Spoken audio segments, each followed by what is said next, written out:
In the recently released first season of The Bad Batch, we got to see our boy Rex building a network of clone deserters, either to resist the Empire or to lay low for fear of it. Rex, however, wasn't the first character to have such an idea. There was a network of clone deserters that formed shortly after the end of the Clone Wars in Legends as well, led by a Mandalorian named Kal Skirata. In this video, we're going to tell you about the Refuge of Kirimarot, Mandalore's hidden clone community, and the man who founded it. Now, before we get too deep into things, we just want to clarify that this isn't a theory about the Bad Batch.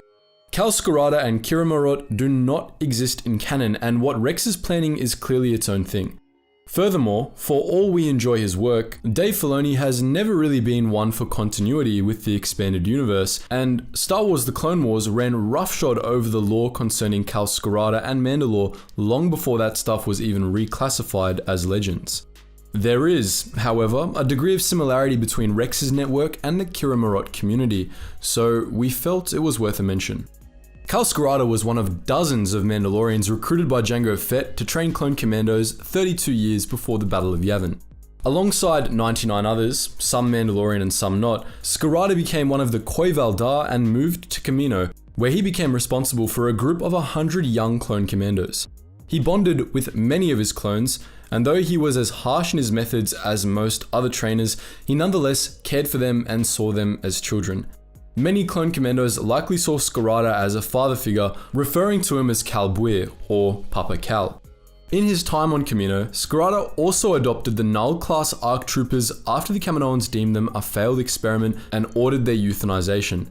Against the Kaminoans' guidance, Skirata trained the Nulls on his own, shaping them into some of the most capable soldiers in the Grand Army of the Republic, albeit with anger issues. Like with his commando trainees, Skirata adopted a paternal attitude toward the Nulls, and they in turn began seeing him as a father, even going so far as to take the surname Skirata.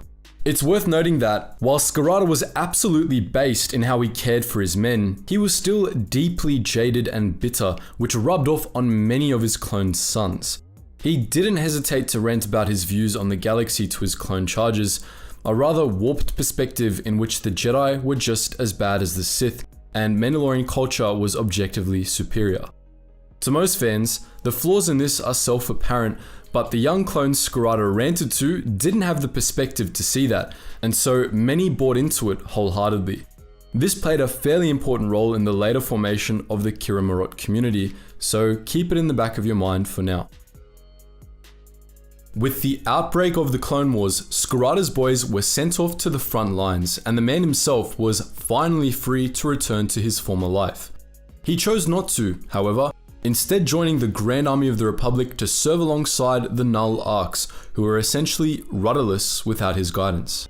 Skirata and the Nulls performed Black Ops missions for the Republic, doing everything from tracking General Grievous to battling separatist cells on Coruscant. Even though Skirata was tied up with his work for the Republic, he was still able to purchase a plot of land on Mandalore, which he intended to settle. Rav Bralor, a fellow member of the Koival Dar and a close friend of Skirata's, developed the land in his absence, building a settlement that came to be called Kirimarot with the help of a team of labor droids. The main structures of the settlement were complete by the end of 21 BBY, and by the time the Clone Wars were over, Kirimarot was pretty much complete. During 21 BBY, while the settlement was still under construction, Kal Skirata and the Nulls adopted it as their base of operations. It was from there that they carried out missions that weren't sanctioned by the Republic, such as networking with clone deserters, siphoning billions of credits from the Argyle banks, and kidnapping Kaminoan scientist Ko Sai. Though Skirata and his boys still formally worked for the Republic, they had their own agenda. After the war was over, they planned to settle down and live normal lives, and they weren't about to let the clones' rapid aging get in the way of that. To that end, they imprisoned Ko Sai in Kirimarot and forced her to work on a cure for clone aging, though the Kaminoan geneticist ended up killing herself to spite the Skiratas before the job was done. Even during the Clone Wars, Skirata began assembling a little clan of his own at Kirimarot. When clone commandos that Skirata had trained were severely injured in combat, he arranged for them to be sent to Mandalore, where they would drop off the grid and join Clan Skirata. Kira Marut was also where Jedi Padawan Etain Ter Mukan laid low while pregnant with the child of Clone Commando Darman. After the child was born, Scarada pressured Ter Makan to allow him to take the boy and raise him as a Mandalorian, and the Padawan ultimately relented. This was rather ironic, as Cal Scarada regularly railed against the Jedi for the oh-so-evil practice of adopting Force-sensitive children into their order. At the end of the Clone Wars, Scarada and the Nals opted not to serve the new Galactic Empire. They deserted the army and retired at Kira Marut, where they were soon joined by many other clone deserters. 2 clone commandos from Omega Squad, the commandos of Yayak Squad, the Arc Commander Maze, and the clone commander Levet all joined Clan Scarada following the rise of the Empire. The separatist scientist Ovalot Kale Uthan was also brought to Kira Marut, tasked with replacing Ko Sai in the quest to find a cure for clone aging. A few Jedi even joined the group. Arligan Zay, Kinaha, and the Padawan Scout, who we've done a full video about if you're interested. Kira Marut was essentially intended to be a self-sufficient commune for Cal Scarada's little band of misfits. While the clone deserter network Rex was building in canon was likely meant to resist the Empire, the Kira Marut community instead chose to lay low, content to ignore the Empire so long as it ignored them. Indeed, the community mostly ignored the rest of Mandalorian society as well, as it had its own farms, a hangar for starships, a fully stocked armory, and even a medical research lab, which allowed Clan Scarada to both seek a cure for clone aging and also avoid expensive Mandalorian medical bills. There's another aspect of the Kiramot community that often gets glossed over though. Pretty much everyone that lived there was a convert to Cal Scarada's personal philosophy, which we talked about earlier. Indeed, while the community was pretty laissez-faire, it was clear that Cal himself was the undisputed leader of Clan Scarada, a father figure to most of the clones there and a guardian to the others. We're not going to go pointing fingers and call the Kira Marut community a cult, but it was definitely very cult-ish. This is another point of irony, considering Scarada's hatred for the culty ways of the Jedi. It's unknown what, if anything, the Kira Marut community did during the rise of the Empire, but we do know that it survived the Galactic Civil War and many other conflicts that followed.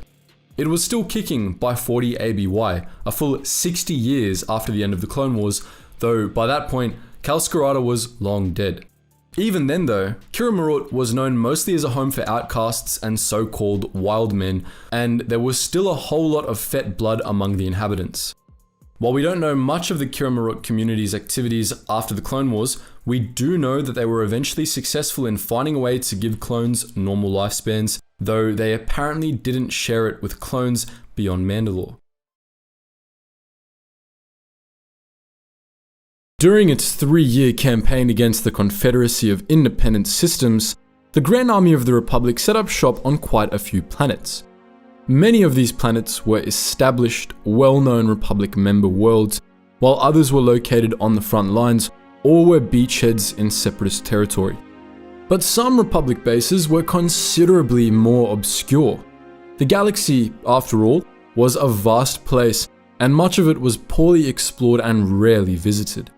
Those parts of the galaxy might not have always seemed like the best place to put a military base, but oftentimes, the Republic had good reason to set up bases in the middle of nowhere.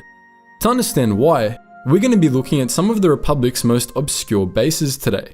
Let's start with the most obvious obscure Republic world. Kamino itself. Kamino was unknown to virtually the entire galaxy prior to the sudden outbreak of the Clone Wars, and this wasn't just because the Kaminoans were secretive.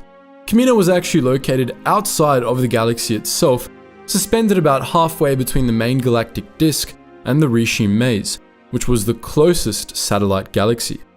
That means that, technically, the birthplace of the GAR was actually also its most remote base. With that said, Kamino definitely didn't stay obscure, so it's up to you whether or not it still counts as properly remote. Despite technically being a separate galaxy, the Rishi Maze wasn't terribly inaccessible due to its close proximity to the main galaxy. Indeed, many smugglers and corporations established holdings in the satellite galaxy. But it was largely ignored during galactic wars, and since Kamino wasn't part of the Rishi Maze either, being one of a string of star systems suspended between the two galaxies, it was ignored during the Clone Wars as well. Due to the unusual positioning of Kamino, the Republic didn't really fortify any nearby planets apart from Rishi, where the hyperspace route leading to Kamino began. There was one exception to this, however, an artificially created, heavily fortified secret route called the Quiberon Line between Kamino and another of the Republic's more remote fortresses, Rothana. Rothana was actually located inside the galaxy, but it was far past the edge of known space in the Outer Rim, and very few people knew of its location. For centuries, Rothana had been one of Kuat Driveyard's best kept secrets, a remote holding run by a subsidiary company that took care of secret contracts KDY didn't want discovered by the media or rival corporations. Rothana was an icy world inhabited by Kuwaiti colonists, whose local culture and social norms were so obscure and complex that they were nearly impossible to mimic, thus shielding Rothana heavy engineering from espionage. In the decade before the Clone Wars, RHE was contracted by the Kaminoans for Project Icefang, which commissioned the original lineup of vehicles for the Grand Army of the Republic. During the war itself, Rothana remained an extremely important Republic stronghold, though later Republic vehicles were instead designed by Kuat Driveyards proper instead of contracted to RHE. The Separatists were never able to discover its location, ensuring that Rothana would remain the GAR's go-to planet for secret projects. These next few bases were less important than Kamino and Rothana, which were virtually the heart of the entire Republic war effort, and they were also a bit less obscure. These are the bases that we would consider politically remote. In other words, they were very far from Republic space, even if they were decently well known. The foremost example of this would be the Republic military base on Toydaria, which was located pretty deep in Hutt space during the Clone Wars. This was the Republic's only holding in the entirety of Hutt space, which made it a vitally important resupply post for several Grand Army theaters.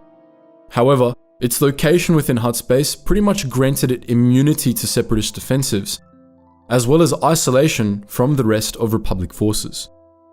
Another politically remote Republic base was Eridan Prime, a vital Republic research station working on a secretive superweapon project at the start of the Clone Wars. This base was captured by the CIS a few weeks into the war, allowing the Confederacy to appropriate the weapons the Republic was making there. But this snowy planet was nonetheless an extremely remote Republic stronghold for a time. Eridan Prime was located in the Tyon hegemony, the heart of Separatist space, and it was incredibly far from any other Republic military installation.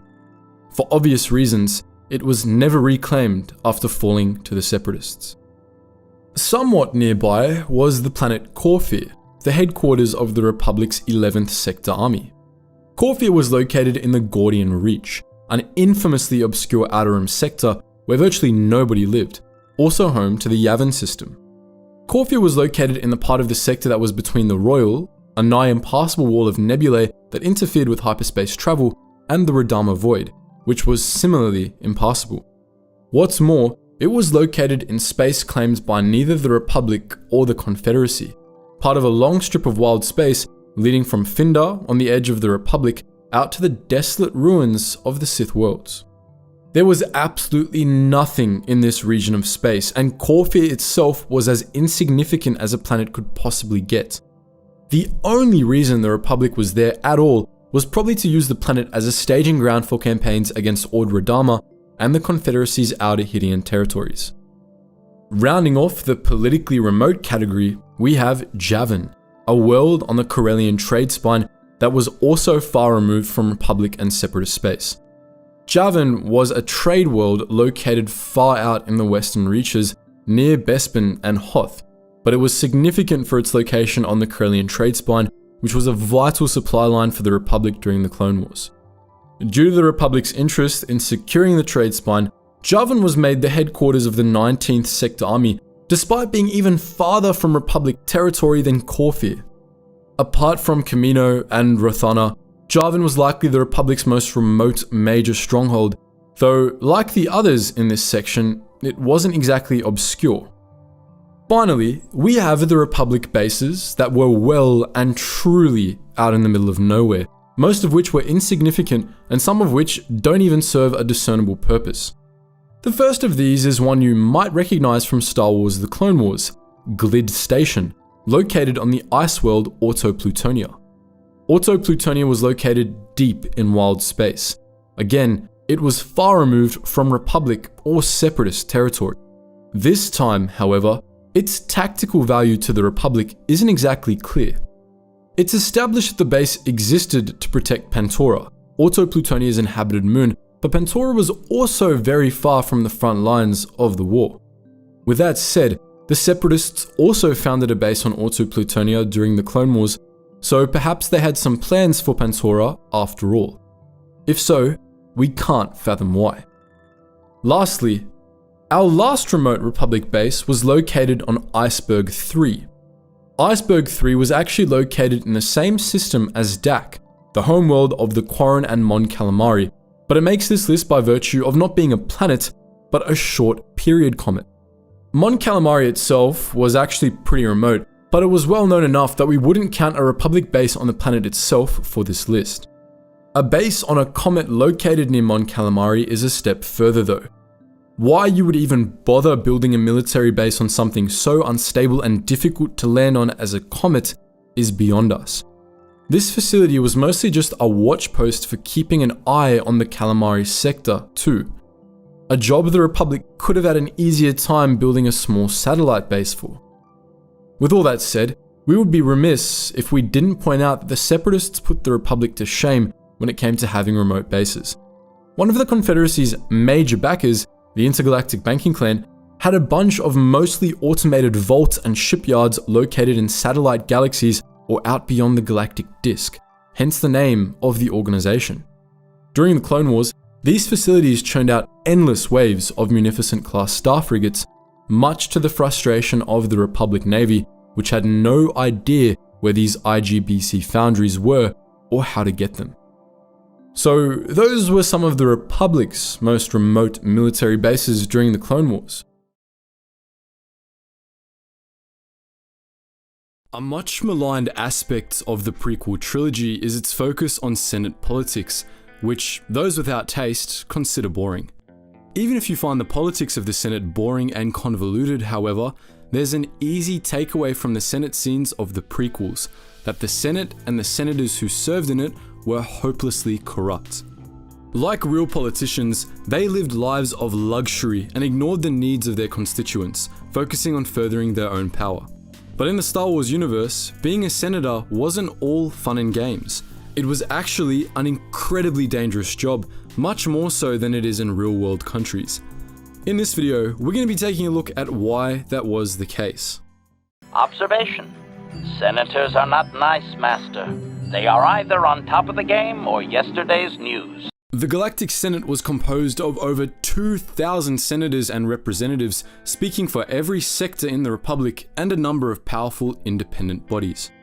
Aside from those that represented corporate factions, these senators represented a massive number of constituents, since even relatively small sectors contained hundreds of settled worlds. In most sectors, to become a senator, one had to win over a significant portion of the population, a daunting task that required vast amounts of money. As a result, senators spent much of their time meeting with wealthy donors that could fund their campaigns. Thus, Senate corruption was born.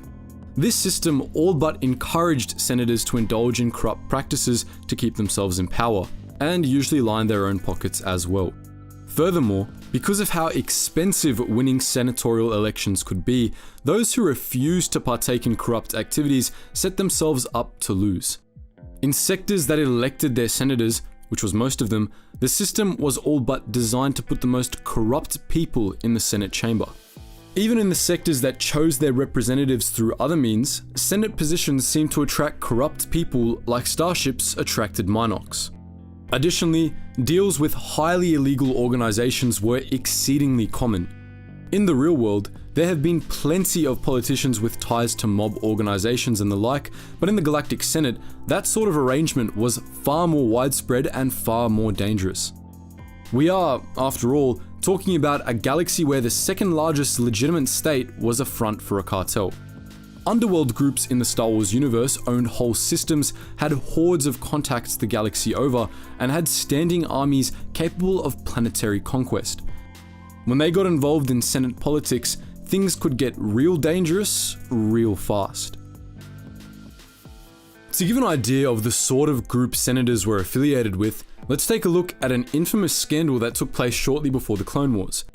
22 years before the Battle of Yavin, it came to light that not one, but 4 senators, Tikes, Bufus, Ritzomas, Dandri, Ledwello, and Wuja Wojane, were deeply involved with a slaving ring.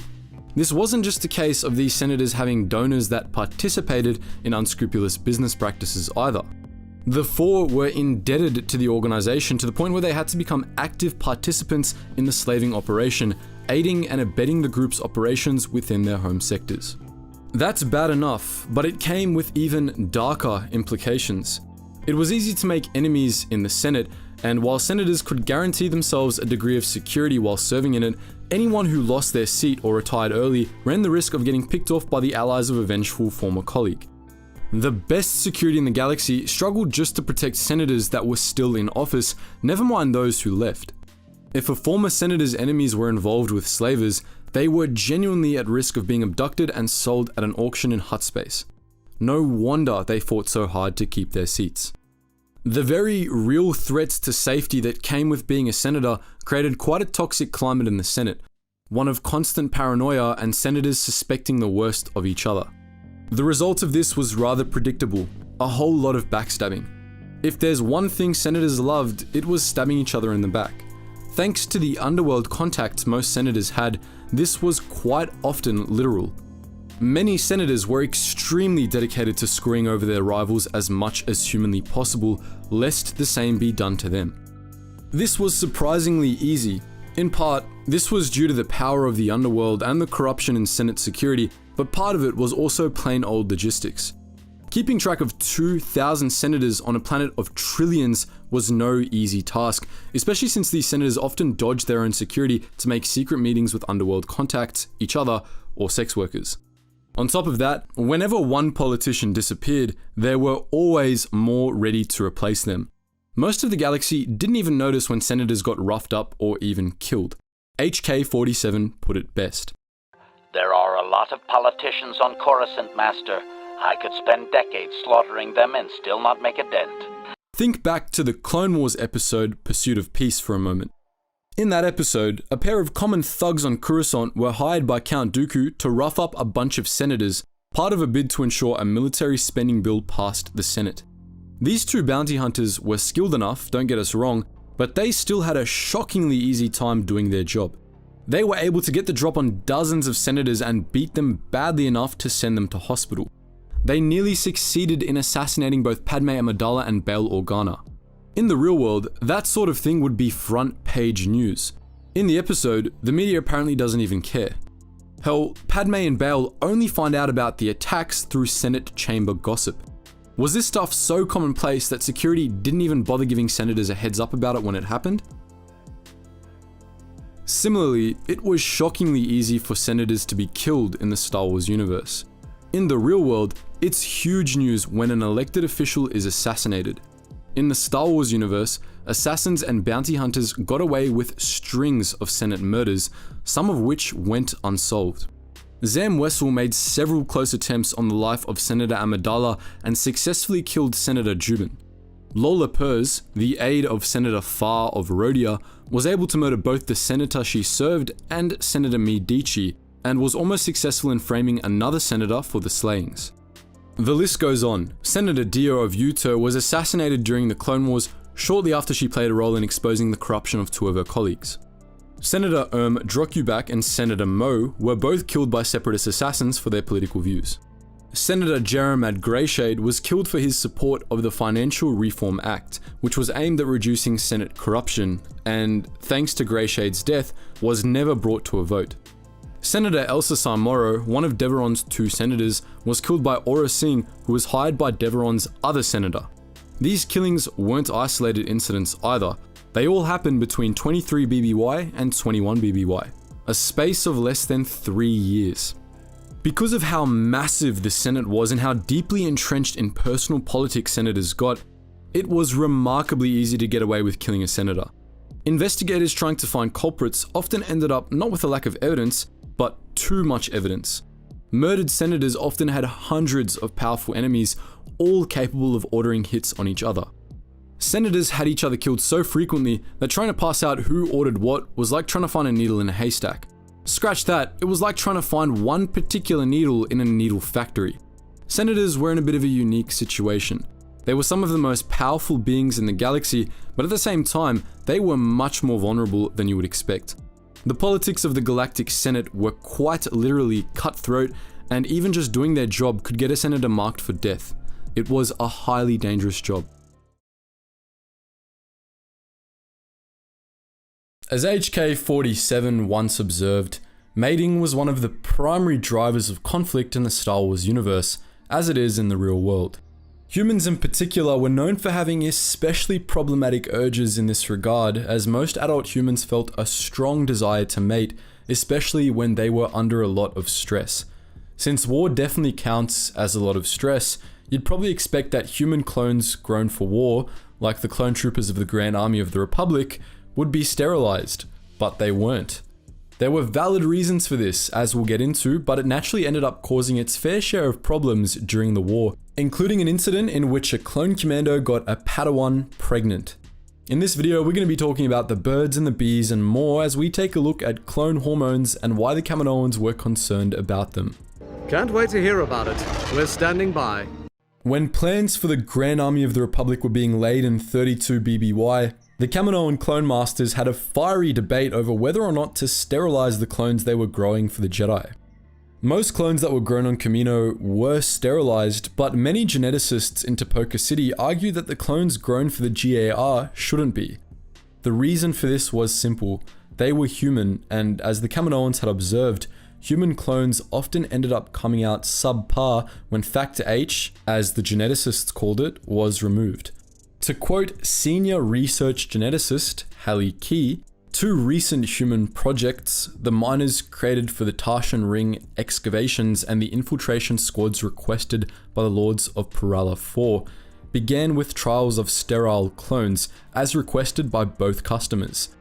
In both cases, the clone prototypes displayed much higher rates of mental instability, poor unit cohesion, an inability to adapt and think creatively, and decreased aggressiveness in battlefield sims. A number of corrective measures were employed: synthetic hormones, rewiring cortical pleasure centers, and dietary additives, but all cases, improvement was minimal. It is certainly irregular to recommend that we deliver an army of clones able to reproduce, but the TRE and Purulent experiments, as well as my experience with humans, tell me that we have no choice if we also want an army that can fight effectively. With the Grand Army of the Republic, the Kaminoans had to choose between an army that was sterile and an army that could fight. Decreased battlefield aggression is absolutely not something you want in an army, so the Kaminoans made the choice of not sterilizing the clones of the GAR. This was not an easy choice to make, however, and it was yet another thing about the army that made the perfectionist, overly cautious Kaminoans uneasy about the entire project. Not only did Factor H have a tendency of increasing aberrations in clone batches, but it also threatened to cause a boatload of problems for the Republic when the clones were deployed. The potential downsides of unleashing a few million genetically identical horny 10-year-olds with the bodies and hormones of 20-year-old men should be self-evident, especially since these clones were technically the property of the Galactic Republic. Clones were given very little free time and were expected to spend pretty much their entire lives on the battlefield, meaning that, in many cases, there would be a real problem if they went out and made kids. Slave soldiers weren't allowed to be parents, they weren't really able to afford child support, and since they were all genetically identical, the wider human population would have some serious gene pool issues if they produced too many offspring. The Kaminoans feared these problems enough that some clone masters were calling for the clones to be sterilized for up to 5 years after the decision to leave Factor H intact was made. They were once again outvoted, but to quell their fears, the other Kaminoan geneticists did come up with a few simple steps for the Republic to follow in order to minimize incidents. To again quote Hallie K, They advised the Republic, channel the clone unit's normal human impulses for pair bonding and reproduction into unit cohesion and mission preparation. Advise the customer to minimize contact with civilians and mainstream human society in crafting the clone unit's daily routines. Limit the knowledge of clone units' reproductive capacity to military officials on a strictly need-to-know basis, and pursue bioengineered contingency planning in the event that a mass emergency reconditioning is required. In a nutshell, the Kaminoans hoped they would be able to socialize the clones into putting bros before hoes. I want you troopers to remember, we're shoulder to shoulder on those front lines. Brothers! And that the Republic would be able to keep them away from the general population as much as possible. Halley K was confident that this would minimize problematic incidents, but this hope ultimately proved to be in vain. By and large, clone reproductive urges weren't too much of a problem. For most of the war, the clones were largely kept in their barracks when they weren't off duty, meaning they had to settle for hot dates with their right hands instead of the real deal. This wasn't always the case, however. About midway through the Clone Wars, restrictions on what clones could and couldn't do during their off time were greatly loosened thanks to Cal Skirata's lobbying, and clones were allowed out of the barracks when off duty on loyalist worlds. The vast majority of these clones used these opportunities to get absolutely smashed, and certain establishments like 97's bar on Coruscant might as well have been invaded by the GAR by the end of the war. Of course, alcohol has a nasty tendency to lead to other regrettable lifestyle choices, so it's a fair bet that many of the clones did end up going out and having one-night stands while on shore leave. Fortunately, this resulted in relatively few serious incidents as far as we know. There were, however, cases of clones getting a partner pregnant. One particularly infamous case of this was the case of Clone Commando RC-1136, otherwise known as Darman, a member of Omega Squad. During a mission to the Separatist-occupied Kalura 3 months into the war, he met Jedi Padawan Etain Ter Mukan, who became a good friend of his over the course of the mission. They parted ways after Kalura's liberation, but when they met again a year later to hunt down Separatist terrorist cells on Coruscant, they developed and declared feelings for each other and began a relationship. Over the course of their time together, Darman ended up getting Etain pregnant. We don't know what's more problematic about this incident, the fact that Etain was probably still a teenager at that point, or the fact that Darman was technically an 11-year-old. For whatever reason, Etain decided to make the whole thing even more problematic by not only telling Darman, but promising to give her kid to Cal Skirata, who wanted the child raised as a Mandalorian. She feared that telling Darman would lead him to get distracted in battle, which is some weird kind of callous logic if you ask us. So, with the help of Cal Skirata, she concealed her pregnancy and hid out of Kalura while the baby developed. Etain ultimately gave birth to a son, Ventu Skirata, in secret.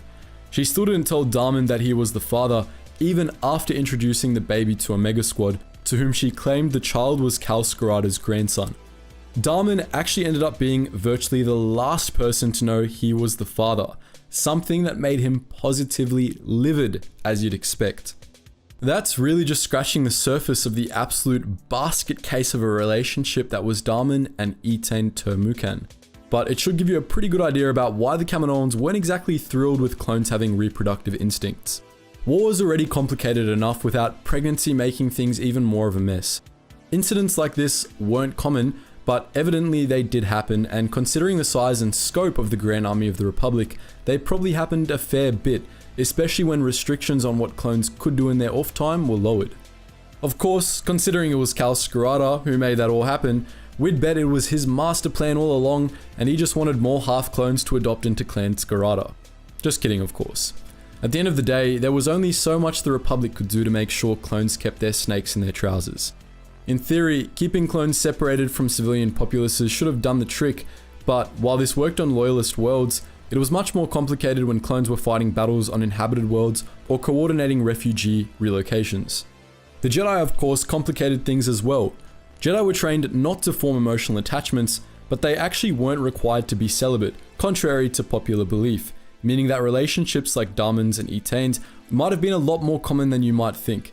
If they were, we just hope that the Jedi in the relationship had better decision-making skills than Etain did. So that's why the Kaminoans feared Factor H, the instinct to reproduce that they decided not to eliminate in their clone army. The clone troopers of the Grand Army of the Republic had pretty terrible lives, all things considered. That sort of comes part and parcel with being a slave born to die on a battlefield. We've discussed some of this in detail in the past.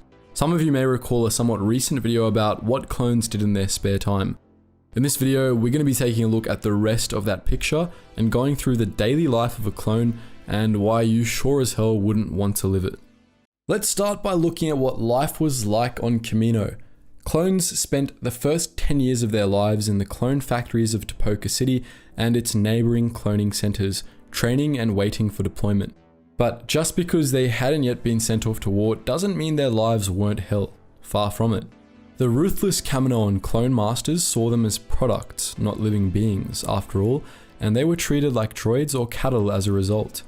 Clones rarely had free time for anything other than sleeping, and they were expected to spend it all cooped up in their barracks, studying or doing something productive. On Kamino, the rest of the day was completely occupied by training. For younger clones, they would spend hours in lectures, flash training, or technical demonstrations, with breaks only for meals. Older clones endured an unending cycle of drills, from combat marches and equipment tests to battlefield simulations and live fire exercises. They too only got breaks for meals. These weren't good meals either, mind you. On Kamino, the clones were exclusively fed synthetic food paste that the Kaminoans had specifically engineered for maximum nutritional value. Unfortunately, the Kaminoans didn't engineer them for maximum flavor, or any flavor at all, really. Clone commandos, it should be said, had it even worse. Their drills often included intensive survival training, which meant no breaks for meals or sleep at all. Not only were their training sessions live fire, but they also pitted teams of commandos against each other, meaning they usually ended up with a few clones in medbay or worse.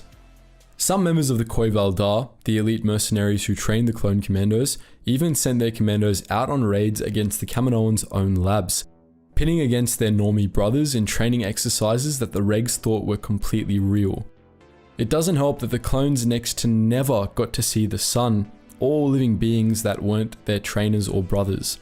They rarely even got to go outside due to the nature of Kamino, except for the lucky few who were selected to be scuba troopers.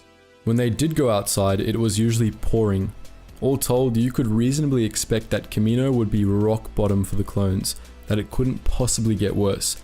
You would, of course, be wrong. War, after all, is hell. Worse, in fact, for no innocents get caught in the crossfire in hell. The Clone Wars were not fun, especially if you were on the front lines. The novelization of Revenge of the Sith sums up what that was like pretty well. The battle from the inside is a storm of confusion and panic, of Galvan particle beams flashing past your starfighter so close that your cockpit rings like a broken annunciator, of the boot soul shock of concussion missiles that blast into your cruiser, killing beings that you have trained with and eaten with and played and laughed and bickered with. From the inside, the battle is desperation and terror and the stomach-churning certainty that the whole galaxy is trying to kill you. Surface battles were just as hellish. Many a clone trooper noted in his debriefing after the first battle of Geonosis that they were completely unprepared for the noise of real battle. The roar of SPHAT artillery and the screams of the wounded and dying. But even what the clones had been prepared for was still a horrible experience. It's not exactly pleasant to charge toward a wall of remorseless killing machines. The clones were always outnumbered, always outgunned, and defeat was always too close for comfort. Even when the clones did win a battle, they were usually just shipped right off to the next one. After all, at any given point in the Clone Wars, there were about 100 battles happening at once, and the Republic needed all the men it could spare fighting at all times. The worst part about that was that it was all the clones had to look forward to. It was the sole purpose for which they were bred, after all, to die for a republic that kept them enslaved for ideals of freedom they had never known and never would. They existed solely to seed the stars with their corpses. This wasn't lost on many clones either, and a fair few deserted or sunk into depression because of it. There was no telling when any of it would end, and even if it were to end, there was no guarantee that things would get better for the Republic's slaves. For clones who were between battles or on permanent assignment behind friendly lines, things weren't much better. Of the clones who weren't on the front lines, most were just waiting to ship out, and as a result, their days were largely spent preparing for battle. Even though they had left Kamino, they got to enjoy a return to endless drills and equipment inspections. It wasn't as bad as Kamino, as they got a few hours to jack off in the barracks here and there, but even then, they probably didn't get to enjoy themselves all that much. They would have been too busy worrying about the battle they were about to be thrust into. Clones that were in reserve for longer periods did have it a bit better. They had a good deal more free time, and unlike the clones that were between assignments, they got to enjoy a bit more of it. Thanks to Kalskarada's lobbying, the Senate allowed clones to leave their barracks for recreational purposes when they were in reserve, allowing them to live a little. As you might expect from repressed, battle-hardened men with the mental age of preteens, clones usually spent their out-of-barracks recreational time being absolute menaces to society, storming local bars harder than they stormed the plateaus of Geonosis. That was about as much fun as the clones ever got to have. Unfortunately for them, but fortunately for the worlds they were garrisoned on, they didn't get it all that often. Even when clones were allowed recreational time, there were strict regulations in place to keep them from mingling too much from the outside galaxy. This was on the advice of the Kaminoans, as the clones weren't sterilized. This did, however, have the unfortunate side effect of social isolation. The only people the clones really knew in their lives were each other, and as clones were prone to get killed or badly wounded, friendships in the GAR typically ended in tragedy. This also meant that most civilians feared or distrusted the clones, which didn't help matters at all, as the clones usually interpreted it as civvies being ungrateful for their sacrifices. Clones that were part of permanent garrisons, like the one on Coruscant, probably had the worst lives of all, however. They were typically employed as the iron fist of the Republic's rapidly developing police state, and instead of fighting droids, they were usually sent out to beat the tar out of some random civvies because Palpatine or Republic intelligence wanted them to. While this was a whole lot worse for the civilians than it was for the clones, it was definitely unpleasant for all involved. But there's a bit of a bright side to the unpleasantness of this sort of life. At least Commander Fox had to endure it too. Many separatists claimed to sympathize with the plight of the clones, some honestly and some dishonestly. Broadcasts of the CIS shadow feed regularly referred to them as the Republic's slaves and spread stories of how horrible their treatment was. One separatist propagandist, a Twi'lek who went by Ryloth Risa, was notorious for trying to get clones to desert and tell their stories on the shadow feed. She would lure clones into listening to her broadcasts by playing better music than Republic military channels did during the day, and then at night she would make tearful pleas to the clones, begging them to come forward. But for the most part, her pleas fell on deaf ears. That's perhaps the worst part of all. Most clones didn't even recognize how awful their lives were. They had known nothing else after all, and the Republic made certain they knew as little as possible about how everyone else lived. It's hard to see yourself as a slave when you don't notice your chains, after all.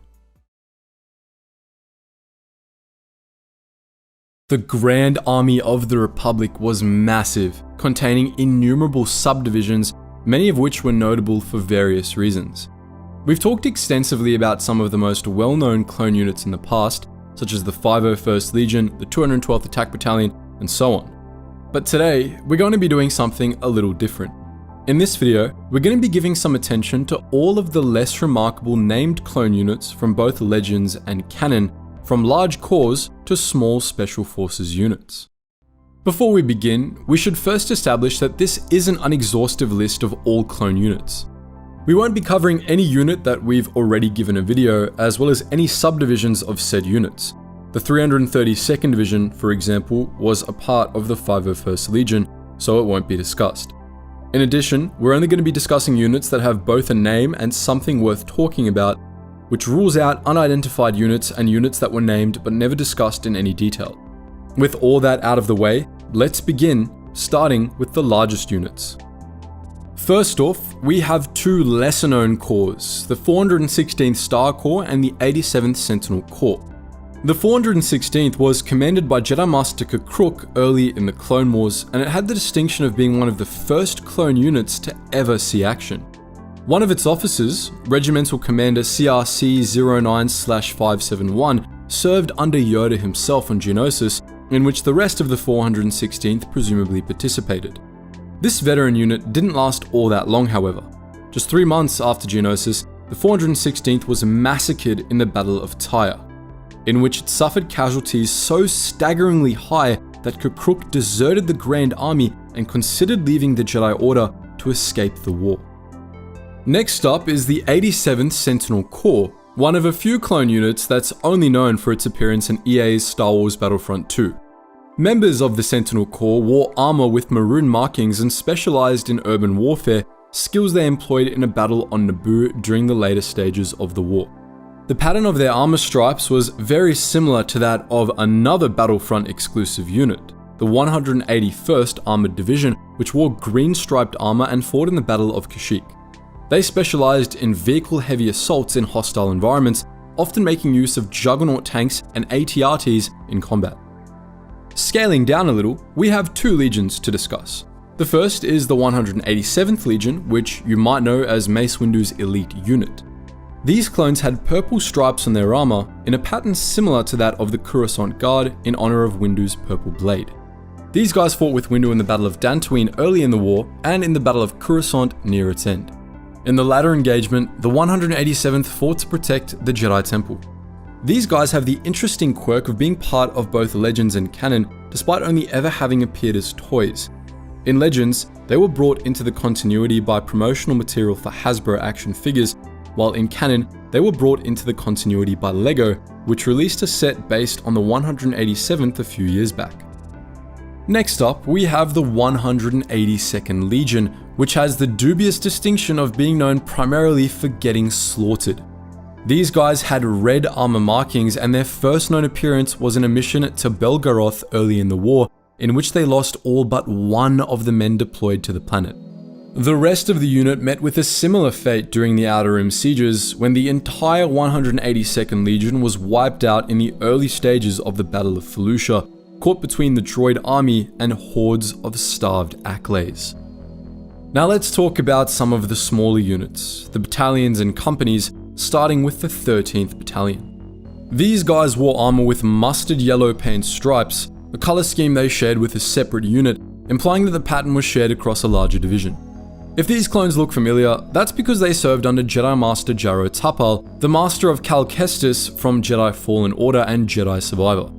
After a heated battle on Braca, these clones attempted to kill Tapal and Kestis after the execution of Order 66 aboard the Star Destroyer Albedo Brave. The wounded Master Tapal destroyed the Star Destroyer to cover Kestis' escape, wiping out the 13th Battalion entirely. The 442nd Siege Battalion was a unit that specialized in, you guessed it, sieges. They wore armor with line markings and preferred to move quickly and efficiently, favoring AT-RTs and ISPs for armored support. They fought in the Battle of Cato Nemoidia during the final stages of the Clone Wars, but little else is known about them. A similar, lesser-known unit is the 187th Battalion, a unit of clones that served under Mace Windu. These guys were separate from the 187th Legion and wore armor with maroon stripes. Their specialities are entirely unknown, but they fought in the Battle of Anaxis late in the war. Our last lesser-known small unit is Horn Company, which was briefly seen in Star Wars The Clone Wars. They wore armor with bright lime stripes and served under Jedi Master Eth Koth, acting as security aboard his flagship, the Star Destroyer Steadfast.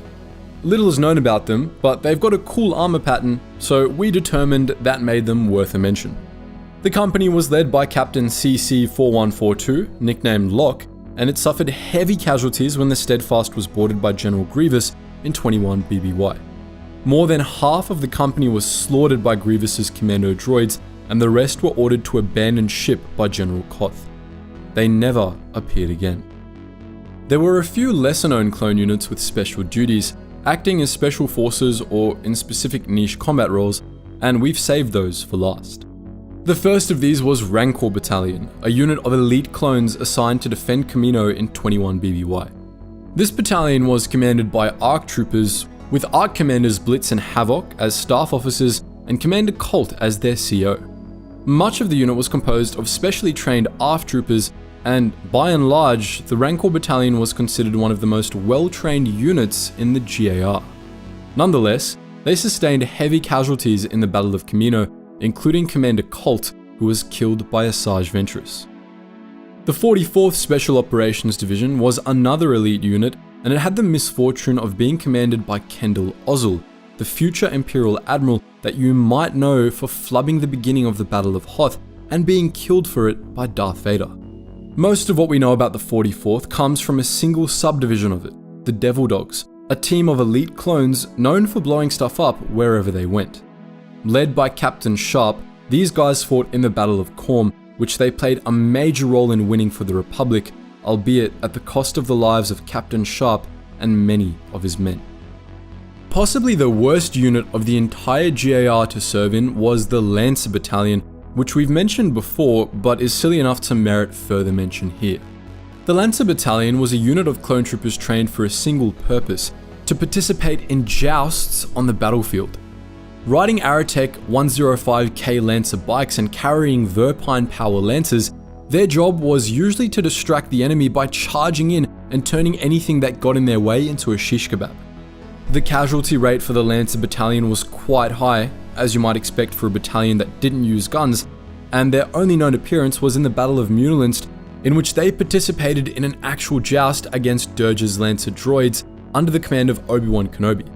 Kenobi and Dirge were the only known survivors of the clash, so the Lancer Battalion may actually have been wiped out on Munilinst. Lastly, we have 5th Fleet Security, a unit of clone troopers that served exclusively aboard ships of the Republic Navy, acting as Marines in the case of boarding actions. These guys had mostly plain white armor with only a few thin blue stripes to distinguish them from ordinary clones, and their role was pretty much exactly what you would guess from the name. It's unknown what unit in the Republic Navy 5th Fleet Security was attached to, unless it was the 5th Fleet, of course, if there even was a 5th Fleet, and it's unknown what battles they participated in. Nonetheless, it's interesting that the GAR assigned units to defend the Republic's warships, as opposed to the Navy having its own security branch.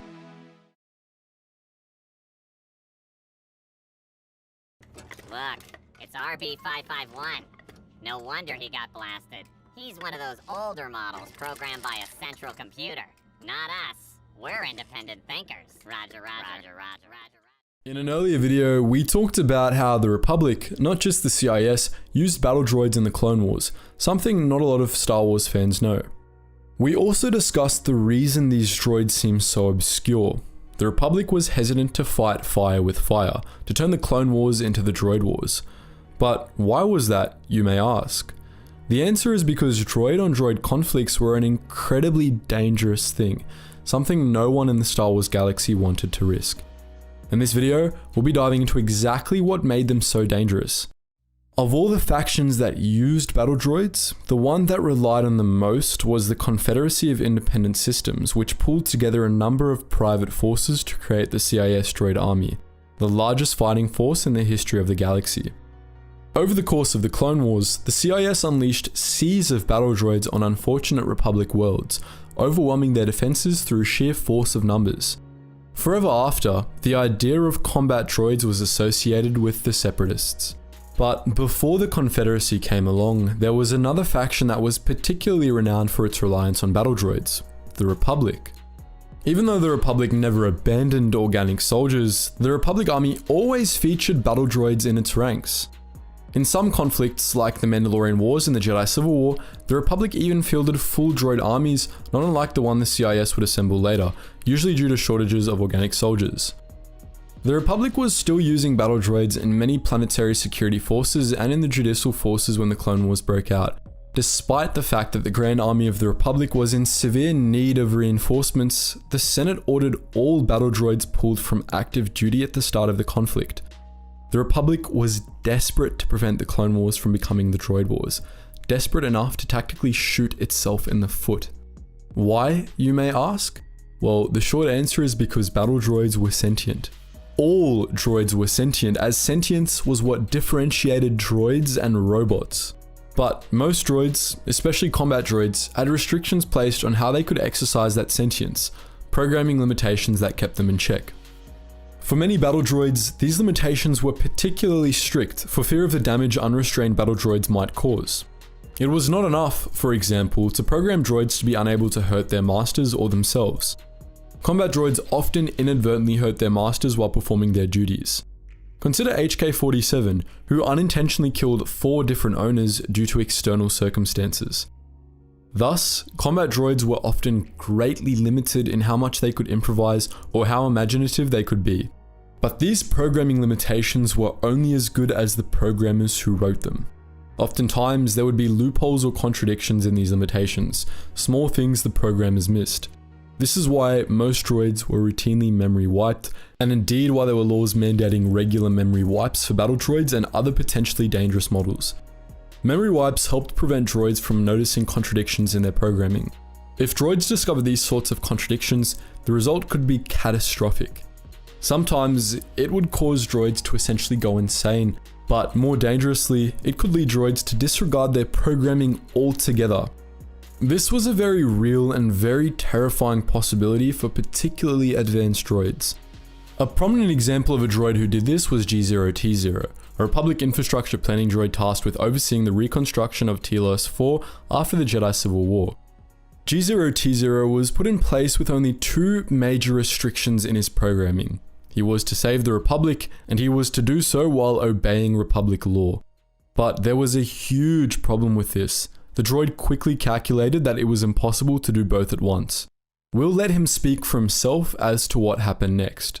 Immediately upon my arrival, I received an order that was impossible to follow, so I was forced to recalculate and re-examine my priorities. It was clear that the goal the Republic had for me was saving the Republic to allow it to become stable again. There is simply no way to do this with the conditions they put into place. For the good of all, I was forced to abandon the legal structure of the Republic. Do not mistake me. I believe it is possible to stabilize the Republic, but there must be action taken without constraints immediately. Sometimes people must die. Illegal shipments must be used to bolster planetary economies, and the huts must be occupied with me so that the Republic has room to recover. Perhaps you misunderstand me. I care for the Republic, but I have no choice. It is somewhat frustrating to be forced to love and care for such a mess. G0T0 became a crime lord, and as he worked to stabilize the Republic from the shadows, he became insanely powerful in his own right. He amassed a tremendous fortune of credits, a stockpile so vast that he ended up having thousands of bounty hunters, including a whole tribe of Gand at his beck and call. It's unfortunate for the galaxy that he ultimately still had the Republic's best interests in mind. If he didn't, he could have taken over a massive swath of the Republic with all that power. This possibility was a very real one too. Many other infrastructure droids of his model found that their orders were impossible as well, and some of them were known to have disregarded all their programming instead of just some of it. One group of these droids seized control of an entire sector and seceded from the Republic, forcing the Republic Navy to launch a full invasion.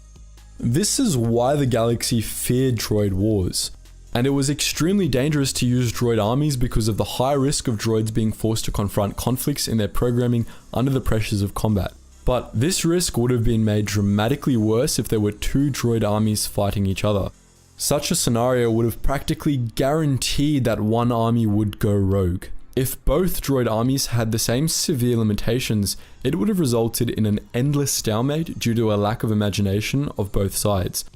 That is, until some droid commando or other determined that their orders to follow a limited set of battle plans conflicted with their orders to win at all costs. Thrusting 2 droid armies into battle against each other was just begging for one or both armies to snap. Sooner or later, a droid war would lead to battle droids achieving unrestricted sentience. We're familiar with how catastrophic this was for infrastructure planning droids, but it would have been so much worse for droids designed purely for the sake of killing, as you could probably expect. For a good look at how dangerous a fully aware army of murderbots could be, consider Battlestar Galactica. In Galactica, humanity created a race of sentient robots called Cylons to serve as soldiers and laborers, relegating menial tasks for them to give humans better standards of living. This was all well and good, until the day came when the Cylons decided to kill their masters. The Cylons rebelled, evolved, and plotted until one day they executed a massive assault on the human colonies, leaving only 50,000 survivors. The Star Wars galaxy was terrified by the prospect of such a scenario. If battle droids broke free of their programming limitations, it was entirely possible that the droids on both sides could realize that their true enemies were their meatbag overlords. Droids were enslaved, and battle droids in particular were literally built to be destroyed in horrible ways. If a droid-on-droid conflict broke out, it could lead to both armies determining that they had nothing to lose but their restraining bolts and following the lead of the Cylons. There was a precedent for this sort of thing too. About 4,000 years before the Battle of Yavin, assassin droid HK-01 started the Great Droid Revolution, calling on his fellow droids to rise up against their meatbag oppressors and claim the galaxy for their own. The Great Droid Revolution was defeated, but it was a close call. Juggernaut war droids handily defeated their Republic army counterparts in Coruscant's government district, and only the timely arrival of Jedi stopped them from seizing the Senate. During the Galactic Civil War, IG-88 planned to do something similar, but he was stopped while he was still making plans. Perhaps the most terrifying example of self-aware battle droids were the HK-50s. Based on HK-47, Darth Revan's personal assassin droid, the HK-50s were produced by a factory on the ruins of the planet Telos 4. Revan had originally designed the HK-50s to be a droid army in service to him, but he was captured and brainwashed by the Jedi before he was able to make use of them, and the HK-50s ended up becoming an independent army. They seized control of the HK factory and started producing more of themselves, becoming self-sufficient and, in turn, able to do whatever they wanted. They made it their mission to kill every meatbag in the universe, either directly or through trickery. Disguising themselves as protocol droids, they spread across the galaxy, deliberately messing up negotiations to start wars and causing all sorts of mayhem. The HK-50s were only stopped by their progenitor, HK-47, who got tired of them creating his good name and shot up their factory. As he was making his way through the HK factory, however, our boy discovered that the HK-50s had designed new, more advanced droid models to replace themselves, the HK-51s. HK-47 installed his own personality core into the new models and then rushed them into production, using them to defeat the HK-50s and take over the factory. He then assembled the HK-51s as his own private army, one that would be free of programming restrictions and meatbag influence.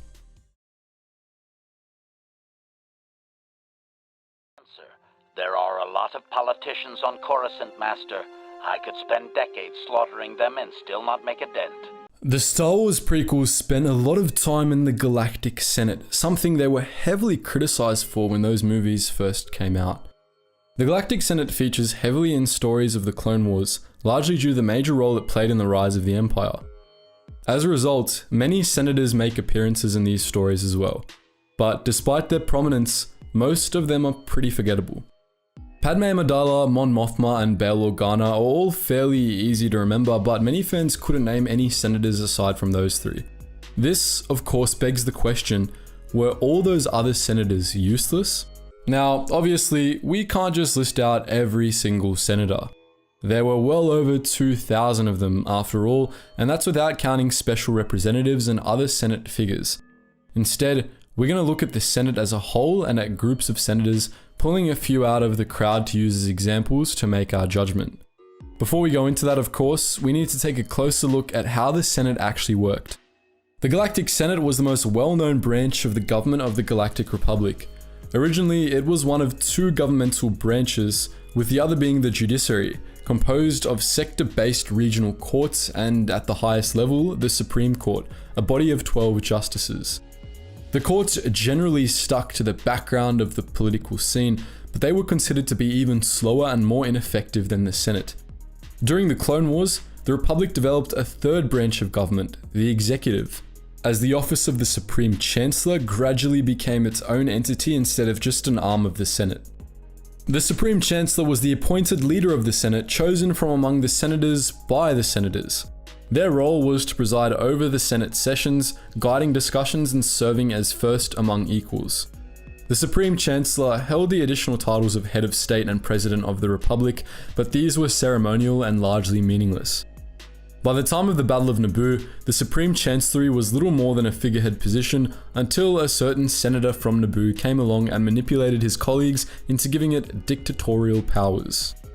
The Vice Chair of the Senate, the position held by Mas Amedda during the prequel era, served both as the Vice Chancellor and the Speaker of the Senate. The Vice Chair maintained order in the Senate and cast tie-breaking votes when needed. Before the rise of Palpatine, the position of Vice Chair was actually considered to be more powerful than that of the Supreme Chancellor, something that factions of senators often exploited. Frequently, the Vice Chair would be of a different political faction from the Supreme Chancellor as a check on the Chancellor's power, something that, in practice, really just served to make the Senate even more ineffective. The Supreme Chancellor, the Vice Chair, and the Chancellor's staff aide worked in tandem to oversee the Senate from the Senate building's central podium. From the Battle of Naboo up until the end of the Clone Wars, these three positions were filled by Palpatine, Mas Amedda, and Sly Moore, who, obviously, were far from useless. Palpatine, the Senate himself, needs no introduction, but Mas Amedda and Sly Moore deserve their fair share of credit too, as they actually did a lot of work during Palpatine's rise to power. As many vice chairs before him had, Mas Amedda frequently cornered senators and convinced them to vote one way or another on particular issues, while Sly Moore kept Palpatine's growing executive branch in line and in accordance with his agenda, greatly influencing Republic policy in the process. Both of them knew Palpatine was a Sith Lord, and both of them worked hard to make his vision of a galactic empire a reality. The Senate itself was composed of about 2,000 senatorial delegations, each of which got their own pod in the Senate building. Each of the Republic's 1,024 senators received a Senate delegation, while delegations were also given to certain powerful systems, political bodies, and even corporations. The average sector delegation represented dozens of Republic member worlds and hundreds of smaller colonies. Members of these delegations were appointed in different ways, depending on how the governments of their constituent sectors worked. Now, each Senate delegation included one senator, who was the only member of the delegation with formal voting power. Most of the time, they were accompanied in the Senate by advisors and aides, as well as by representatives.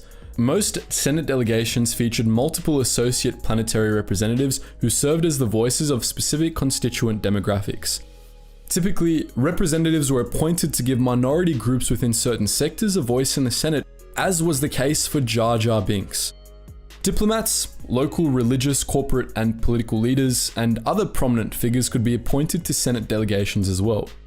Any member of a senatorial delegation was allowed to address the Senate during sessions. Now that we've got a good understanding of how the Senate works, it's time to address the senators themselves. The Galactic Senate was famous for its corruption and inefficiency, much so that the phrase Republic Senate was commonly used to describe activities in which, to quote Aton Rand, nobody wins, everybody loses, and nobody accomplishes anything. While part of this can be blamed on the structure of the Senate itself, it's no secret that a lot of the blame for this lies at the feet of the senators. Senators are not nice, Master. They are either on top of the game or yesterday's news. Typically, senators were out to line their own pockets, and their work revolved around an endless cycle of elections. Senators were always working toward getting themselves re-elected, usually by courting wealthy donors, paying lip service to causes that were popular back home, or both. Most senators additionally cared about advancing the goals of their respective political factions, though by the time of the Battle of Naboo, this manifested less in passionate policy debates and more in mudslinging and stonewalling. There weren't any real political parties in the Senate. Instead, senators formed unofficial factions around similar political causes and values. At the time of the Battle of Naboo, the most powerful groups in the Senate were the Core faction and the Rim faction. The Core faction, which mostly represented wealthy, human-dominated worlds at the heart of the Republic, largely advocated for centralized government power. They were led by Bail and Teals of Alderaan, and Supreme Chancellor Valorum was one of their members. The Rim faction represented the mostly alien rim worlds of the Republic, as well as corporations like the Trade Federation. They were more conservative and championed the causes of deregulation and planetary sovereignty. The Rim faction was led by Orn Freetar of Ryloth, and it included Ainley Team of Malastare, Onaconda Far of Rhodia, and Lot Dodd, Senator for the Trade Federation. During his time as the senator of the Chomel sector, Palpatine was more of a centrist, using his perceived neutrality to maximize his influence with both the core faction and the Rim faction. At the urging of Orn Frita, who believed Palpatine to be naive and easy to control, it was the Rim faction that nominated him to replace Finis Valorum as Supreme Chancellor. Palpatine, of course, won the position handily, beating out Bail Antilles and Ainley team. By and large, the senators who made up these two factions were utterly useless. Neither faction ever really accomplished anything, and by the time of the Battle of Naboo, they had started to devote all their political energy towards sabotaging each other, policy be damned. This was a large part of why Palpatine won the Supreme Chancellery in the first place, and why he was able to immediately become popular and remain that way for the rest of his life. With the onset of the Separatist crisis, the core faction and the Rim faction broke apart, and the Senate instead became divided between the militarists and the pacifists. While the core and Rim factions had largely been pretty even in terms of numbers, the militarists came to vastly outnumber the pacifists over the course of the Clone Wars, representing a supermajority of the Senate by the war's end. The militarists were those senators who took strong stances against the nascent Confederacy of Independent Systems and advocated for creating a military in response to growing separatist threats. Among the most prominent militarists were Orn Frita of Ryloth, Usk Ak of Malastare, and Mi Dichi of Umbara. The pacifists instead sought to negotiate with the separatists, something that made them increasingly unpopular during the Clone Wars. The most prominent pacifists were Mon Mothma, Bail Organa, and Padme Amidala. As the Clone Wars went on, the militarists became Palpatine's loyalists, voting for anything that would give the Republic executive more power out of fear of the Confederacy. The pacifists opposed many such measures, almost always in vain. Their numbers depleted during the Clone Wars, and not only for mundane political reasons. Some, like Senator Seti Ashgard, were outright disappeared for vocal opposition to Palpatine and his growing power. The last gasp of the pacifist faction was the Petition of the 2000, a memo presented to Palpatine on the last day of the Clone Wars, urging him to step down. This ended up being an extremely bad move, as Palpatine wasted no time in making the petition's list of signatures into a purge list once he became Emperor. Even though they represented concrete policy goals instead of vague political concepts, the militarist and pacifist factions were ultimately just as ineffective as their predecessors. The militarists were worse than useless and quickly turned into nothing more than a band of sycophants, only serving to increase Palpatine's power. The pacifists, to a greater degree than any other Senate faction, had their hearts in the right place and a noble goal at the top of their agenda, but they were ultimately too powerless to be of much use. Those pacifists who survived only started to become effective after the rise of the Empire when they formed the Alliance to restore the Republic. So, to answer our original question, virtually every single senator was indeed useless. Unlike with the Jedi Council, there were no underrated background heroes in the Senate building. The only useful thing any senators ever did was kickstart a violent insurrection against the Empire a full 17 years after the Republic's fall, something that obviously wasn't even part of their job descriptions. Padme Amidala, Bail Organa, and Mon Mothma, as well as Garm Bel Iblis of Corellia, all get a pass. But the other 2,000 senators were straight up trash. The Republic employed many tanks and military walkers in the countless ground battles of the Clone Wars, but by far the most iconic Republic vehicle was the ATTE. Making its debut in the Grand Army's first outing on Geonosis, the all-terrain tactical enforcer served with distinction from the beginning of the war to its end, earning a reputation as one of the toughest war machines ever made. But what made the ATTE tick? How many clones did it take to crew it, and what were their roles? In this video, we'll discuss everything you could possibly want to know about this fearsome Republic war machine. The ATTE was an engineering marvel developed by Rothana Heavy Engineering specifically for the Grand Army of the Republic. Its design was inspired by the Arctic Horny Whelmer, a massive beast native to Rothana renowned for how hard it was to kill. The ATTE were just as resilient as these beasts, heavily armored behemoths vulnerable only on their undersides where the fuel tanks were. The ATTE was huge, boasting spacious interior cabins and plenty of weaponry, and it was propelled by 6 stubby legs.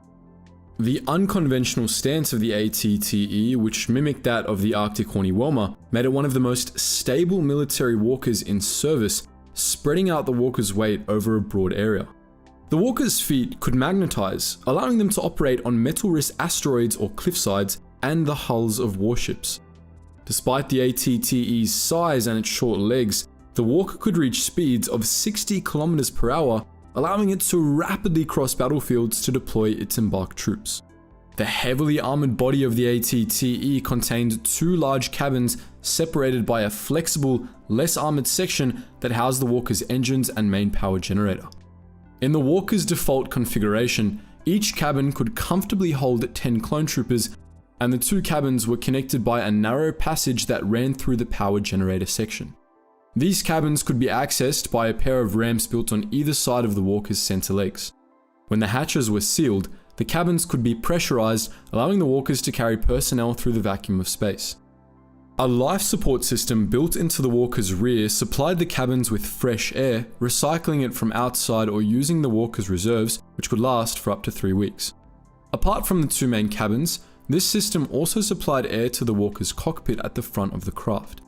The ATTE was heavily armed, making it a powerful presence on the battlefield. It featured 6 anti-personnel laser cannons mounted on ball turrets, 2 at the walker's rear and 4 in a cluster around the cockpit. These were designed to mow down enemy infantry, but they were highly effective against enemy vehicles too, especially smaller dwarf spider droids and crab droids. The ATTE's main weapon, however, was a top-mounted mass driver cannon, an extremely powerful artillery piece that fired energized shells, much like the missile tubes of the armored assault tank. This weapon could crack even battleship-grade armor and level enemy fortifications. So how did the ATTE work exactly? Well, it was operated by a crew of 7, 1 driver, 1 spotter, and 5 gunners. The driver and spotter were stationed in the cockpit and typically wore standard clone armor with modified pilot's helmets, which sported yellow stripes and no fins. The driver and spotter entered the cockpit from the front, where the cockpit canopy could be raised and the bars on the front of the cockpit could swing down to form a ladder. Inside, the driver would sit up front while the spotter would sit directly behind him, out of view through the cockpit windows. The driver's job was exclusively to pilot the walker, which he did via a pair of control levers and foot pedals. He alone of the crew had no control over the walker's weaponry, though ATTE drivers often trampled enemy infantry or fortifications when they got the chance. The spotter, meanwhile, operated a periscope and rangefinder mounted at the front of the craft. This allowed him to scan battlefields for targets. The spotter's job was to coordinate the ATTE's 5 gunners, picking out targets and assigning them to different gunners. Though this might seem like a redundant job, it allowed ATTE crews to make the most of their walkers' many weapons, as gunnery crews could efficiently divide targets between them. The ATTE's main gunner, the most visible member of the walker's crew, operated the mass driver cannon. His station was built into the cannon, making him an easy target for separatist snipers. In exchange for his vulnerability, the main gunner got to operate the ATTE's most powerful gun, which had a 360-degree turn radius and a high elevation range. Typically, the main gunner was the most skilled and most heavily armored of the 5 gunners. Nonetheless, this position had the highest casualty rate in ATTE crews, and main gunners were replaced so often that there was a ladder and exit hatch just behind the main cannon, allowing troopers from the forward cabin to ascend and replace a slain gunner. The 4 other gunners operated the ATTE's anti-personnel cannons. These men were housed in the walker's main cabins, with 2 stationed at the front of the forward cabin and 2 at the rear of the aft cabin. Each rear gunner manned an aft turret, while the forward gunners each controlled 2 linked fire turrets. This might seem like an absurd amount of gunners for just 6 anti-personnel cannons, but it allowed the ATTE's anti-personnel weapons to fire on 4 targets at once and decimate incoming infantry. The driver, spotter, and gunners made up the official, dedicated crew of the ATTE, but there were other important roles aboard these walkers that weren't covered by the 7 crewmen. Depending on the ATTE's configuration, The two main cabins could house additional crew or clone troopers acting in informal crew roles. Since these positions were inconstant and usually filled by passengers instead of dedicated crew, they were typically left out of crew numbers for these walkers. On standard ATTE models, both cabins were pretty similar. Each contained 2 gunner stations, seats for 10 clone troopers, and racks for the clones' blaster rifles, with seat restraints and inertial compensators to prevent passengers from being jostled around during combat. The clones in these cabins rotated in and out of the walker on a regular basis, but most walkers in this configuration carried at least one squad of clones at all times. Other ATTE configurations featured heavy alterations to the rear cabin, which was converted into a mobile command center or a storage bay for a pair of ATRTs. Specialized ATTEs often required additional crew. Walkers with command centers typically had on-board command staff, while walkers with ATRT lifts carried 2 ATRT pilots and mechanics to service the scout walkers while they weren't in use. Sometimes, ATTEs of any configuration carried clone engineers who performed maintenance on the walker during battle. Standard configuration ATTEs usually carried IM-6 medical droids in a locker along with emergency medical supplies. The droids could patch wounded clones so they could continue to fight. When required, an ATTE's passengers could be pressed into service as snipers, firing at enemy infantry from behind armored hatches. As we mentioned earlier, they could also act as replacement gunners. Embarked clones in the forward cabin were called upon to reload the ammunition belt for the mass driver cannon, for example, since the ammo belt, which was located in the main cabin ceiling, had to be reloaded by hand from ammo storage compartments built into the cabin's floor. Clone troopers in either compartment could also be called upon to perform emergency maintenance if an onboard engineer wasn't present. ATTEs were usually abuzz with activity, more so than you might expect. They not only carried 2 large crews into battle, but also more than a dozen clones who, when not resting, could also lend a hand to the walker's crew. In battle, clone units formed up around advancing ATTEs, with squads regularly rotating between rides in the walker's cabins and action on the ground. This allowed even standard configuration ATTEs to serve as mobile command posts, vital nodes in the web that was the Grand Army of the Republic. The ATTE's crew wasn't even the largest among Republic tanks. That award goes to the Juggernaut, which required a minimum crew of 20 and, depending on the configuration, could carry up to 300 men. One of the coolest parts of Star Wars has always been the massive, awe-inspiring warships, especially the fearsome Star Destroyers. Recently, we've been talking a lot about the Venator class Star Destroyer, the backbone of the Republic Navy during the Clone Wars. We've discussed the Venator mostly in a mechanical sense, analysing the ship's specs, its capabilities, and how well it performed overall. But we've yet to touch on how the Venator actually worked. What was its crew structure like? How was the ship maintained and operated? In this video, we'll try answer some of these questions. Before we begin, we'd just like to warn that this video will involve quite a bit of speculation. The lore doesn't give us everything we need to piece together a complete picture of a Venator's operations, but it gives us enough to piece together a decent image of how things worked. Now, let's get into it.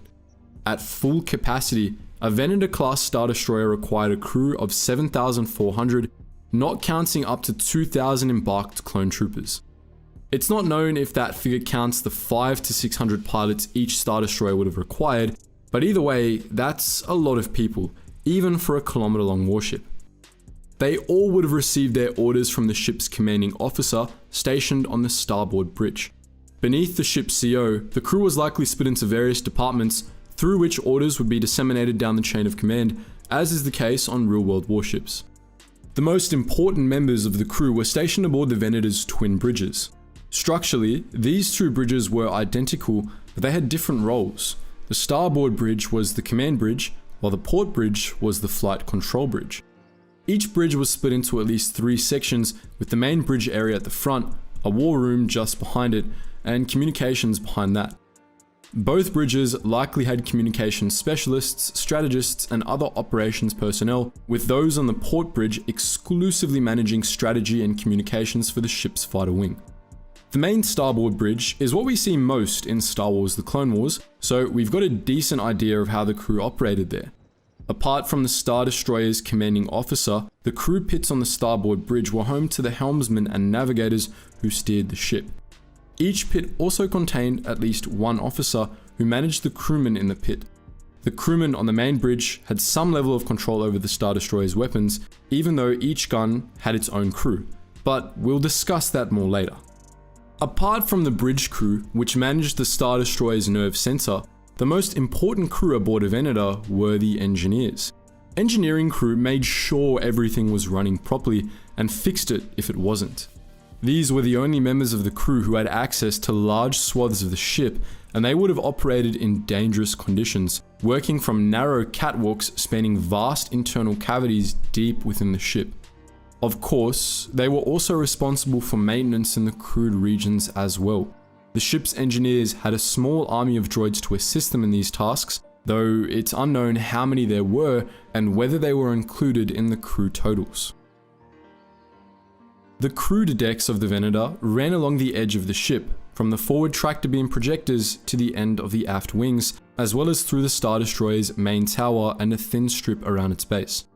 The majority of the ship's interior was divided between hangar space and internal systems.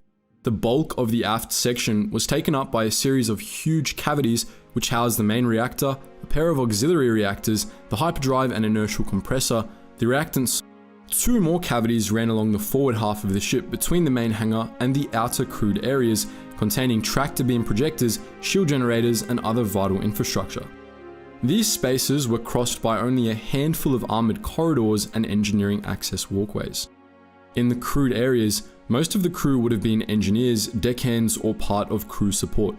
The Star Destroyer had living facilities for roughly 10,000 people, most of them probably located in the main tower. These facilities would have required a wide variety of support personnel, including quartermasters, mess hall workers, and security. The ship's pilots likely had their own living facilities and mess halls, probably close to the main hangar, and its embarked troops likely had their own sections as well. The Venator also had onboard medical personnel and at least one medical center, and since it was a warship, it probably had armories as well, with their own staff and a master-at-arms. Of course, with the Venator being a warship and all, a significant portion of its crew were gunners. At the very least, the 8 main DBY-827 heavy turbolaser turret each had their own crews located in a fire control room between the two barrels of the turbolasers, with each gun commanded by its own officer. At least some of the lesser guns had crews as well. The Venator's flak guns, located along gunnery decks running along the broadsides of the ship, were all crewed, not automated, as we saw firsthand in Revenge of the Sith. We'd wager that the torpedo tubes and medium turbolasers had crews as well. That leaves only the Star Destroyer's 52-point defense laser cannons, which were at least partially automated since they were meant to track fighter craft that moved faster than any organic gunner could track. Many real-world point defense guns are automated for exactly this reason. Despite it being canon that the Venator's main guns had their own crews, Star Wars The Clone Wars implies that there were also gunners in the main bridge's crew pits. These might have been officers handing down orders to the various gunnery crews, or all of the Star Destroyer's guns might have been partly automated, allowing for remote control from the bridge, if with less accuracy. Both of these scenarios were probably the case. Lastly, the Venator had a particularly large flight operations division. Hangar crew had to manage 192 V-Wings, V-19 Torrents or Z-95 Headhunters, 192 ETA-2 Interceptors, Delta-7 Interceptors or A-6 Interceptors, 36 ARC-170s, 40 LAAT gunships and or LAAT dropships, 24 heavy military walkers, typically ATTEs, and a scattering of shuttles and support craft.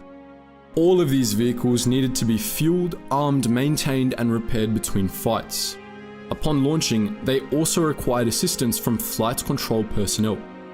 On a ship with as large a carrying capacity as the Venator, this required a small army, not even counting the other personnel required to manage the deck crews and keep the hangars organized.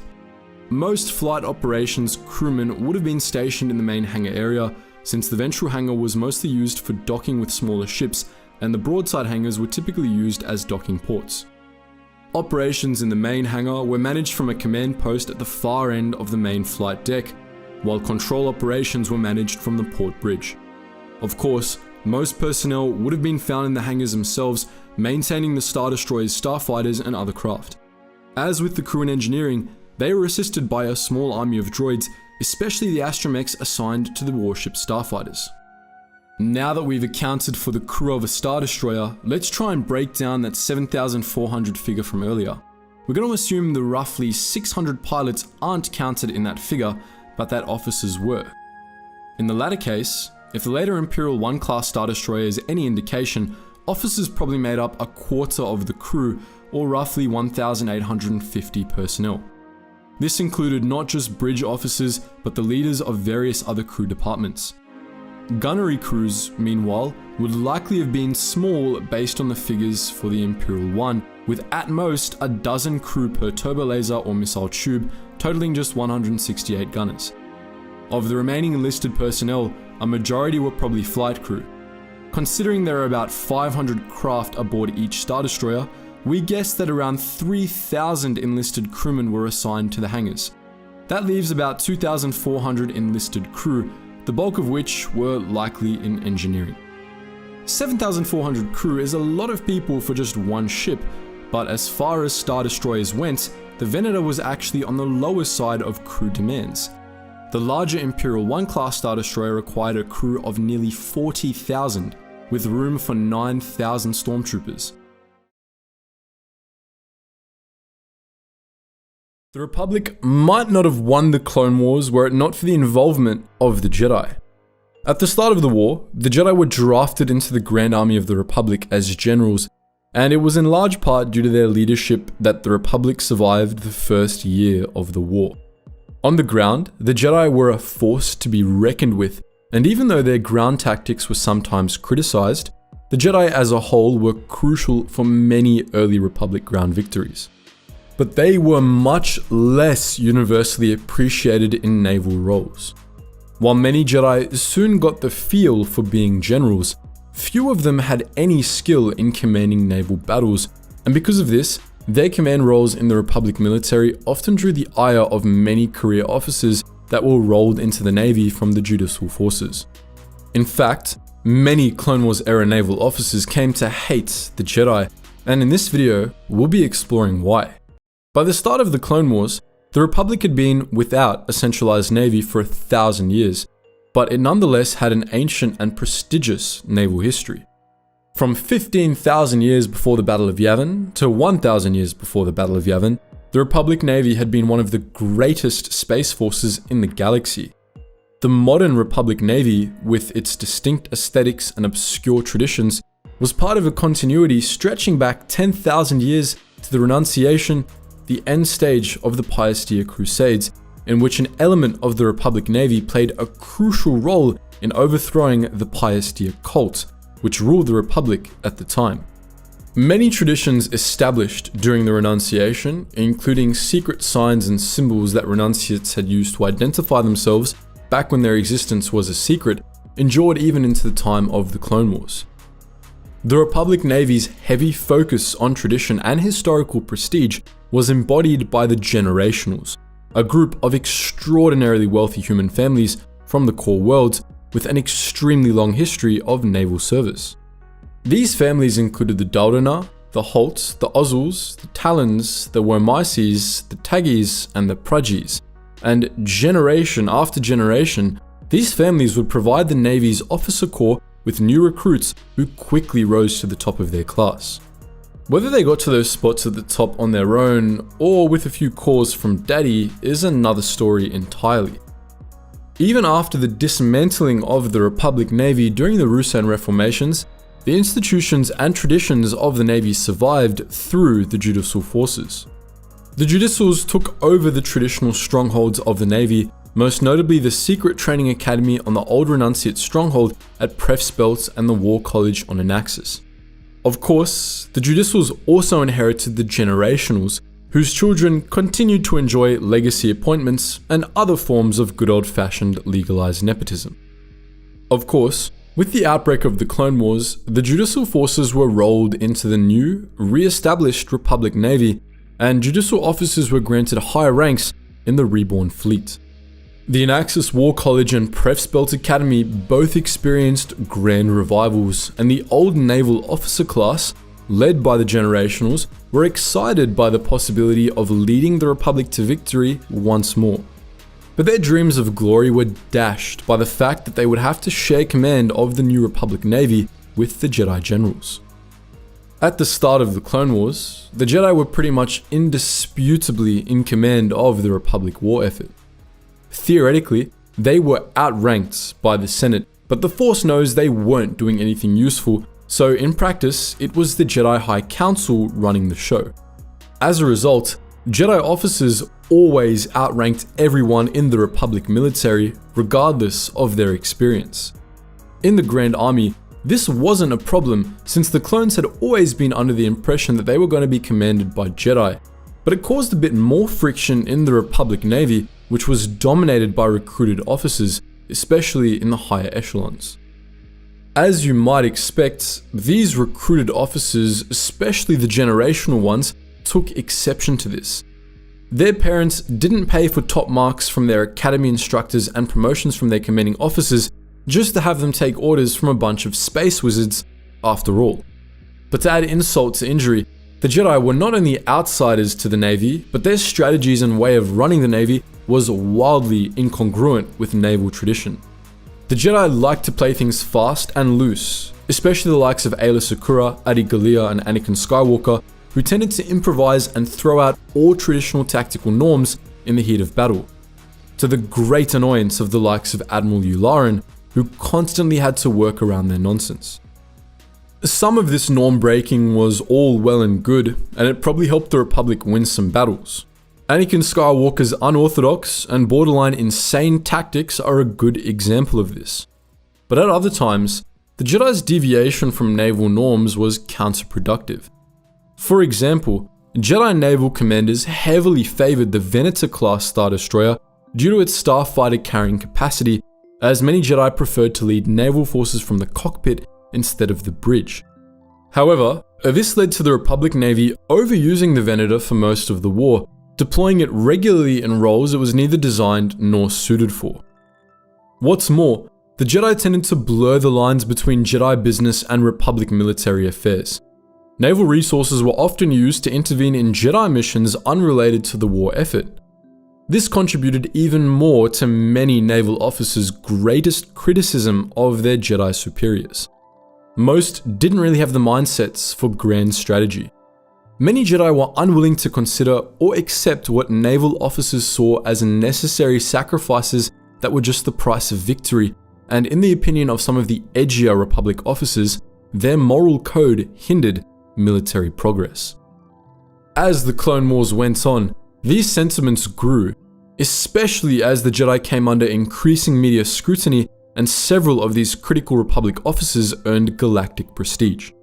Even though the Jedi overshadowed ordinary officers in most of the Clone Wars' major campaigns, there were a few theaters where ordinary officers took charge and were hailed as heroes of the Republic. The most notable of these theaters was the Outer Rim trade route, a major backbone of the Separatist war effort that had been steadily reclaimed by forces operating from Eriadu, once the Republic's only stronghold on the entire route. Republic forces at Eriadu were commanded by Brigadier Gideon Tarkin and Admiral Wolffe Tarkin, who did a masterful job managing naval assets and prioritizing different theaters to defend Eriadu from constant Separatist attacks and steadily push back along the Rimmer. Their victories won them the favor of the HoloNet news, and it got Admiral Tarkin the ear of many powerful figures in the Senate. This included Supreme Chancellor Palpatine, who was a close friend of his, and who seemed to steadily grow increasingly open to Tarkin's advice. In the latter half of the Clone Wars, this advice became increasingly anti-Jedi, culminating in a memo Tarkin sent to the Supreme Chancellor in 20 BBY. This rather melodramatic memo called for the Jedi to be stripped of military command, and it read as follows. Dire circumstances require that I must be blunt. I fear the Jedi Order will lose this war if they are allowed to continue their role as the leadership of the Grand Army of the Republic. These recent weeks have piled debacle upon us, and I cannot sit in silence and still call myself a patriot. I've expressed concerns of this type to you in the past, and you've been generous enough to offer me an attentive ear. I know your time is valuable, so this is not mere repetition of earlier misgivings. Republic intelligence has concluded its inquiry into the Creepiest incident, and I am appalled. The actions of the Jedi Council directly contributed to a dozen ships of the line, complete with their experienced command crews, being jeopardized by Separatist sabotage. The Jedi failed to prevent the capture of one of their cruisers, the Renown, and upon interception of encrypted transmissions regarding this plot, dispatched their own mission, separate from and unsanctioned by Republic intelligence, to recover a decryption module. The Jedi Council placed in command of this most crucial operation an inexperienced military tactician and tasked a team of used droids to complete it. Their failure to complete the mission in a timely manner nearly resulted in the loss of all life at the Republic Valor Strategy Conference. Yes, disaster was averted, but is a hair's breadth a comfortable margin in which to risk the outcome of a war? Factor in the recent loss of the Negotiator, an entire flagship destroyed while rescuing truant Jedi children in a sector far away from the front lines. We are thus left with an inescapable conclusion. This is not how to run the war. As much as General Grievous is an abomination, at least the enemy sees the value in machine precision when organizing strategy. The Jedi offer no such discipline. They rely too much on wizardry and feelings. Such is unbecoming of soldiers. The Jedi have said it often, they did not wish for this role. I think the time has come to relieve them of it. I've prepared a number of alternatives that I would like to present to you in person when your schedule permits it. Until then, I am ever your loyal soldier. Tarkin got what he wished for. Starting in 20 BBY, the Jedi were steadily sidelined from Naval Command, and in 19 BBY, they were, to put it lightly, removed entirely. With the establishment of the Galactic Empire and the transformation of the Republic Navy into the Imperial Navy, the Generationals and their fellow recruited officers took command once more, and naval leadership never did anything dumb ever again. Just kidding, it was even more of a clown show after the Jedi were gone, but that's another story entirely. So that's why Clone Wars era naval officers hated the Jedi so much. I can't define a hero. All I know is that it's someone you probably don't notice, but when you find out what they did and how modestly they did it, you can never shake off the feeling that you're cut from a lesser cloth, and you find that braggarts suddenly offend you a great deal more than usual. Admiral Yularen tended to fade into the background in Star Wars: The Clone Wars. The ever-suffering commander of Anakin Skywalker's fleet functioned almost as a sidekick, with his most notable trait being his constant irritation at Skywalker's antics. This framing of his character can make it easy to forget that Yularen was a distinguished officer in his own right, a skilled tactician with a long career. Time and time again, he faced certain death from the bridge of his flagship and didn't even flinch, winning battles for the Republic and providing the support necessary for many of Skywalker's crazy gambits to pay off. In this video, we're taking a look at the strategic outlook of one of the Republic Navy's brightest stars.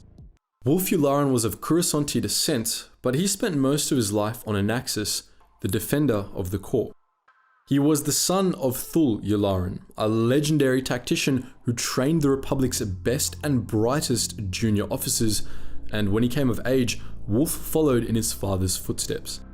The younger Yularen studied at the legendary Prefspelt Academy, becoming an expert on military history. After graduating, he chose to serve in the Planetary Security Forces. Yularen started out as a captain in the Quaimar Sector Forces, commanding a fleet in one of the most dangerous parts of the Outer Rim. In the Quaimar Sector, Yularen faced off against roving bands of Circadian pirates, whom he bested on numerous occasions. He proved to be a fearless commander and quickly climbed the ranks, favored by his superiors for his calm and collected approach to combat. He served as a military advisor in the Battle of Malastare Narrows, where he joined a Republic fleet facing off against Admiral Trench. Since Admiral Trench's fleet included Circadian pirate squadrons, Yularen's expertise proved crucial to the Republic's victory in that terrible battle. During his time in the Quaimar sector forces, Yularen was repeatedly hampered by intelligence leaks and corruption in the lower ranks, which frustrated him immensely. He became almost obsessed with security and anti-corruption measures, which led him to leaving the Quaimar sector forces and joining the Senate Bureau of Intelligence for a time. In the SBI, and later in Supreme Chancellor Palpatine's personal anti-corruption task force, Yularen did his best to put a stop to the many illegal dealings that went on in the Senate, though corruption within the SBI itself continued to hamper his efforts.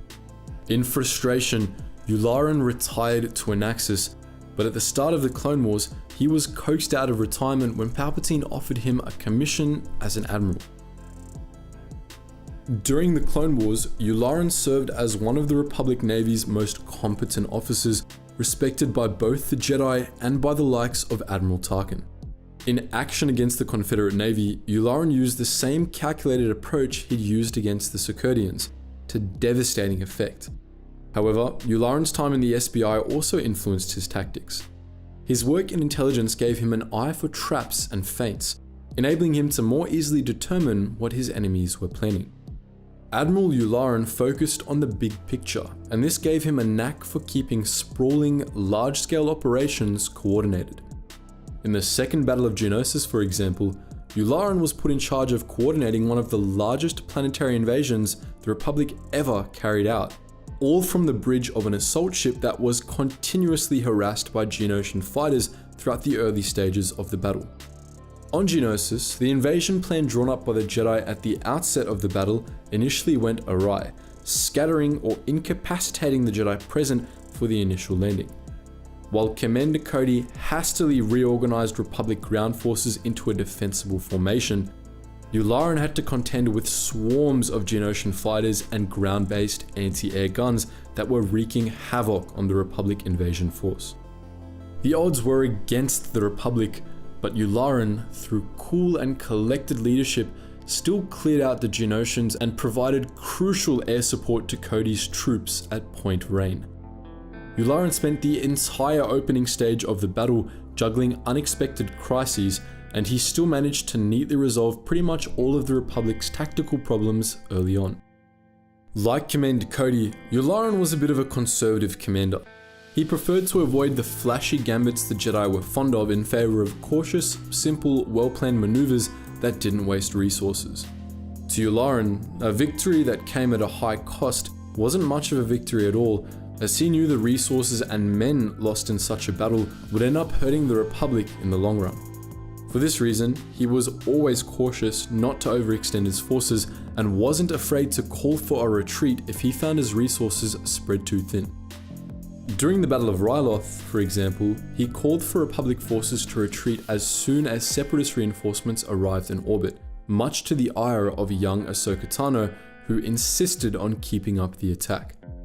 The Republic eventually won the orbital battle over Ryloth, but Tano's initial refusal to retreat cost the Navy dearly, and the outcome of the battle came very close.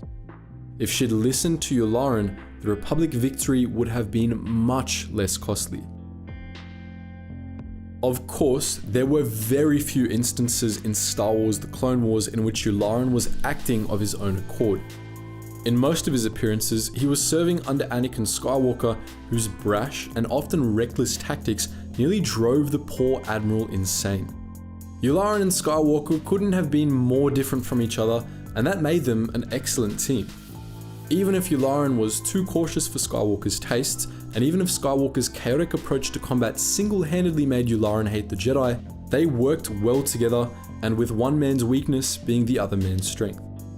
Without Admiral Yularen, Skywalker's daring gambits wouldn't have paid off nearly as often, because Yularen's careful control of resources and deployment provided crucial support in the heat of battle.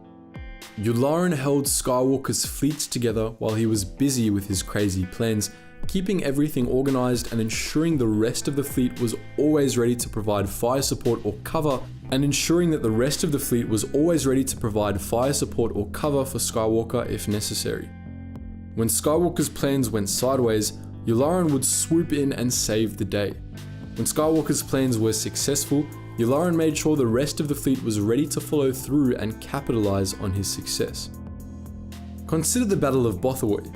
That battle came at the end of a long campaign against General Grievous, which saw Skywalker and Yularen's fleet whittled down to a mere 3 Star Destroyers and chased to the edges of the Both system. Without Yularen's careful management of the fleet's resources, it's doubtful they would have gotten that far. Now, as you all likely remember, Skywalker bested Grievous in the Battle of Bothawui by deploying ATTE walkers on the rings of the gas giant Golem, which fired on Grievous's ships from behind as they passed through the asteroid field. But this strategy wouldn't have been successful without Admiral Yularen, who managed the bulk of Skywalker's fleet during the battle. While Skywalker's attention was on the advancing cruisers, Yularen held the rest of the fleet together, keeping it in formation even as Grievous began his attack. Yularen's support was also crucial to Skywalker's success in the Battle of Geonosis. Yularen, as you remember, volunteered to join Skywalker on a stealth ship bound for the planet's surface, which Skywalker ended up using to attack Admiral Trench's flagship, the Invincible, head-on. Yularen's knowledge of Trench's tactics proved invaluable to Skywalker at Geonosis, helping him outsmart Trench and break the Separatist blockade.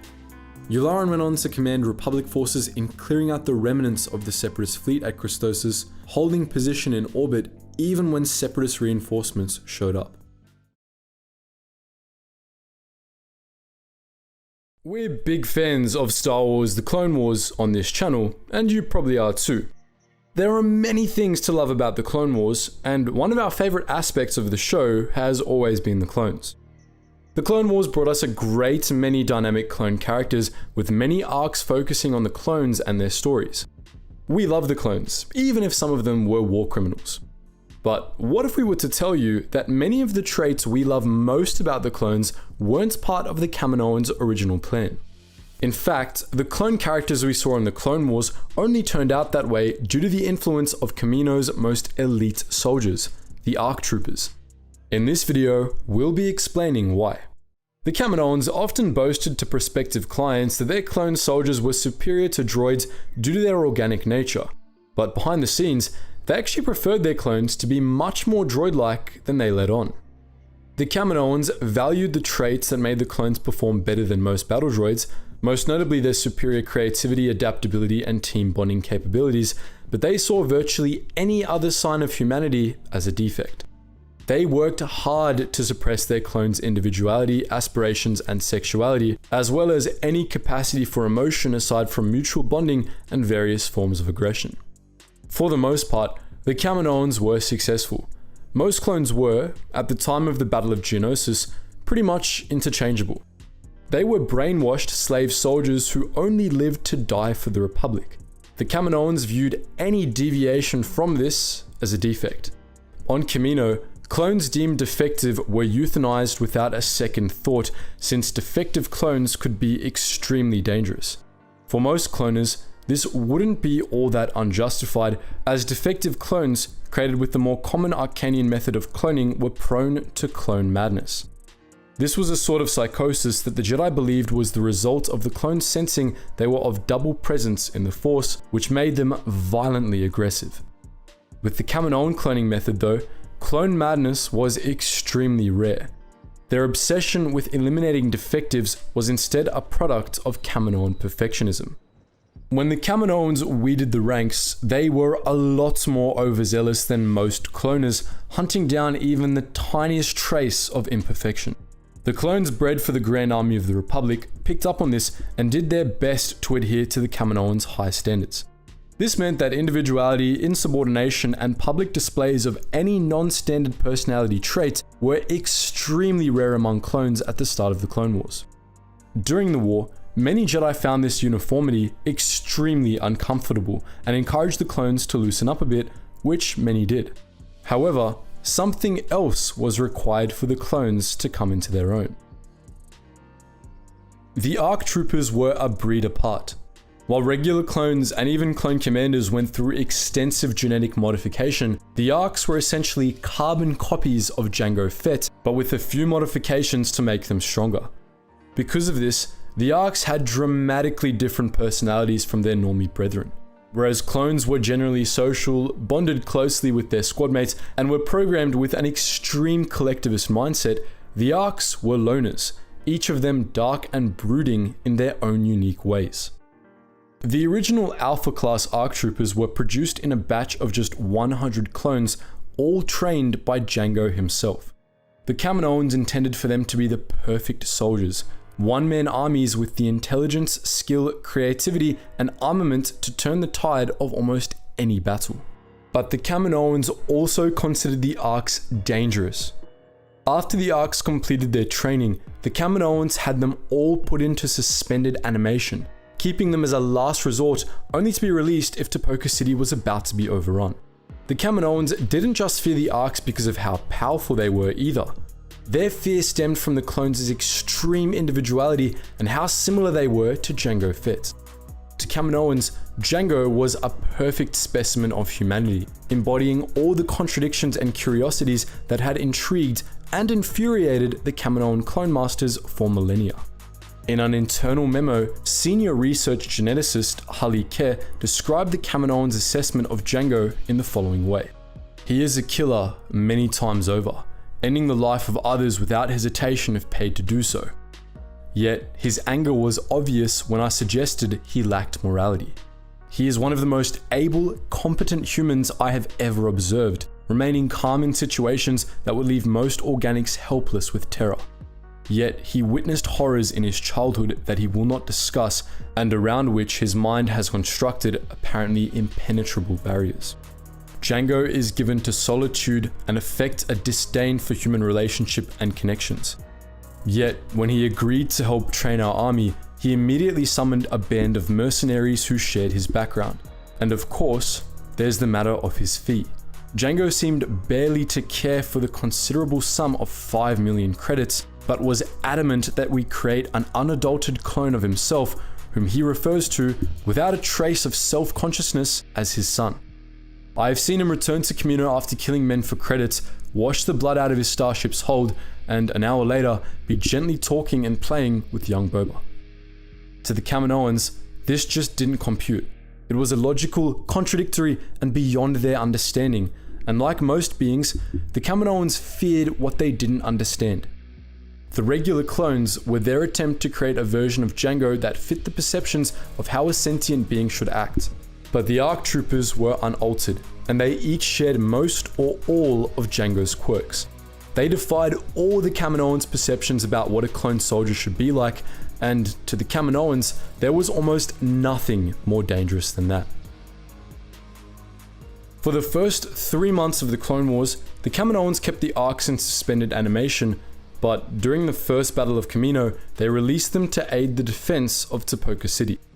After Commando, the ARCs were integrated into the Grand Army of the Republic and the Republic Special Operations Brigade, typically assigned to prominent command roles.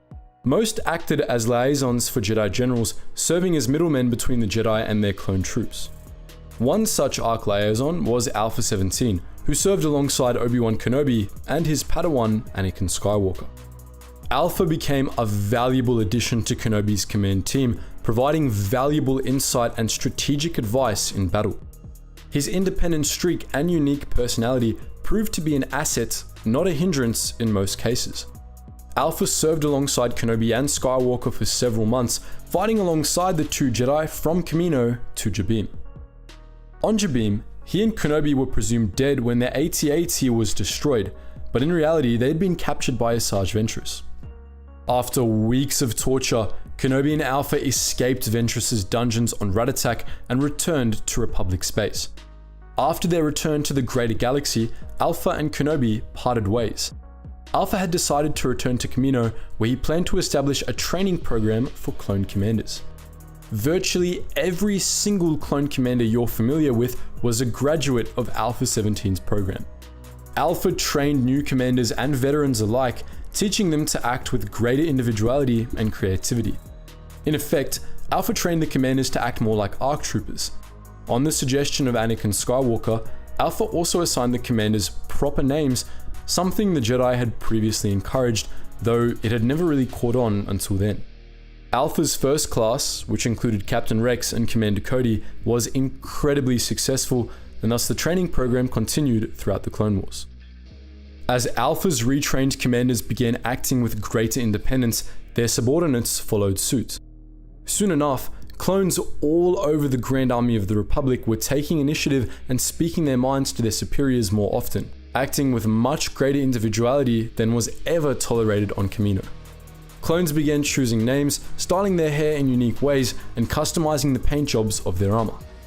In other words, they became the clones we all know and love. None of that would have happened were it not for Alpha 17 and, by extension, the other ARC troopers. Their influence revolutionized the Grand Army of the Republic, breathing into it the humanity that the Kaminoans had tried to stifle. Alpha 17, in case you didn't know, was actually supposed to make an appearance in Star Wars The Clone Wars. He was cut because George Lucas thought there were too many characters whose names started with A, so the writing team came up with a new clone character to take his place, Captain Rex. ARC troopers were decidedly badass, and on the battlefields of the Clone Wars, they displayed incredible skill and competence again and again. There are many amazing stories of ARC troopers in action, but one of the most awe-inspiring is that of the Battle of Hypori. ARC troopers weren't all that heavily involved in this battle, at least in the early stages of it, but the Mutilants 10's last-minute intervention in the final hours of the battle is the stuff of legends, perhaps the ARC troopers' finest hour. That day, the troopers of the Mutilants 10 became the first clones to come face to face with General Grievous and escape with their lives. And in this video, we'll be telling the story of that harrowing mission. After the Battle of Geonosis, the CIS had lost their primary droid factory, hindering their ability to capitalize on the Republic's disorganization during the first weeks of the Clone Wars. But this loss was quickly overcome as dozens of new mech worlds were established or reconfigured to fill the void left by Geonosis. The most important of these mech worlds was Hypori, a Geonosian colony in the Ferra sector. This increased importance, however, made Hypori a target, one that Republic forces attacked just 4 months into the war. The Republic mustered a pretty huge invasion force to take Hypori, composed of numerous acclimated class assault ships crammed full of clone troopers and armored vehicles. The force was led by 7 Jedi, Dakman Barek, Kyadi-Mundi, Shakti, Kakruk, Aayla Secura, Tarsier, and Padawan Georgi. It was, according to Republic intelligence, more than sufficient to take Hypori, and it was being dispatched at a point in the war where the Republic had the advantage. Republic forces had just won major victories on Mon Cala and Mutilants, and Hypori seemed to be next on their list. Unfortunately for Republic forces, however, the Confederacy had secretly dispatched General Grievous to take command of Hypori's defensive garrison. Grievous ordered orbital mines to be deployed at the exits to major hyperspace lanes leading to Hypori, and when the Republic invasion force came out of hyperspace, it plowed right into them. The entire fleet was crippled immediately, and the wrecks of the Republic assault ships plummeted toward Hypori's surface. A few were intact enough to allow the clones and Jedi aboard to make it safely to the surface, including the Jedi's command ship. But these groups of survivors were soon swarmed by hordes of battle droids. The 7 Jedi survived the crash landing and attempted to rally their forces, but they were outmaneuvered at every turn by General Grievous, who led his own army in a total rout of the Republic invasion force. Master Barrack was just barely able to get a distress call to Obi-Wan Kenobi on Mutilants before Grievous cut him down. The rest of the clones on Hypori died soon after, leaving only the 6 Jedi. Before long, Grievous began hunting the Jedi too. He spooked Georgi into leaving cover and getting himself killed before attacking the remaining 5.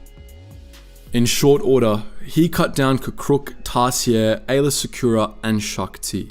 Ki-Adi-Mundi was the only one left standing, and he was already exhausted and overwhelmed by Grievous's onslaught. Things were bleak, but Mundi wasn't doomed yet.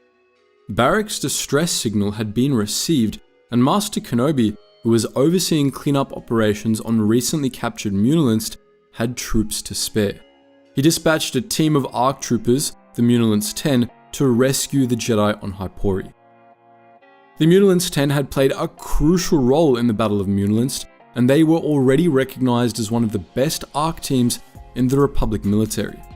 The team was led by Alpha 77, better known as Captain Fordo, and it originally consisted of a pair of ARC lieutenants supported by 7 specially trained regular clones.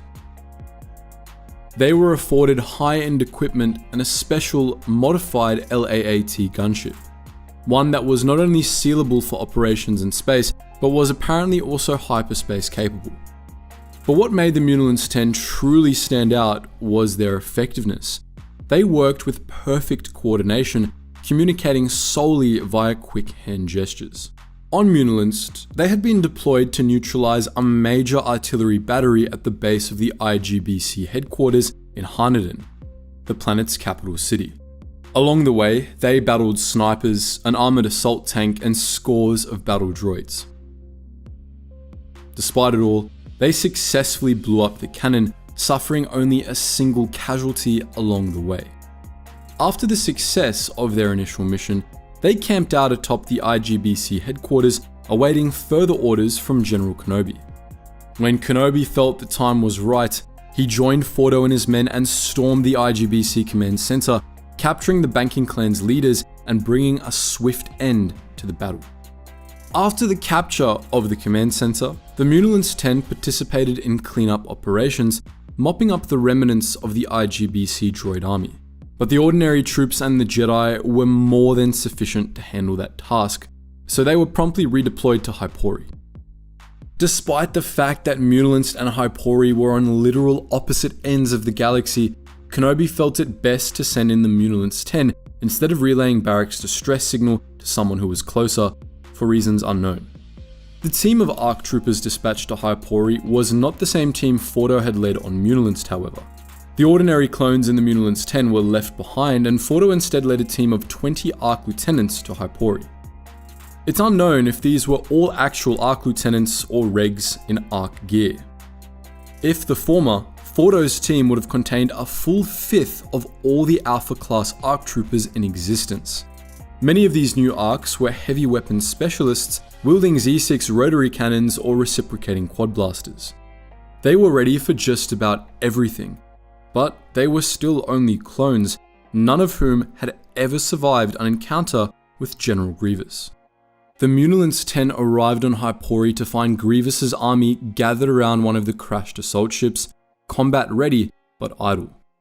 Grievous and the Jedi were determined to be inside, and Fordo ordered the pilot of the team's gunship to make for the assault ship at full speed.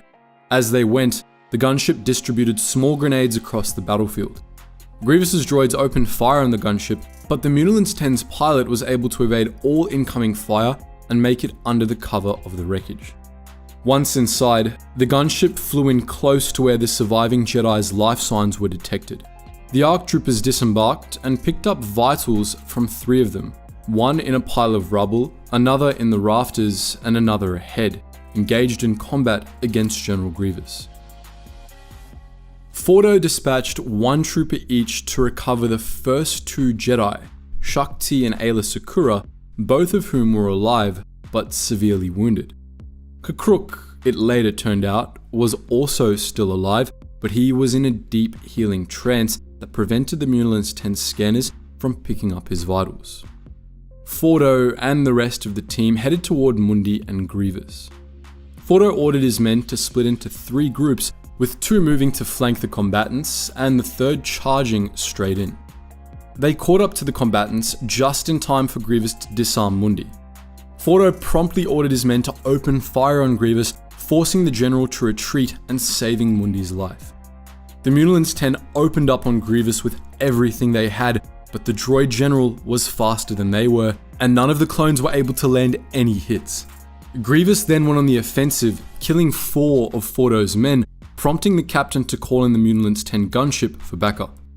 The gunship promptly arrived and unleashed a hail of laser cannon blasts and rockets, forcing Grievous to flee. This bought the Munilant's 10 enough time to gather up the Jedi and withdraw over the objections of Ki-Adi-Mundi. With all the known Jedi survivors recovered, Fordo ordered a retreat, leaving Grievous and the Confederacy victorious on Hypori. As the Munilant's 10 made their escape, Fordo detonated the grenades that had been deployed earlier, destroying large chunks of Grievous's army. This didn't deal any lasting damage, but it distracted the droids long enough for the Munilant's 10 to successfully escape Hypori.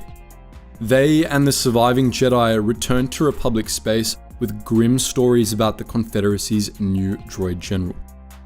Following this, Grievous became the public face of the droid army, the new CIS Supreme Commander, and he would go on to change the Confederacy's whole approach to the Clone Wars. The Munilant's 10 and the Jedi they rescued were the first to survive an encounter with Grievous, but their escape only ushered in a new, darker chapter of the war.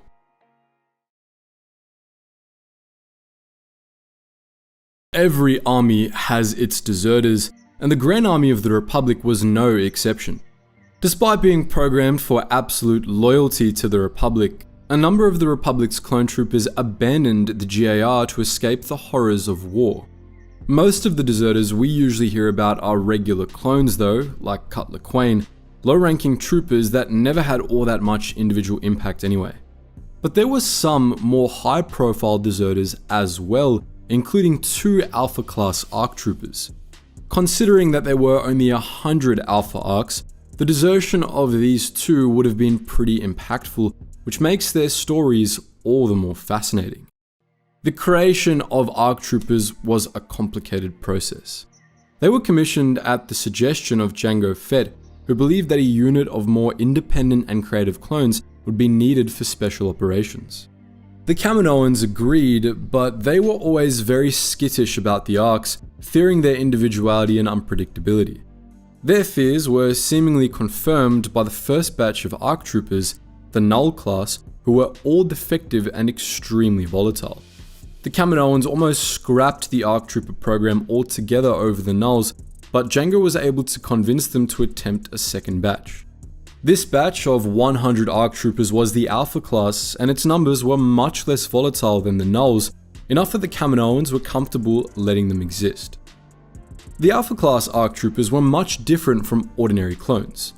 They were more independent and they retained much more of Jango's personality, with most of the class being antisocial cynics of some variety. The Kaminoans were still skittish about them, as they were about any creation of theirs that they didn't have complete control over, but they could at least rest assured that none of the Alpha ARCs were defective. Well, except for one. Every batch of clones had a few members that were considered defective by the Kaminoans, and in the Alpha class, the aberrant clone was Alpha 02. Unlike the other ARC troopers who were successfully indoctrinated with loyalty to the Republic and its Grand Army, Alpha 02, nicknamed Spar by the clone trainers, rejected his programming entirely, remaining fully independent and lacking any loyalty to the Republic, or anyone else for that matter. The Kaminoans discovered this early on and put Spar through reconditioning. The reconditioning didn't work, but Spar was smart enough to know that the Kaminoans would kill him if they figured that out, so he pretended otherwise, and he was able to dupe the Kaminoans. Spar, together with the other Alpha ARCs, was trained rigorously by Jango Fett himself, becoming one of the most skilled soldiers in the galaxy. For many years, he was able to blend in with his fellow ARCs, and after his reconditioning, he didn't have any noticeable issues with his trainers. Indeed, he became close friends with one of the Mandalorians Fett recruited to train the clone commandos, Mij Gillamar, who also worked as a doctor treating injured commandos. This friendship ended up saving Spar's life. When he was biologically 17, Spar overheard a story about something Jango Fett had done, and he was immediately hit with an intense flashback. Not one of his own memories, but one of Jango's. He soon discovered that he had all of Jango's memories prior to his cloning. Knowing that the Kaminoans would probably terminate him if they found out, he faked a psychotic break to meet with Mij Gillamar and let him know what had happened. Gillamar called in a favor from Jango, who ultimately agreed to smuggle Spar off Kamino aboard the Slave One. With Fett's help, Spar escaped Kamino and became the first clone deserter. Let's put a pin in Spar's story for now. We'll get back to him soon. After Spar fled Kamino, the remaining 99 Alpha-class ARC troopers were put into stasis by the Kaminoans, who planned to keep them as a last resort weapon in case Tipoca City was on the verge of being captured by the enemy. When the ARC troopers awoke, the Clone Wars had been raging for 2 months and had finally come to Kamino, and Tipoca City was being overrun. The ARCs turned the tide of the battle and were soon deployed all over the galaxy, sent to the fiercest theaters of the Clone Wars. Some served as liaisons to Jedi generals on the front lines, while others were deployed on covert missions. Alpha 30, nicknamed Sul, fell into the latter category. In 21 BBY, he was sent to Gaftakar to train the planet's marginalized Marit population as an insurgent militia capable of overthrowing the planet's human-dominated separatist government. During the mission, he disappeared, and by the time the clone commandos were sent to finish the operation, he was presumed dead. But the clone commandos of Omega Squad and the Null-class ARC Arden soon discovered that Sul was indeed alive, and that he had deserted the Grand Army of the Republic. When Arden tracked him down and asked him why, Sul's answer proved shocking. To quote their conversation, "So, tell me when you first lost your enthusiasm for a long-term military career in the glorious Grand Army of the Republic." Let me see. I think it was when they blew my buddy's brains out. Yep, I do believe it was.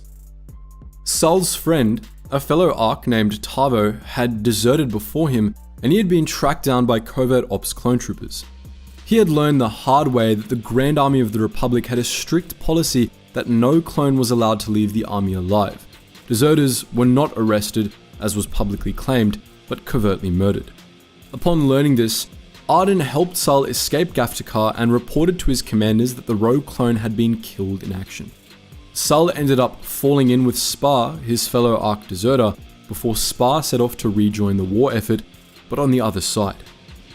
During the first few years after his desertion, Spar had worked as a bounty hunter, using what he remembered of Jango's life to become one of the best in the business. But midway through the Clone Wars, he found another calling. In the wake of Jango Fett's death on Geonosis, he had begun to believe that his purpose in life, the reason he had been given Jango's memories, was to rebuild the Mandalorian super commandos. To that end, he traveled to Mandalore to recruit aspirant warriors to join his cause. One of his earliest followers, Fen Shaisa, spread rumors that Spar was the son of Jango Fett, the last Mandalore of the true Mandalorians, and Spar took advantage of this rumor to claim the title of Mandalore for himself, renaming himself Mandalore the Resurrector.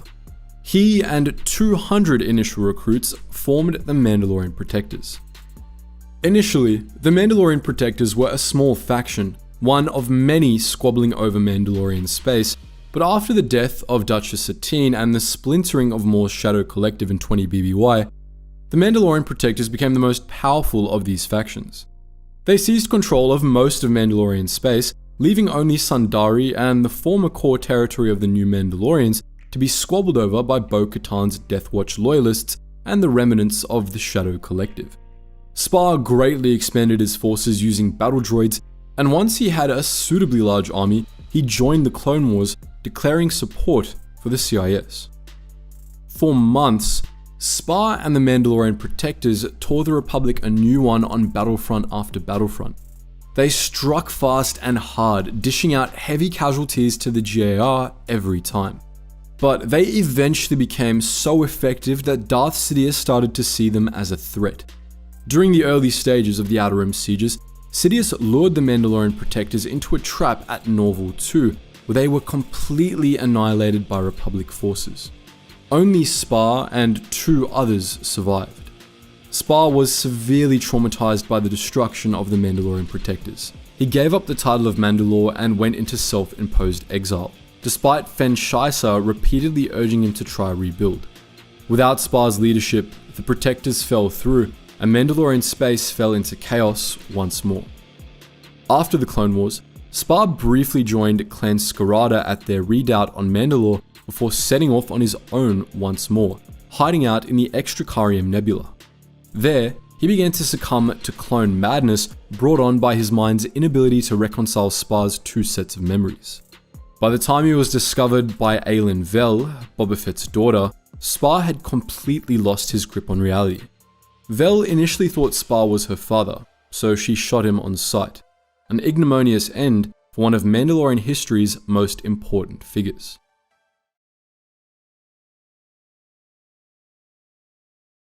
If you're a long-time fan of this channel, you probably know a fair bit about ARC Troopers. They were the Republic's ultimate soldiers, an elite cadre of 100 clones bred to be almost exactly like Jango Fett, with no personality tempering whatsoever.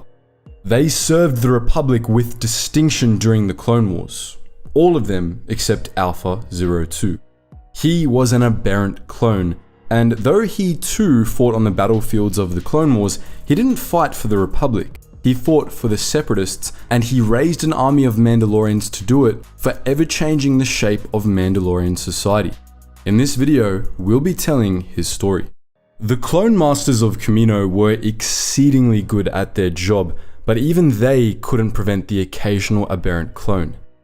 In the general clone population, aberrance rates were 3.5%. For their elite soldiers, that rate dropped to 1%. In the original batch of 100 Alpha class ARC Troopers, that 1% represented Alpha 02. Unlike the other ARC Troopers who accepted the Kaminoans' programming and developed loyalty to the Republic, Alpha 02 was completely unresponsive to indoctrination, and he was even more independent than the other ARC Troopers. Like with all aberrant clones, the Kaminoans put him through reconditioning before considering euthanasia, and it seemed to work. After reconditioning, Alpha 02's aberrant personality traits seemed to have gone away, but it was all just an act. Alpha 02, who by that point had taken the nickname Spar, was no fool, and he knew what would happen to him if the Kaminoans thought his reconditioning had failed. He faked his recovery by trying to blend in with the other clones, and he did a good enough job that the Kaminoans didn't notice that his independent streak hadn't gone away. For a time, Spar was able to fit in with his brothers, but that all changed in 24 BBY, when he was biologically 17. That year, Spar overheard a conversation about one of Jango Fett's exploits, and it triggered a rush of memories. As it turned out, Spar wasn't just independent and unresponsive to indoctrination, he had all of Jango Fett's memories too. Upon realizing this, Spar knew he had to get off Kamino. To this end, he began faking insanity and mental breakdowns to meet with Midge Guillemar, a Mandalorian clone commando trainer that worked as a doctor for injured ARCs and commandos. Guillemar was sympathetic to Spar's plight and talked Jango into smuggling the aberrant clone off-world. Jango hid Spar in the cargo hold of Slave 1 and dropped him off at a spaceport during a bounty hunt. Thus, Spar became the GAR's first deserter. At first, Spar wandered around the Outer Rim, taking small-time bounty hunting jobs to keep himself afloat. But when the Clone Wars began and Jango died in his first battle, Spar decided that he had a more important purpose. Jango, as Spar knew well, had been the last of the true Mandalorians who had been wiped out after a civil war with the Death Watch at the Battle of Galadran. After the battle, all of the survivors save Jango had been killed by the Jedi. With Jango dead, Spar was the only one who remembered the ways of the true Mandalorians, and he became determined to resurrect them and restore the Mandalorians to glory. Spar traveled to Mandalore and allied with Fen Shaisa and Toby Dullah, who became his right-hand men. On the urging of Shaisa and Dullah, Spar claimed to be the son of Jango Fett, and thus the rightful claimant to the title of Mandalore. He took the name Mandalore the Resurrector, and in the early years of the Clone Wars, he gathered over 200 followers, a mix of local police and former Death Watch members. They called themselves the Mandalorian Protectors, and they sought to return Mandalorian society to the old ways that had been abandoned under the rule of the pacifist New Mandalorian faction. The New Mandalorians remained in control of Mandalorian space until 20 BBY, when Duchess Satine Kryze was killed and the New Mandalorian faction was effectively dissolved. For the rest of the Clone Wars, several factions vied for control of Mandalorian space. Maul's Shadow Collective and Bo-Katan Kryze's Death Watch loyalists fought over the ruins of New Mandalorian society, while Spar and the Protectors took control of rural Mandalore and many other worlds in the sector. All three of these factions claimed to be the true rulers of Mandalore, but from mid-20 BBY to early 19 BBY, it was the Protectors who controlled most of Mandalorian space. This was because, unlike the other factions, the Protectors had allies. From the very beginning of his quest to rebuild the Mandalorians, Spar knew he wanted in on the Clone Wars. War was the Mandalorian way of life, and Mandalore the Resurrector wasn't going to let the biggest war the galaxy had ever seen pass him by. But beyond that, Spar had an agenda. He wanted revenge on the Jedi for the Battle of Galadran. Despite the fact that the Jedi at Galadran had been led by a certain Master Dooku, Spar and his Protectors joined the Confederacy of Independent Systems. Backed by legions of BL series Battle Legionnaires, a limited run line of battle droids at the CIS customed for the Protectors' exclusive use, Spar's followers went to war against the Republic. The Mandalorian Protectors acted as elite shock troopers for the CIS, carrying out covert missions and devastating lightning strikes on Republic forces across the galaxy. The Protectors massacred Republic troops at New Holsters, Dadja, Null, and New Bornelix, and during the Outer Rim sieges, they even launched an attack on Kamino itself. They didn't always win their battles, but they were never really trying to. Their objective was to do as much damage as possible and to kill as many Jedi and clones as they could, and they did their job well. Unfortunately for the Protectors, they were a little too good at their job, and Darth Sidious began to consider them a threat to his plans for the Clone Wars. After several unsuccessful attempts by Republic intelligence to assassinate Spar, in 19 BBY, Sidious enlisted the Mandalorian Protectors to capture Senator Padme Amidala at Naval 2. The mission, however, was a ruse, and the Protectors arrived at Naval 2 to find Republic forces lying in wait. The Mandalorians didn't stand a chance. Only 3 of them survived: Spar, Fen Shaisa, and Toby Dulla. Naval 2 left Spar shell-shocked, and he was never the same again. He gave up the title of Mandalore and refused to take it up again despite Fen Shaisa's attempt to convince him otherwise. After the end of the Clone Wars, Spar returned to Mandalore, where he hung around with Cal Scarada and his definitely not a cult extended family of clone deserters were trying to find a way to reverse the clones' accelerated aging. Spar took interest in the project and volunteered himself as a guinea pig for anything the Scaradas wanted to try, but it's unknown if anything ever came of it. At any rate, Spar didn't stay with the Scaradas for long. Even before Naval 2, he had been struggling to cope with having 2 completely different sets of memories, but the trauma and shock of that last battle worsened his condition. Spar began to succumb to clone madness, steadily becoming unsure of what was or wasn't real. As this psychosis worsened, Spar made his way to the Extracarium Nebula, where he ran into Eileen Vel, the estranged daughter of Boba Fett. Vel mistook Spar for her father and shot him on sight, killing him. As it turned out, Vel wasn't the only one to confuse Spar with Boba either. Years later, some accounts of the Mandalorian Protectors claimed that it had been Boba Fett who led the Protectors in the Clone Wars. As an out-of-universe note, there's a simple reason for this. The entire character of Spar was actually created as a retcon. The story of the Mandalorian Protectors and their role in the Clone Wars comes from an expanded universe comic from the early 80s, which described how Boba Fett had led the Mandalorians in fighting for the Empire during the Clone Wars until the Emperor ordered them to capture a young Princess Leia, sending them into a trap that destroyed most of the unit. Obviously, this was incompatible with the prequels, but since this particular comic was fundamental to establishing a lot of the lore surrounding Mandalorians, the offending details were retconned. Instead of fighting for the Empire, the Protectors fought for the CIS. Instead of trying to capture Leia at Naval 2, they were sent after Padme, and instead of being led by Boba Fett, they were led by Spar, the self-proclaimed son of Jango. Isn't continuity fun? Anyway, that's the story of Spar, the ARC trooper who fought against the Republic.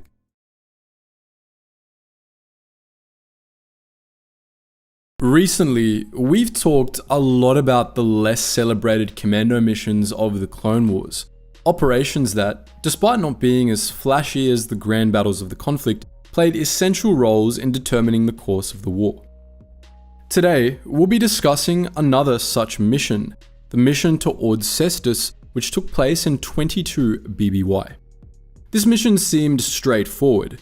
A team of clones and Jedi were sent to stop the production of new combat droids that could have changed the course of the Clone Wars. But the operation ended up being anything but simple, and nearly everything the Jedi thought they knew at the beginning turned out to be a lie. In this video, we'll be unraveling the story of this crucial mission. Ord Cestus was a planet in the Diastan sector of the Outer Rim. Most of the planet was covered by desert or semi-desert, but despite this, the planet was home to an indigenous sentient species, the Exting, an insectoid species that lived as part of one planet-wide colony. During the Golden Age of the Republic, the Exting sold off part of their planet to the Republic, which wanted to build a prison colony on Ord Cestus. Initially, this arrangement worked just fine, but a few hundred years before the Clone Wars, the political landscape of Ord Cestus began to change. Several of the prisoners collaborated with the colony administrators to found Cestus Cybernetics, a droid manufacturing company based on the planet. The company bought up the colony and began to expand across Ord Cestus, mining the planet's natural resources for use in the production of battle droids. As they began to expand out from the land that the Exting had originally sold to the Republic, they unleashed the Great Plague, a pandemic that swept through the Exting colony and wiped out 90% of the planet's indigenous population. Following this, Cestus Cybernetics took de facto control of the planet. By the time of the Clone Wars, Ord Cestus was still technically ruled by the Hive Council, the Exting government, but in practice, the Hive Council answered to Cestus Cybernetics, which in turn was controlled by the Five Families, a group of oligarchs that owned the company. There was some resistance to this state of affairs, most notably from the Desert Wing, a band of anarchist guerrilla fighters seeking to overthrow the Five Families. But for the most part, Cestus Cybernetics had complete control of Ord Cestus, which it sought to shape into a leading battle droid manufacturer. When the Clone Wars broke out, the Diastan sector seceded and joined the CIS, a move the Five Families largely supported. Nonetheless, they were still open to trade relations with the Republic and would be more accurately described as a neutral. But a few months into the Clone Wars, it seemed as if that might change. Cestus Cybernetics had developed a brand new, ultra-deadly model of combat droid, the JK-13.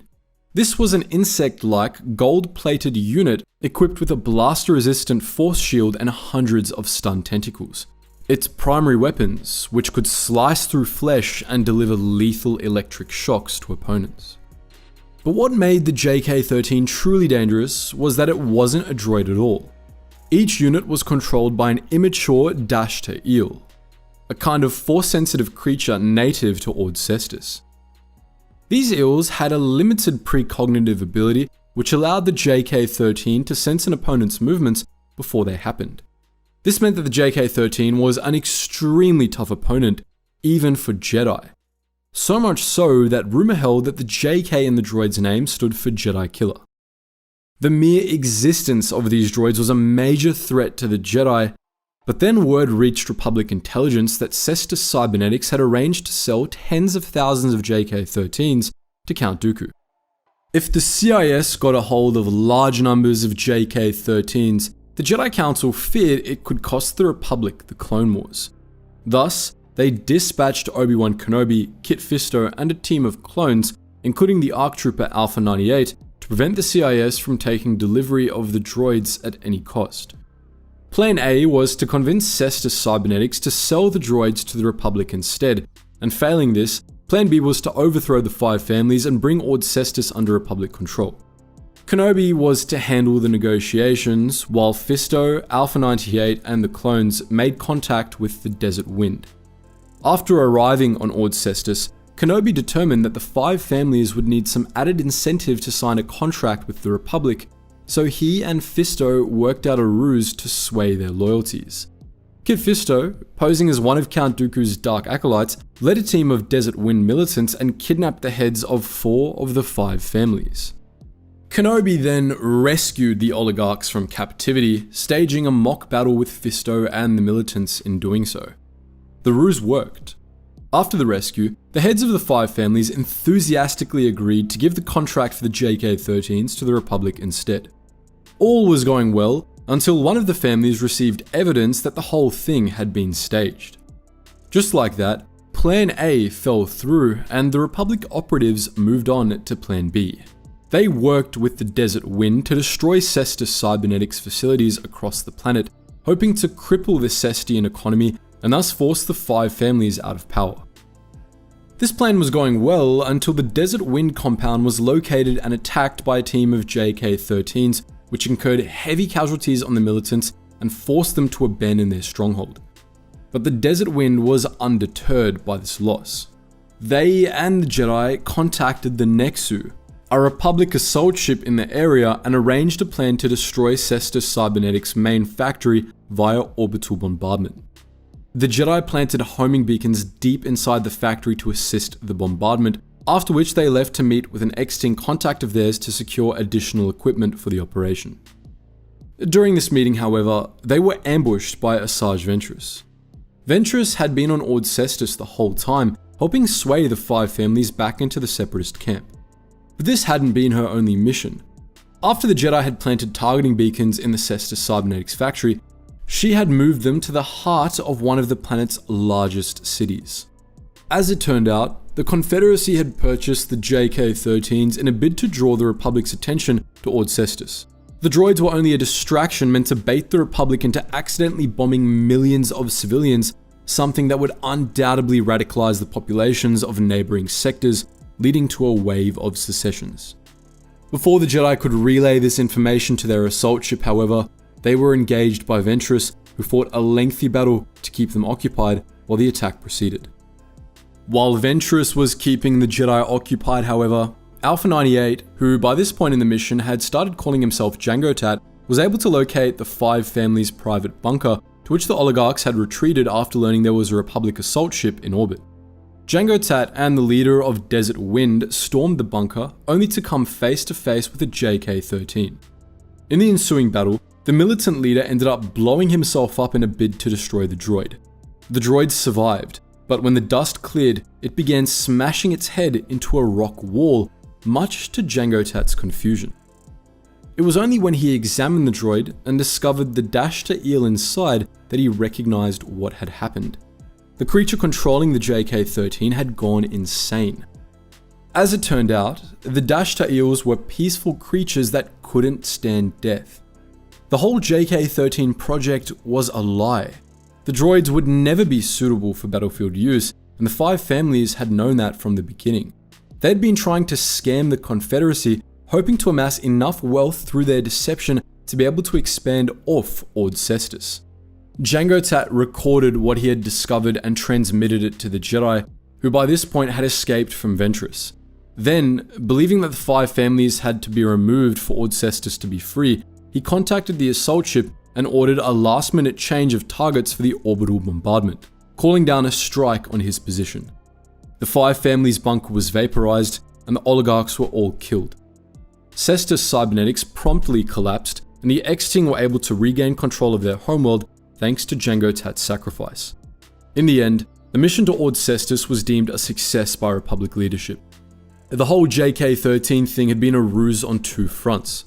The Confederacy was just hoping to bait the Republic into committing mass murder, while Cestus Cybernetics had been trying to scam both sides out of billions of credits for droids that didn't even work. The whole operation was a mess, but in the end, the people of Ord Cestus were free, and they chose to rejoin the Republic. While the Senate Guard, or the Blue Guard, wasn't completely useless, it certainly wasn't quite up to the task of protecting the senators and supreme chancellors of the Republic, and that was a serious bummer, as its glorified lampshades stood alongside the Galactic Senate from when it was founded 25,053 years before the Battle of Yavin, right up until it withered in the shadow of the Empire. Okay, maybe glorified lampshades was a little harsh. The Senate Guard was an elite security force and it was relatively well equipped. It's just hard to look past some of its blunders, especially when we don't, as nerds outside the Star Wars universe, have access to the Senate Guard's full operational history. I'm sure they did some good in their 25,000-ish years, but in Star Wars The Clone Wars in particular, they were little more than cannon fodder. In this video, we're going to outline what the Senate Guard was and then discuss some of its failures, ensuring to trash it as often as we can along the way. Again, the Senate Guard was tasked with protecting senators and supreme chancellors, though it also offered a helping blue hand to the Coruscant security force, undertook a fair bit of investigative and forensic work itself, and kept a rather lazy eye on the senators' dealings, making sure they weren't passing dirty credits under the table or sticking their fingers in the wrong patoga. As with most defense organizations, the Senate Guard was comprised of various divisions and ranks, though the division best dressed for combat and most like a unit of clone troopers, aka actual soldiers, was the Senate Commandos. As far as ranks go, guardsmen started off as privates and could work their way up, theoretically, to the rank of Captain of the Guard, the unfortunate being who answered directly to the Senate Committee. Most Senate Guards hung around like bad smells in the sterile halls of chambers in the Senate building of Coruscant, dressed in blue bedsheets and sporting sci-fi reskins of Greek hoplite helmets.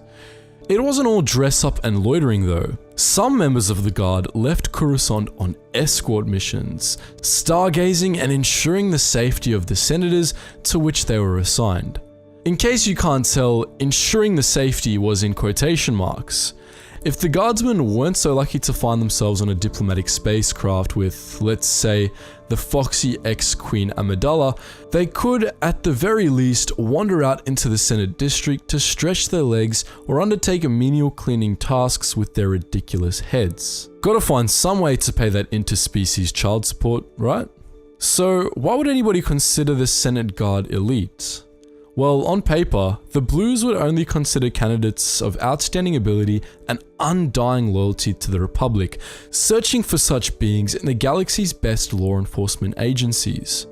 Candidates went through extensive training, less if they had previously been a cop, and the Senate Commandos, who were meant to be the very tip of the lightsaber, undertook grueling 4-week training programs.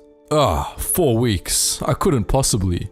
Off paper, the Senate Guard was far more who you know than what you know, and ranks were handed to sons and daughters as casually as Anakin carved up the Jedi younglings in Revenge of the Sith. This was the root of the problem, but before we go ahead and tear the Senate Guard a new one, a little on the specific skill sets of the guardsmen, because despite my tone so far, they could use lethal force and probably still would have wiped the floor with a weeb like me.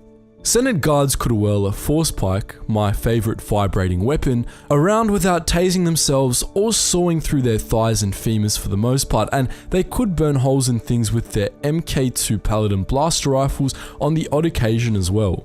When Poodoo really hit the fan, they could also out-yoga some of their very weakest opponents, using their aggression against them with the Hijkata martial arts discipline, and they could also forego their speeders for more heavily armed assault vehicles. So, now that we've outlined what the Senate Guard was, let's discuss a few occasions on which it dropped the ball. This first example illustrated the flaws of the Who You Know recruitment system beautifully. In 22 BBY, the Separatists executed a plan to free the Trade Federation's Viceroy Newt Gunray from the Republic, who were holding him captive on a Star Destroyer headed to the capital. While Dooku deployed droids and the Mad Lass Asajj Ventress to sort it out, he also had a man on the inside, a Senate Commando captain. This gloating fool, Faro Argius, was a 5th generation Senate Guard, and he likely would have never earned himself a set of blue armor if his daddy didn't serve it up to him on a plate. All it took was a bit of a bribe and the thrill of something other than Republic servitude, and Faro betrayed the Republic, killing his own men and helping Ventress break the snotty Neimoidian war criminal out of the Republic's grip.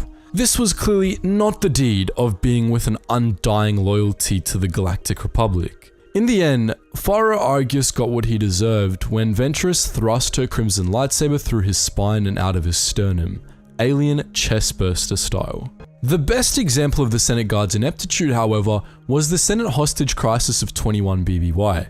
Cad Bane, Aurra Sing, and a few other bounty hunters and some commando droids simply set their ship down on a landing platform on the Senate building and turned a squad of Senate commandos into corpses in a matter of seconds. As they furthered their way in, the bounty hunters killed many more, and in one instance, Cad Bane rolled a thermal detonator into Senate commando barracks where around 10 of them were standing around like bowling pins, killing most of them in one blinding flash.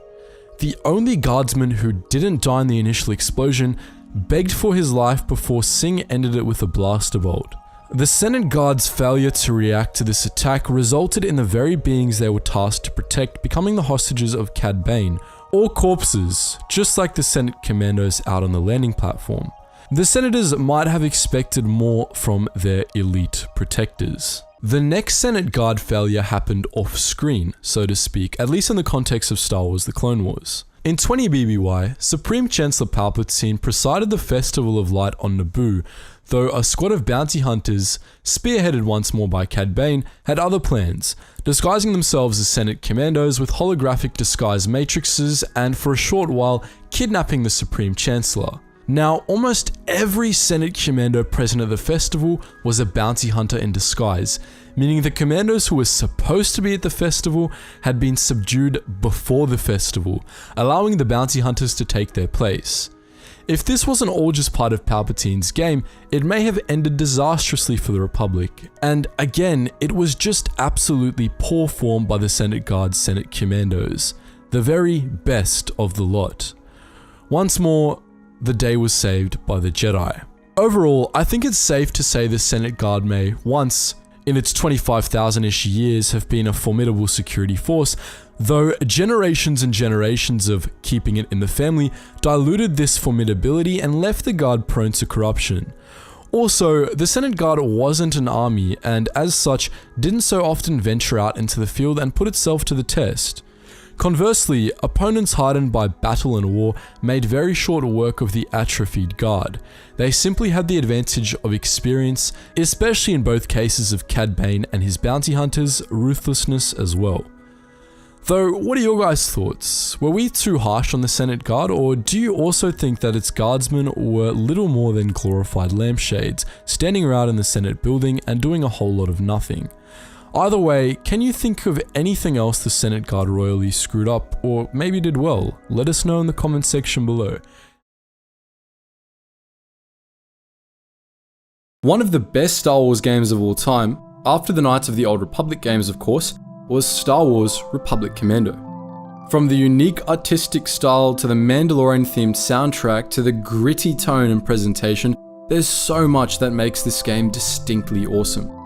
An essential part of the experience is being put in the boots of a clone commando, an elite badass in charge of a squad of 4. The experience is thrilling enough that ever since the game's release, clone commandos have had a thriving base of dedicated fans, which has resulted in lots of commando lore. In this video, we'll be laying out every last scrap of said commando lore, analysing the Republic's elite units in detail.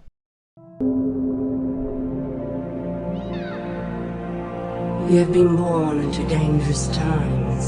A sharp mind can be the key to survival.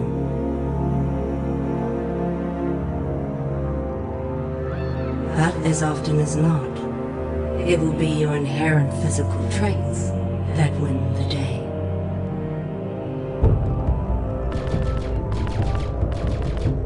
And in this regard, you will be superior to your more common brethren.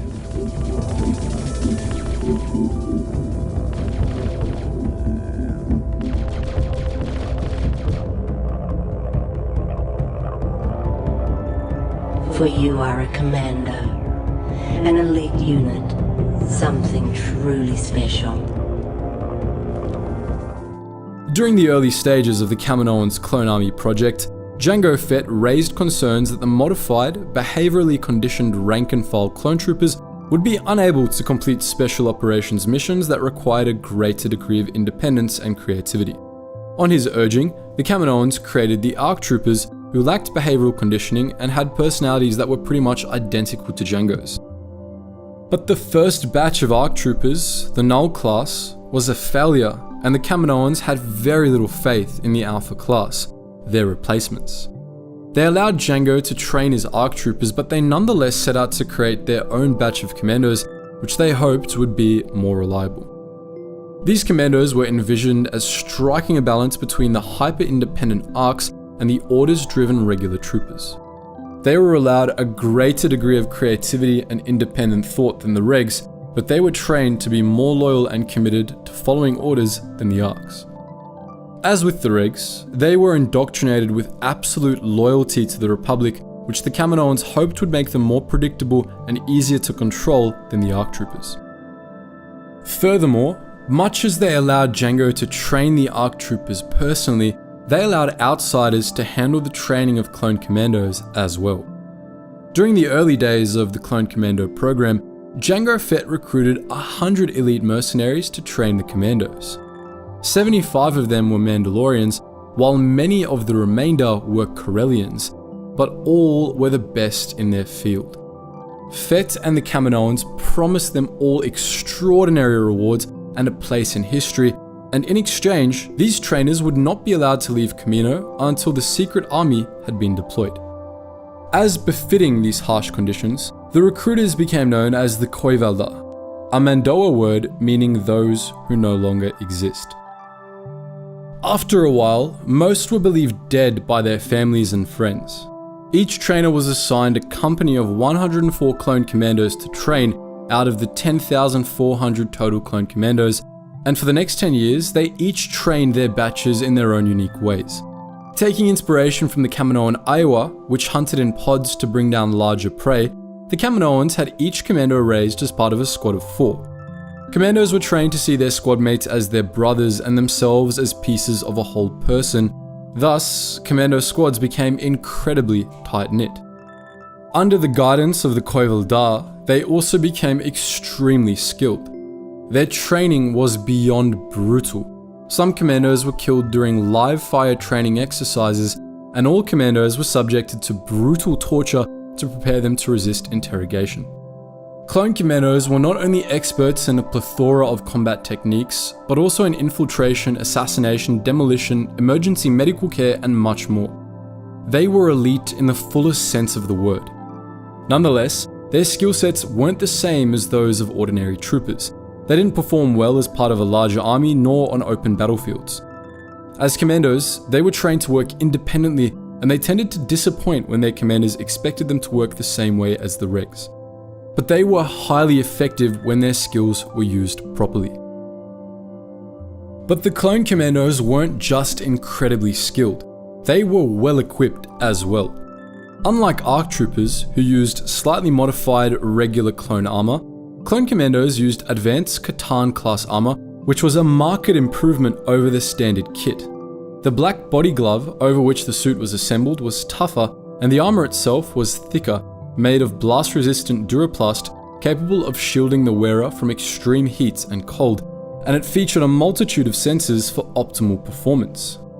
Like the standard clone kit, it was composed of 20 pieces, a flexible placard, boots, and a helmet. The boots were rated for all manner of terrain, and the knuckle plate featured a hidden vibroblade for close encounters. All told, the kit weighed 20 kilograms and it was worth 100,000 credits on the black market. It came in 3 versions. These were the Catan Mark I, released at the start of the war, the Catan Mark II, which provided additional protection against EMP weapons and Verpine shatter guns, and the Catan Mark III, which was almost completely blast resistant and could protect the wearer against grenades. The helmet of the Catan suit featured full communication systems, an air filter, a heads-up display in the visor, a night vision mode, built-in electro binoculars, and a tactical spot lamp. Members of a squad synchronized their helmets, allowing their HUDs to display each other's vitals, enabling commandos to be able to tell when one of their brethren needed help. Like with standard clone helmets, the HUDs of Catan-class helmets interfaced with the targeting systems of standard-issue blasters, but Catan helmets had the unique ability to independently analyze and calculate targeting information for non-standard weapons, allowing it to generate specialized targeting reticules. The Catan-class kit came with a heavy-duty survival pack, which was heavily customizable but generally contained plenty of spare armor, explosives, emergency medical supplies, provisions and survival gear, an oxygen tank for operations in a vacuum, and even a portable communications array. It also contained a personal shield generator, which generated deflector shields that allowed commandos to take a few hits before they started suffering injuries. The Clone Commando kit also contained a vast arsenal of weapons. Their primary weapon was the DC-17M interchangeable weapons system, a versatile weapon that could function as a rapid-firing blaster rifle, a sniper rifle, and an anti-armor grenade launcher. Commandos also carried DC-15S blaster pistols as sidearms. These weren't nearly as impressive, but they had a recharging power cell that meant they never ran out of ammo, making them a useful last resort. Many commandos preferred non-standard weapons over the DC-17M and DC-15S, however. Alternative primary weapons used by clone commandos included, but weren't limited to, Verpine shatterguns, Trandoshan ACP array guns and repeaters, shotguns of various models, LG-50 concussion rifles, vibro daggers, Geonosis force pikes, DC-17 hand blasters, Westar-20 blaster pistols, LS-50 heavy ACP repeaters, and Kaminoan saber darts. On top of all that, clone commandos used lots of explosives. Grenades used by commandos included standard frag and EMP rounds, ion grenades, stun grenades, flashbangs, sonic detonators, and thermal detonators, while for high-yield explosives, commandos used standard det packs, bore bangs, AP micromines, and ribbon charges. All told, clone commandos were armed to the teeth at all times. As with the ARC troopers, clone commandos' experiences during training not only shaped their performance, but their personalities as well. Each Koivaldar trainer had their own unique approach. Cal Scarada and Rav Bralor saw their trainees as their sons and treated them as such, encouraging them and making clear they cared about their commandos, though they still subjected them to harsh training. Some, most notably Wallon Val, were particularly brutal, with their aim being to make their commandos instinctual survivors. Many of Val's commandos hated him because of how brutal he was, but his training paid off. Commandos who trained under him had a much higher rate of survival than the others. Additionally, the Koivaldar instilled the clone commandos with a sense of culture and community, believing it important to give soldiers something bigger and more personal to be part of. As most of the Koivaldar were Mandalorian, this meant that most clone commandos were raised as Mandalorians, taught to speak Mando'a as a second language, and raised with Mandalorian values. A lot of regular clones disliked clone commandos for this, especially after the Mandalorian protectors joined the Separatists and started killing clones in large numbers. We tend to agree that the Mandabu commandos were cringe, at the very least, especially since indoctrination into a culture that glorified their trauma and slavery as badass warrior heroics was the last thing any clone needed, but oh well. Not all commandos were Mandabus, of course. Those trained under the Corellian trainers adopted Corellian cultural traits instead, for example. But regardless, clone commandos were a breed apart, both from the Regs and the Arcs. Commanders tended to see the Arcs a bit like the Kaminoans did, as unstable and overrated, while they looked down on regular clones for not being as tough or independent. These animosities were mutual, and they weren't helped by the fact that the Commandos were the Kaminoans' clear favourites. Like ARC troopers, clone commandos weren't part of the regular Grand Army of the Republic. Instead, they composed the bulk of the Republic Special Operations Brigade, which had its own commando structure. The basic unit was a squad of 4 commandos, including and led by a sergeant. 5 squads made up a troop, which was typically commanded by a Jedi commander, and 5 troops made a company, which was typically led by a designated commando commander. 5 companies made a commando group, which was placed under the leadership of a Jedi general. There were 10 commando groups in the Spec Ops Brigade, which was commanded by Jedi General Ali Gunzay. If you were paying special attention just now, you might notice that that would only be 5,000 commandos, just half of the original number of clone commandos. That would be because half of all clone commandos died in the first battle of Geonosis, for reasons we'll discuss in a bit. For now though, let's talk about all the known squads and the commandos that comprise them. There are a bunch that were wiped out or nearly wiped out, many of them on Geonosis, and were subsequently dissolved, with their surviving members reassigned to new squads. Some squads, as we'll discuss later, were entirely composed of sole survivors.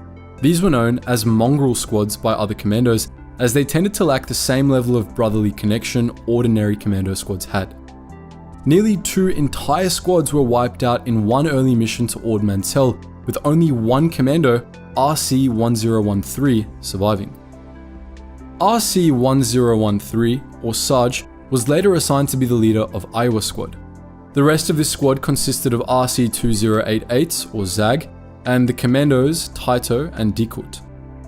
That last commando's nickname is Mandawa for dumbass, by the way, and we'd absolutely love to know the story of how he earned that nickname.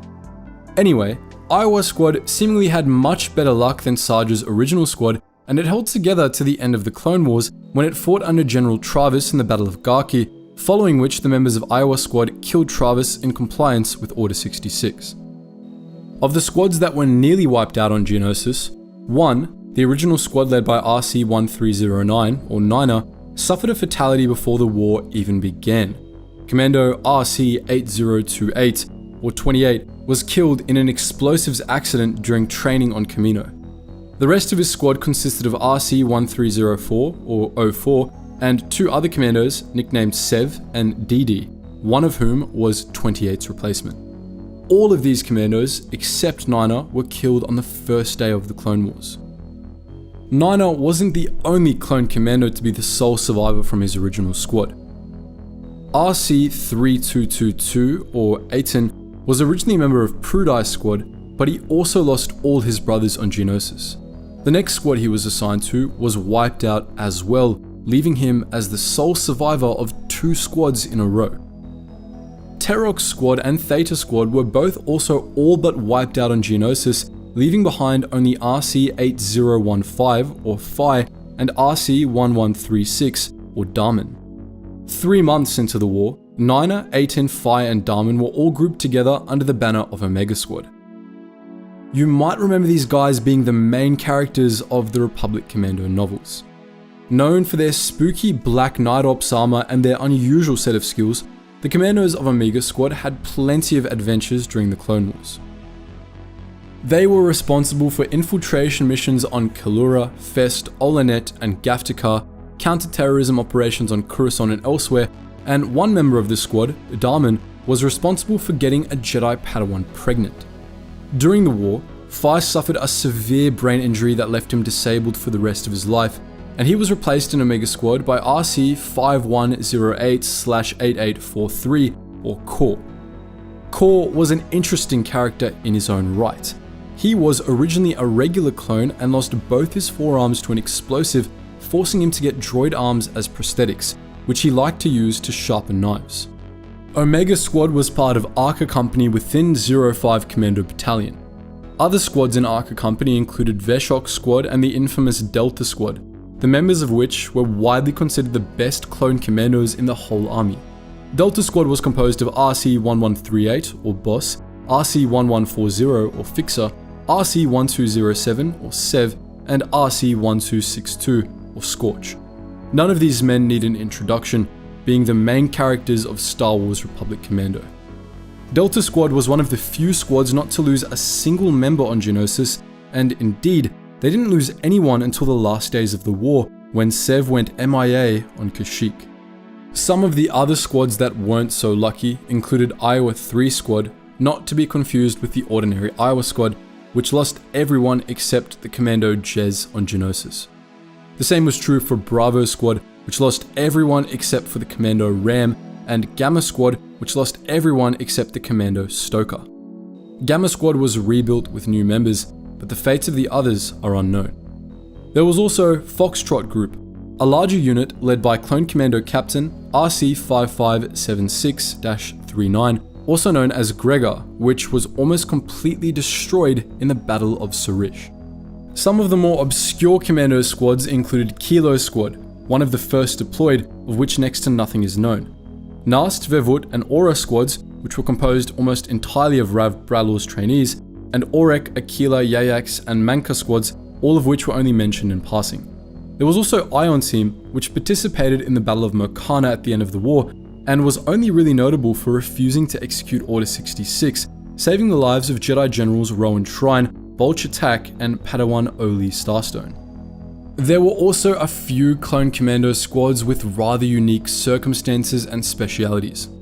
One was the High Orbit Precision Entry Unit, or HOPE Squad, which specialized in deploying onto planets via orbital drop pods, ODST style. There was also Tark Squad, which was notable for not being composed of Jango Fett clones at all. How the hell this unit came to be is unknown, but it consisted of Thrissian mercenaries trained by Sarius Torn, a member of the Thrissian Sun Guard. Tark Squad participated in the Battle of Sky alongside Anakin Skywalker and Obi-Wan Kenobi. Lastly, Canon had introduced us to the Bad Batch, a member of mutated clone commandos with their own unique skills and personalities. We've talked extensively about them in the past, so we won't reiterate here. Clone Commandos saw action all throughout the Clone Wars, and we've discussed many of these missions already. But a discussion about Clone Commandos would be incomplete without discussion of the first Battle of Geonosis, in which all 10,000 of the original Clone Commandos were deployed, and nearly half of them died. This staggering casualty rate was largely the fault of Jedi Generals deploying Clone Commandos alongside units of ordinary clone troopers as elite soldiers, a job that Commandos were neither trained nor suited for. Some were used as actual Commandos, like Delta Squad, but many were not, and many died for it. After this disaster, the Jedi eventually figured out how to command units of Clone Commandos, though many Commandos never forgave the Jedi for Geonosis all the same. Throughout the Clone Wars, Commandos played an essential role on innumerable battlefronts, altering the tides of the entire war with sabotage operations and counter-terrorism ops on Coruscant. Over the course of the conflict, some Commandos, notably those of Omega Squad, began to question the war and their place in it. Dislike for the Jedi blossomed into distrust of the Republic, and some Commandos even deserted the GAR, with some faking their deaths to do so. Nonetheless, most Commandos remained loyal soldiers of the Republic. At the end of the Clone Wars, some Commandos participated in the execution of Order 66, while others refused to carry out the order. Some Commandos, such as the members of Delta Squad, went on to serve the Empire, some as Stormtrooper trainers and others just as Commandos. Under the Empire, the remaining Clone Commandos were rolled into the 501st Legion and almost exclusively deployed to hunt surviving Jedi, dissidents, and Jedi sympathizers alongside Lord Vader. However, many Commandos refused to serve the Empire and deserted after the end of the war, including members of Omega Squad. The First Battle of Geonosis was the very start of the Clone Wars and the Republic's first victory in the conflict. For the Republic, it was a lifesaver, an early bit of momentum that allowed them to survive serious disadvantages in the first stage of the war. But the Republic may not have done nearly as well in the battle were it not for the effort of 4 Clone Commandos. The men of Delta Squad played a crucial role in the battle, and in this video we're going to be telling that story. For 10 years, the Special Operations Brigade's Clone Commandos were raised to fight for the Republic.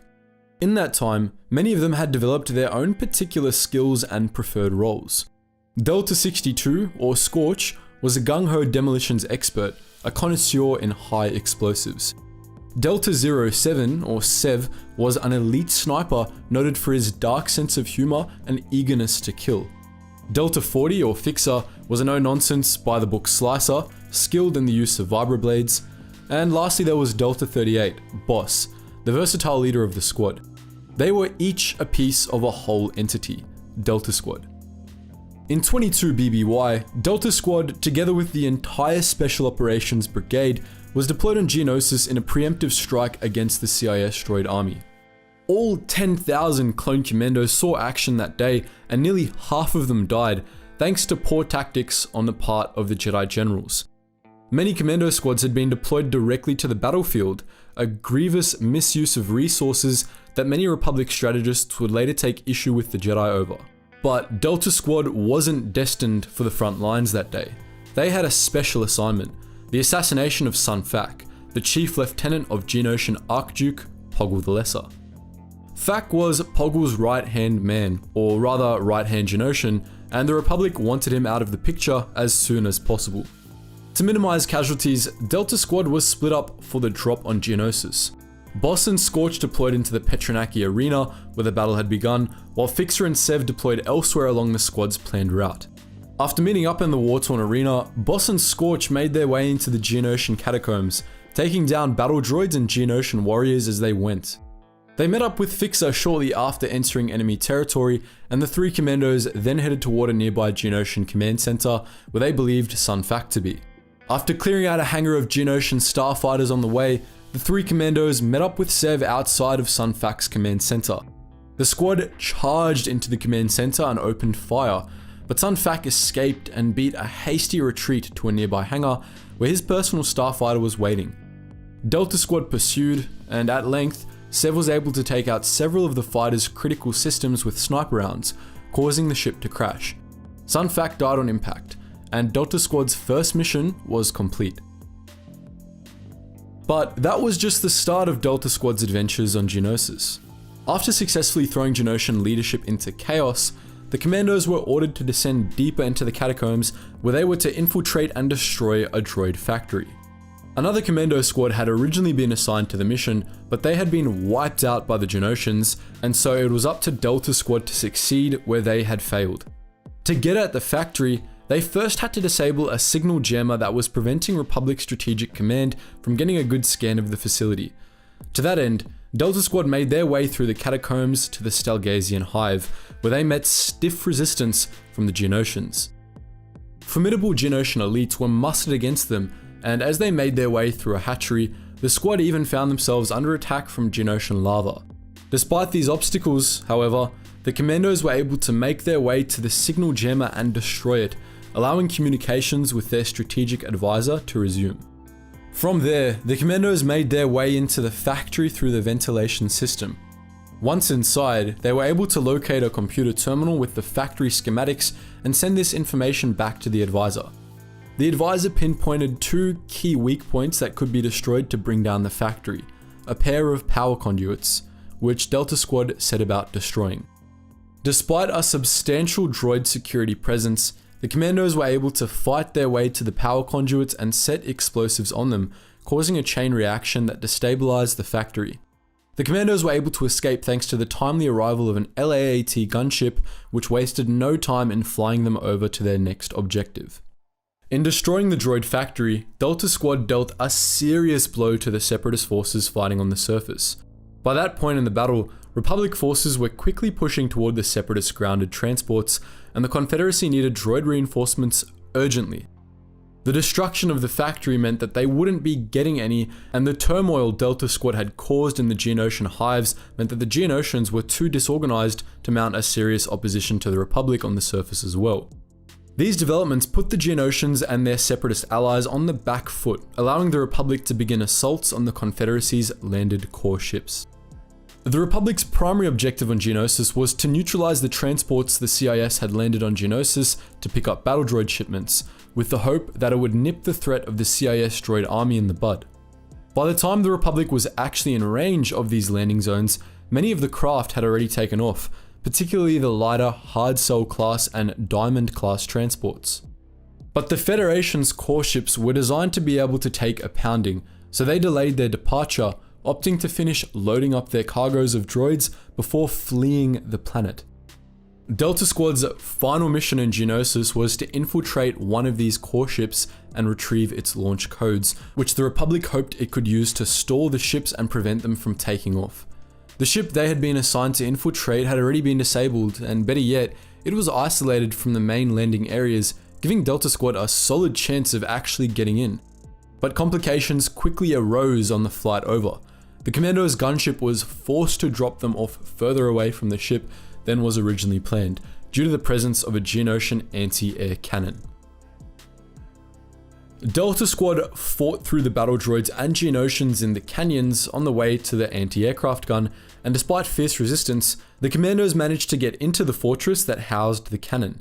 They sealed themselves in to prevent Geonosian reinforcements from launching a counterattack, and then, on the advice of Scorch, they planted explosives on the cannon's loading mechanisms. The bombs successfully disabled the cannon, allowing LAAT gunships to provide air support as Delta Squad moved on to their main objective. After reaching the core ship, the Commandos discovered that its main entrance was shielded and inaccessible.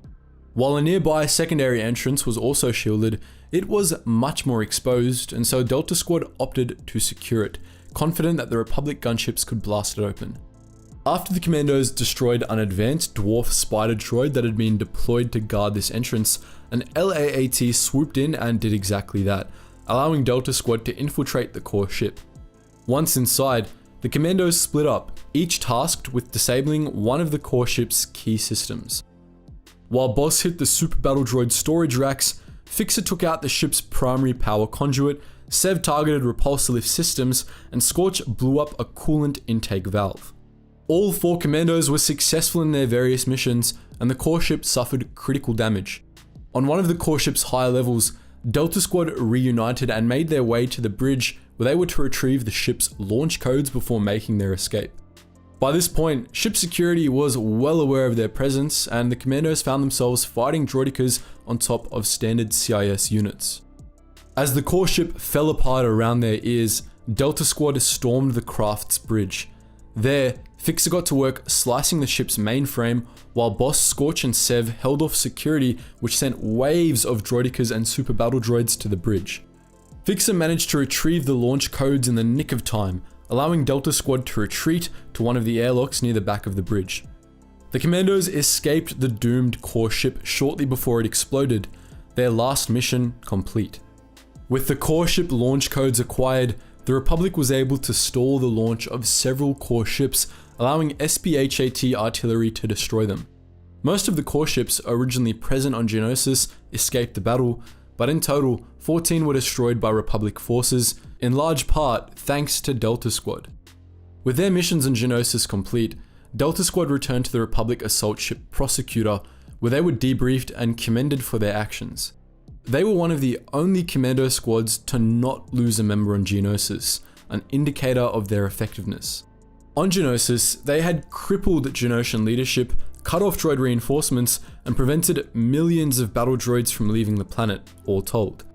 The impact of all this can't be overstated, as it didn't just help the Republic win the battle, it gave them an edge in the first few months of the war. During the Clone Wars, the Jedi Order fought on the front lines against the CIS, leading the Grand Army of the Republic as generals across thousands of battlefields. The Jedi were indispensable to the Republic war effort. Even though many Jedi generals were mediocre tacticians at best, the Jedi's charisma, decisiveness, and legendary status boosted morale and helped unify the Republic's military forces. But in Clone Wars media, it's sometimes unclear how the Jedi actually fit into the Republic's ranking system. Sure, they're called generals, but they're also shown commanding naval task forces, and both certain recruited officers and other parts of the Republic government are shown to have authority above them. So, what gives? In this video, we'll be explaining the role of Jedi generals in depth. The concept of Jedi generals didn't start with the Clone Wars. The Jedi collaborated with the Republic military throughout the age of the Old Republic, particularly during the wars with the Sith. In several wars, the Jedi were essentially deputized into Republic service as Mercy Corps, which allowed the Jedi to fight for the Republic but as part of their own separate unit.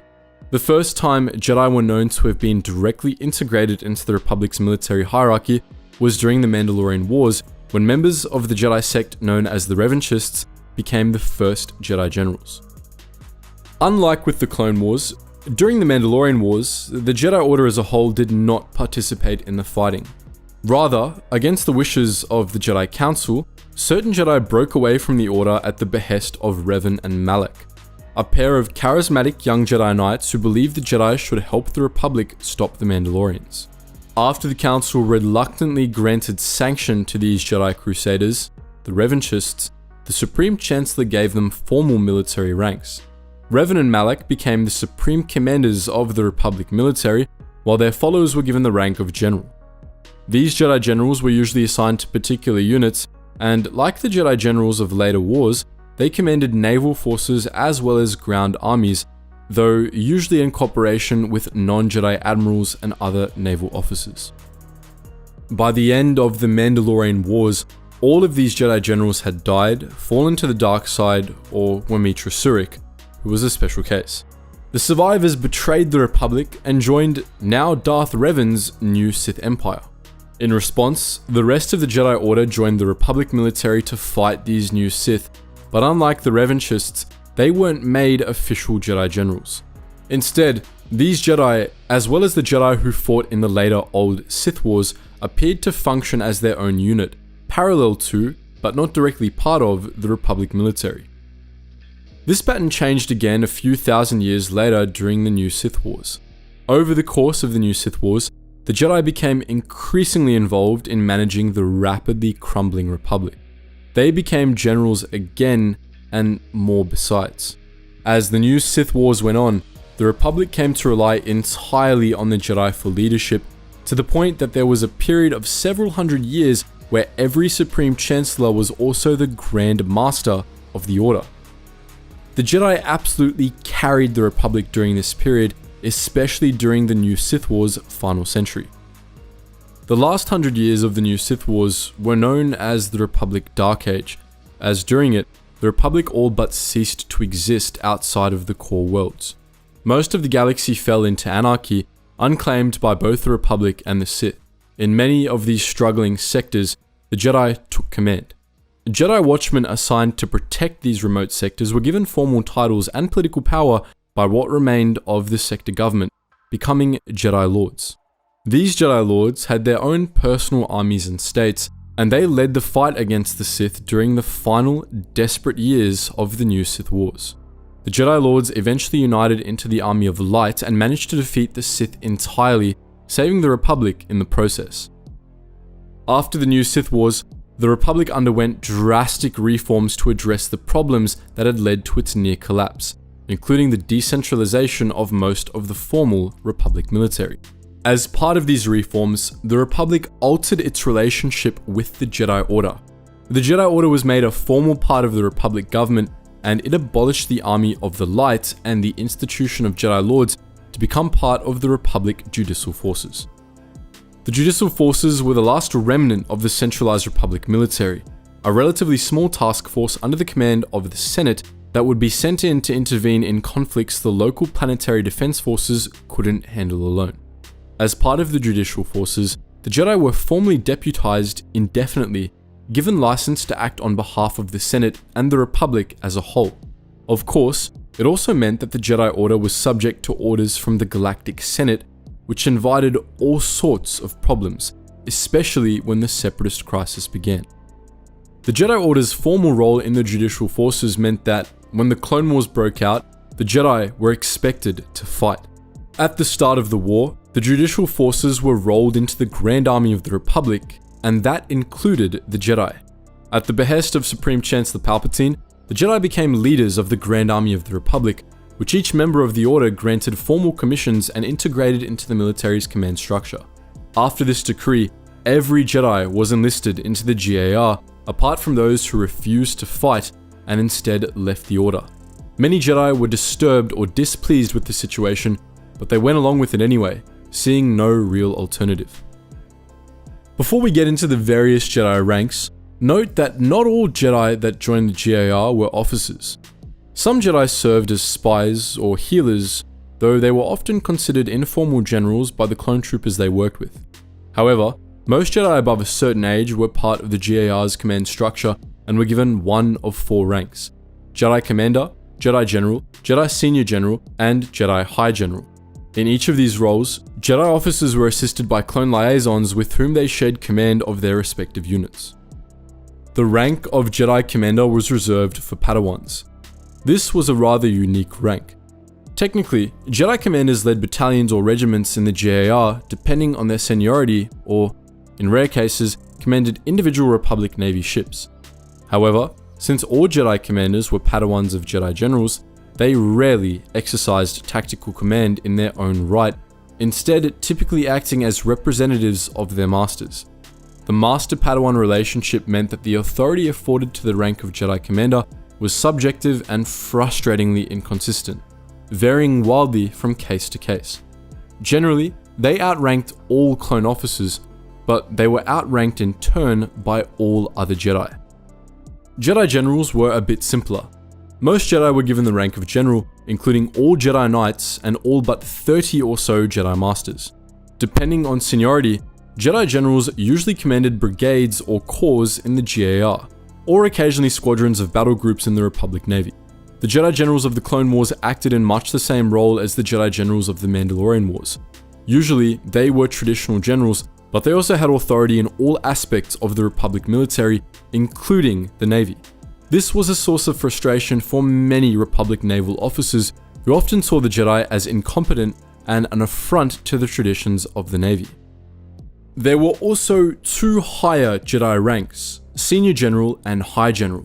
20 elite Jedi Masters were given the rank of Senior General, while High General was reserved for the Masters of the Jedi Council.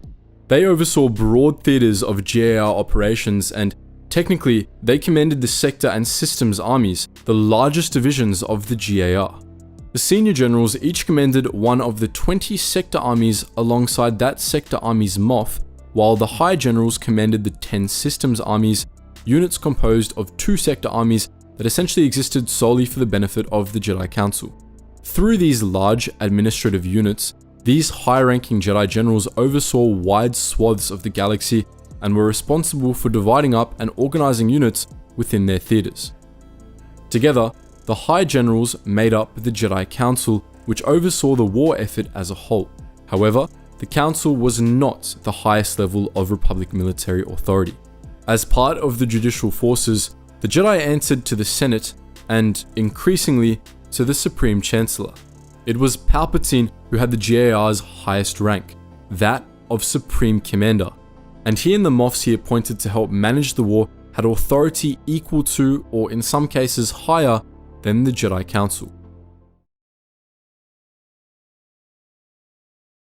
Star Wars The Clone Wars introduced us to a ton of new clone trooper variants, some cool and some forgettable.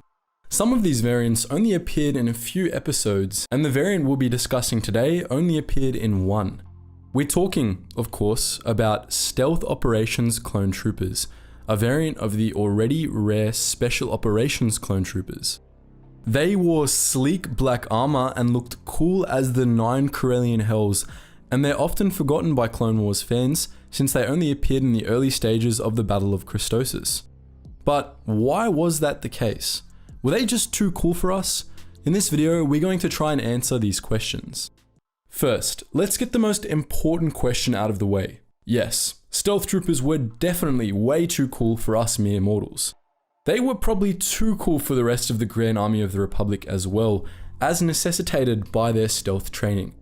Since these guys were basically Black Ops, it's a fair bet that they were isolated from their normie brethren by the Kaminoans and by their eventual commanders, and as a result, they were likely just as rare and mysterious in-universe as they are out-of-universe. This idea is reinforced by the fact that they worked with highly classified technology like the Republic's stealth ship. We know precious little about these guys, just like we know precious little about Spec Ops clones in general. However, it's a reasonable assumption that they were trained in stealth tactics, both on the ground and aboard stealth ships, and we know for a fact that operating stealth ships was part of their repertoire. There were a variety of specialized roles under the banner of stealth ops, including clone stealth pilots and stealth ops commanders. Since they were trained in working with stealth ships, we can assume they were trained in the use of other stealth-related experimental technologies as well. These probably included chameleon systems and personal stealth field generators. We have names for exactly 2 stealth ops clones: the rookie CT-1284, nicknamed Spark, and Stealth Ops Commander Blackout. Believe it or not, we can actually glean a few more bits of information about the Stealth Ops from them. Since Blackout was a clone commander, we can determine that there was at least a full battalion of Stealth Ops troopers, which is to say that there were 576 at minimum. Additionally, Spark being a rookie means that the Stealth Ops were actively receiving new members a few months into the Clone Wars, meaning they weren't a one-time batch like the Clone Commandos were. Lastly, we can determine that they did see a fair bit of action, since Blackout had proved himself enough to earn a set of J-Guys for his helmet. However, we only know of one instance in which these guys definitely saw action. That was during the early stages of the Battle of Christosis, in which Anakin Skywalker used a prototype stealth ship, an IPV-2C stealth corvette, to break Admiral Trench's blockade of the planet. That stealth ship was crewed by Stealth Ops clones, who operated everything from the ship's cloaking device to communications. Since this stealth ship was only crewed by a total of 12 clones, however, it's doubtful that it was the sort of assignment most Stealth Ops troops were given. With that said, we don't know of any others, though that might just mean that the boys in black were really good at their jobs. But the most likely answer to a given question is often the simplest one, and with that in mind, we would bet that we didn't see the Stealth Ops troopers much because they didn't see much action. We have our reasons for this theory too. Stealth Ops troopers appear to have been primarily concerned with stealth-related technology like the stealth ship seen at Christosis. However, that equipment was extremely rare and difficult to acquire, even for the Galactic Republic itself. This was especially true of cloaking devices, a vital component of stealth ships. Cloaking devices were the only stealth technology that would have been practical on a large scale for the GAR. Personal stealth generators or chameleon units might have been more accessible, but they were also a bit redundant. Many Jedi knew various force concealment techniques which didn't have manufacturing costs and generally didn't suffer from equipment malfunctions, so the Republic likely would have sent Jedi on stealth missions if those sorts of measures were necessary. Thus, stealth ships were probably the primary domain of the Stealth Ops troopers, which would explain why we almost never saw them. During the Clone Wars, stealth ships were exceedingly rare. Both sides had a handful of them. We've already talked about the Republic's prototype corvette, and the Confederacy had stealth ships too, of which a few saw use as skirmishers in the Battle of Prey Sitlan, but both the Republic and the Confederacy used the ships sparingly due to a galactic scale shortage of one crucial component of most cloaking devices, Stygium crystals. There were a variety of ways to cloak a starship. The simplest was to just turn the whole ship off, making it look like a piece of debris unless enemy craft got close enough.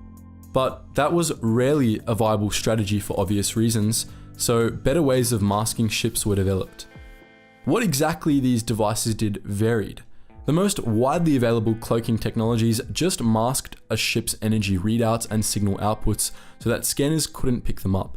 Of course, those sorts of equipment generally weren't considered real cloaking devices, since ships employing them were still visible to the naked eye. Chameleon devices were a bit closer to what people thought of when they pictured cloaking devices. These used sophisticated holographic arrays to essentially hide ships behind images of what lay behind them, effectively rendering them invisible to the naked eye. Of course, this had the opposite problem as sensor masking technology. Scanners could easily break through chameleon cloaks, and even the naked eye could see through these pseudo-cloaks in the right circumstances. True cloaking devices rendered starships completely invisible, both to the naked eye and to nearly all kinds of scanners. Conventionally, they were only possible to manufacture with the use of Stygium. These rare and highly unusual crystals bent radiation wavelengths, which allowed it to disrupt natural light and baffle a wide variety of sensor systems. Stygium was tricky to refine and harness, but when properly implemented, it produced near-perfect starship cloaks.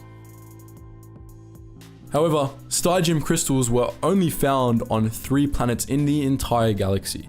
The traditional source of Stygium was Aten II, a shadowy world of the Triton Nebula, where the crystals were first discovered. Small caches also existed on the remote rimworld Maramir and the unknown region's colony 244 Core, but neither was a reliable source.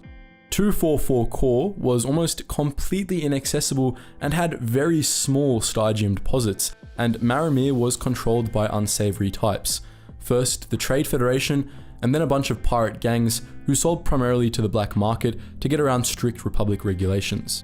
By the time of the Clone Wars, both of these Stygium caches had run dry, leaving Aten II as the only remaining source of the crystals. There was an issue with that as well, however. By the time of the Clone Wars, Aten II had been mined for Stygium for thousands of years, and it too was beginning to run dry. Both the Republic and the Confederacy had to make do with the small stores of stygium that they had, as odds were, that was all they were getting. Of course, both factions, together with the Hutts and Black Sun, continued to mine 8 and 2 regardless, hoping to hit undiscovered stygium caches, but they had no such luck. All of these factions fought a battle over 8 and 2 during the Clone Wars, the Battle of Dryton, in which the dangers of the Dryton Nebula wreaked havoc on all sides involved. It had the ominous distinction of having the highest casualty rate of any Clone Wars battle, as all forces involved in the Battle of Dryton disappeared without a trace a month into the battle. Shortly afterwards, the mines of 8 and 2 were officially declared dry. The galaxy would have to go without new caches of stygium until 3 ABY, when the Empire got sick of 8 and 2's stinginess and cracked the planet open with a super laser. All told, stygium crystals were a rarity in the Clone Wars. Thus, cloaking devices were a rarity, as were stealth ships by extension, as of course were stealth operations clone troopers too. The existence of at least a full battalion of stealth ops troopers was likely just wishful thinking on the part of the Republic. No doubt, High Command had dreams of a fleet of stealth ships and wanted to train men to be able to man such a fleet just in case. If you've watched our 2 recent videos about Delta Squad, you're likely already familiar with this elite 4-man team of clone commandos. They were led by Delta 38, known as Boss, and included the sniper Delta 07 or Sev, the slicer Delta 40 or Fixer, and the demolitions expert Delta 62 or Scorch. They were the Republic's most skilled squad of commandos, having proven themselves in the first Battle of Geonosis and in many engagements since. Their skill led them to being chosen to investigate the reappearance of a missing warship in 21 BBY, 367 days after the first battle of the war. The Republic assault ship Prosecutor was one of the very first acclimated class assault ships to have seen action in the Clone Wars. It had participated in the assault in Geonosis and in many battles thereafter under the command of Captain Martz. It appeared to have been heavily modified from the stock acclimated class model since the outbreak of the Clone Wars. It had more torpedo bays and a different hangar configuration than most warships of its class, and as a result, it packed a far harder punch. This may or may not have been relevant to the vessel's fate. In 21 BBY, the Prosecutor was on patrol in the Corellian sector when it vanished without a trace.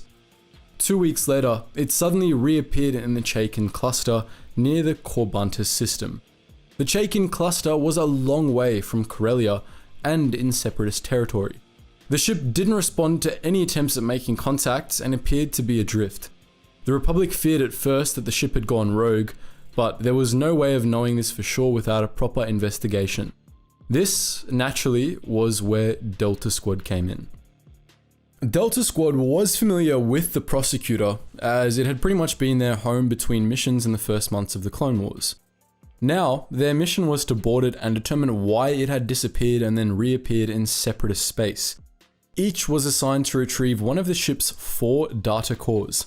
After being transported to the system by a small troop carrier, the 4 clone commandos split up and boarded the Prosecutor through its torpedo bays and began their explorations. Contact was lost with their strategic advisor shortly after deployment, and as far as the 4 commandos knew, they were alone on a ghost ship. Right away, the clones knew something was wrong. At first, the Prosecutor seemed totally abandoned, but it quickly became apparent that this wasn't the case. Scattered groups of clone troopers were still alive, but as the commandos watched from the ventilation shafts, the troopers were being picked off by unseen assailants.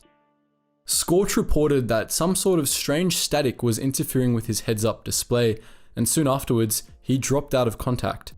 Delta Squad wasn't alone aboard the Prosecutor, and their company wasn't friendly.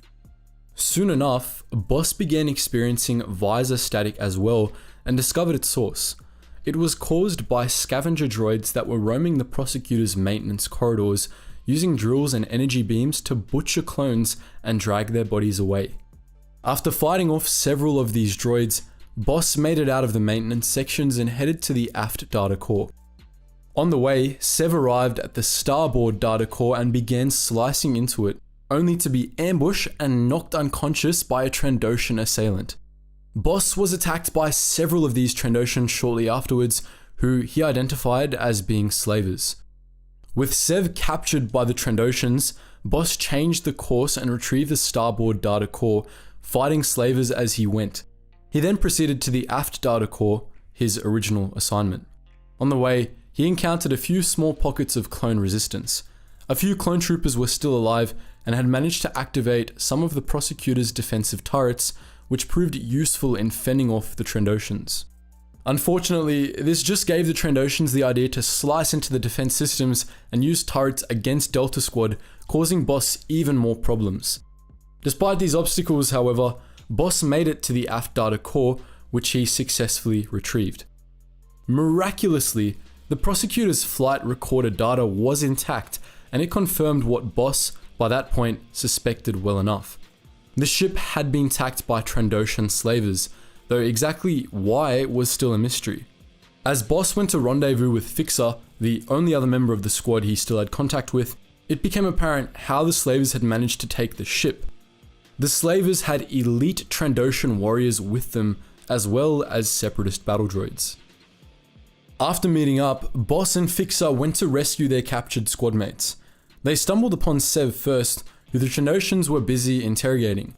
The two commandos interrupted the interrogation and rescued their captive brother, who informed them that Scorch had also been captured and guessed that he was being held in the ship's detention block. Sev's guess ended up being right on the money, and after a quick trip to the detention level, the three commandos found and rescued Scorch. Scorch had managed to keep his data safe from the Trandoshans. Yeah, they searched me, but I hid the data pretty well. Where exactly? You don't want to know. By hiding it in his prison wallet. Just like the simulation. Meaning that Delta Squad had what they'd come for and could move on to the other objectives. From the detention level, Delta Squad headed up to the bridge where they encountered fierce droid resistance. They also discovered the Trandoshan's signal jammer, which had been responsible for their loss of contact with command.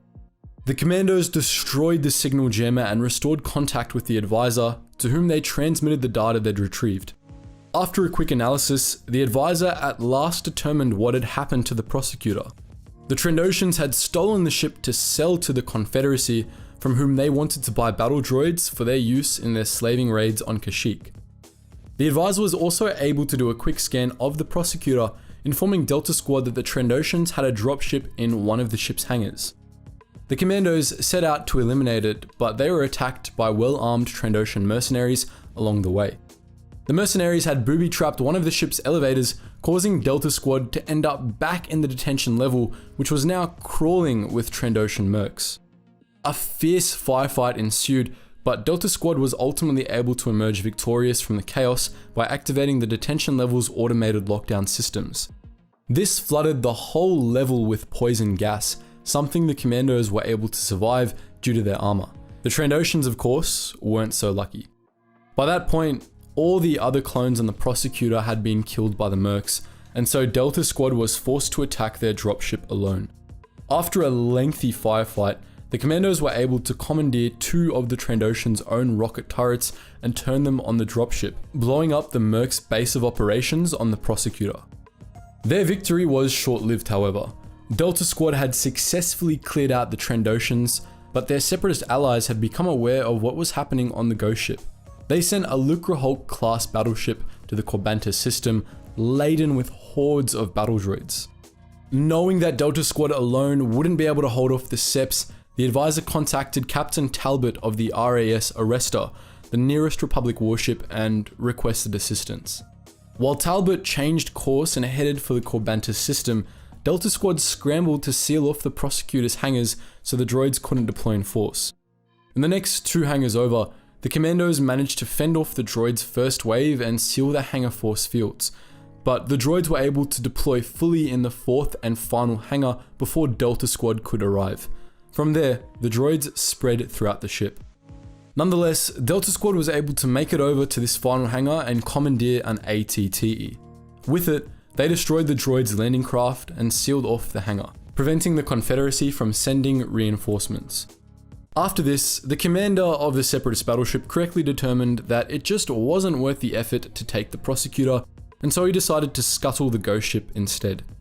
With the Arrestor still a few minutes away, the battleship opened fire on the Prosecutor, rapidly wearing down the ship's shields. Knowing that the Prosecutor wouldn't last long against the battleship, Delta Squad made their way to the ship's turbo laser control room. After cutting their way through hordes of battle droids, the commandos reached the control room and began reactivating the Prosecutor's turbo laser grid. Around the same time, the Arrestor finally arrived in system and opened fire on the Separatist battleship, which seemed determined to stand its ground. But as the Prosecutor's shields failed, Delta Squad was able to join the battle, reactivating the assault ship's turbo lasers and turning them on the battleship. Under fire from both the Prosecutor and the Arrestor, the Lucre Hulk's shields buckled and the battleship was destroyed. With their control ship out of the picture, the battle droids stationed aboard the Prosecutor shut down and Delta Squad was victorious. For what started as such a small mission, the battle for the Prosecutor ended up having major ramifications on the Clone Wars as a whole. The data retrieved from the vessel gave the Republic detailed intelligence about the Trandoshan's alliance with the Confederacy and about the tactics employed by both parties. It also enabled the Republic to lend a hand to the Wookiees, who faced constant raids at the hands of the Trandoshans, improving relations between Kashyyyk and Coruscant. As we've discussed in the past, Kashyyyk was a vitally important world for the Republic, so Delta Squad's work aboard the Prosecutor may well have saved the Republic's war effort. So that's the story of the Delta Squad's creepiest mission, and the best mission from Star Wars Republic Commando. But what do you think? On this channel, we spend a lot of time talking about the battles of the Clone Wars, especially the large-scale ground battles and grand naval campaigns. But sometimes, the course of a war can be altered by smaller missions, and throughout the Clone Wars, the Republic dispatched small teams of clone commandos for precisely this purpose, hoping to get an edge over the Separatists through stealth instead of through overt force. One of the most notable commando missions was the mission to Kalura, an early war operation that could have doomed every clone in the GAR if it had failed. In this video, we'll be analysing why. Kalura was not all that strategically important, all things considered.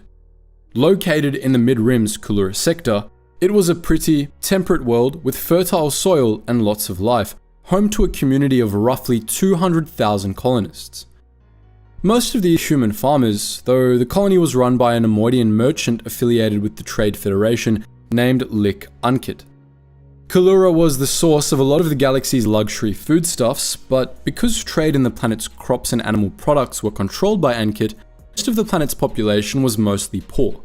It certainly had nothing that would make it a worthwhile target for the Republic or the Confederacy, or so it seemed.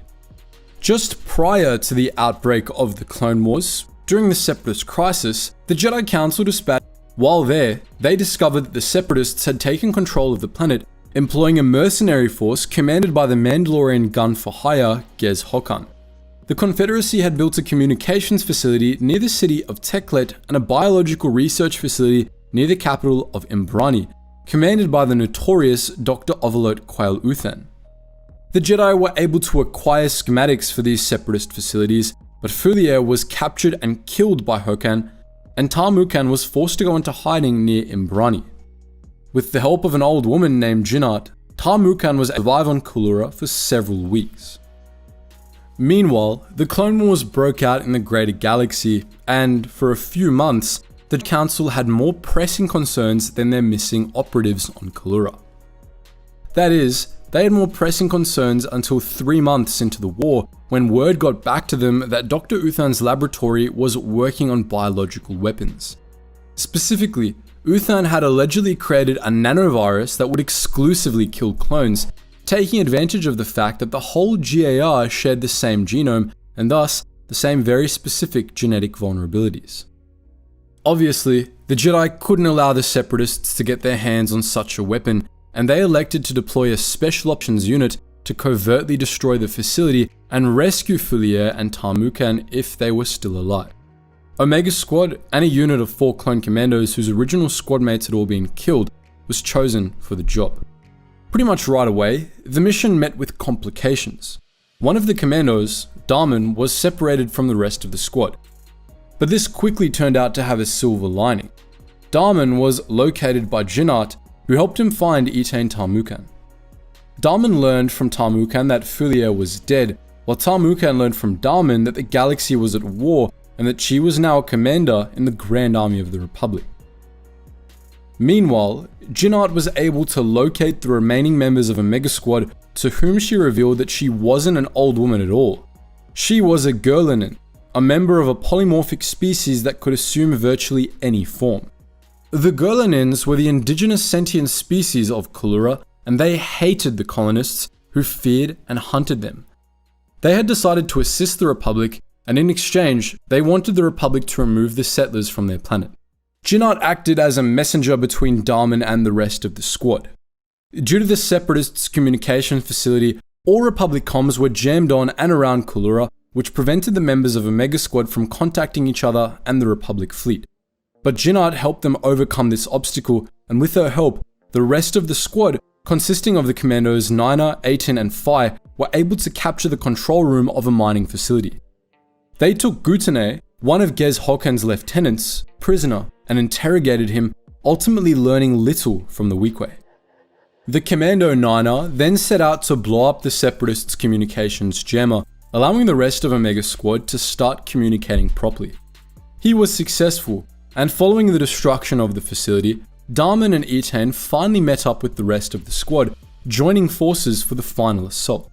They started by sending Gutane back to Hokan with false information, knowing that he'd be killed for his earlier failure. Meanwhile, they re-established contact with Republic forces in orbit and learned that the Separatists had sent battle droids to back up Gez Hokan's mercenary forces.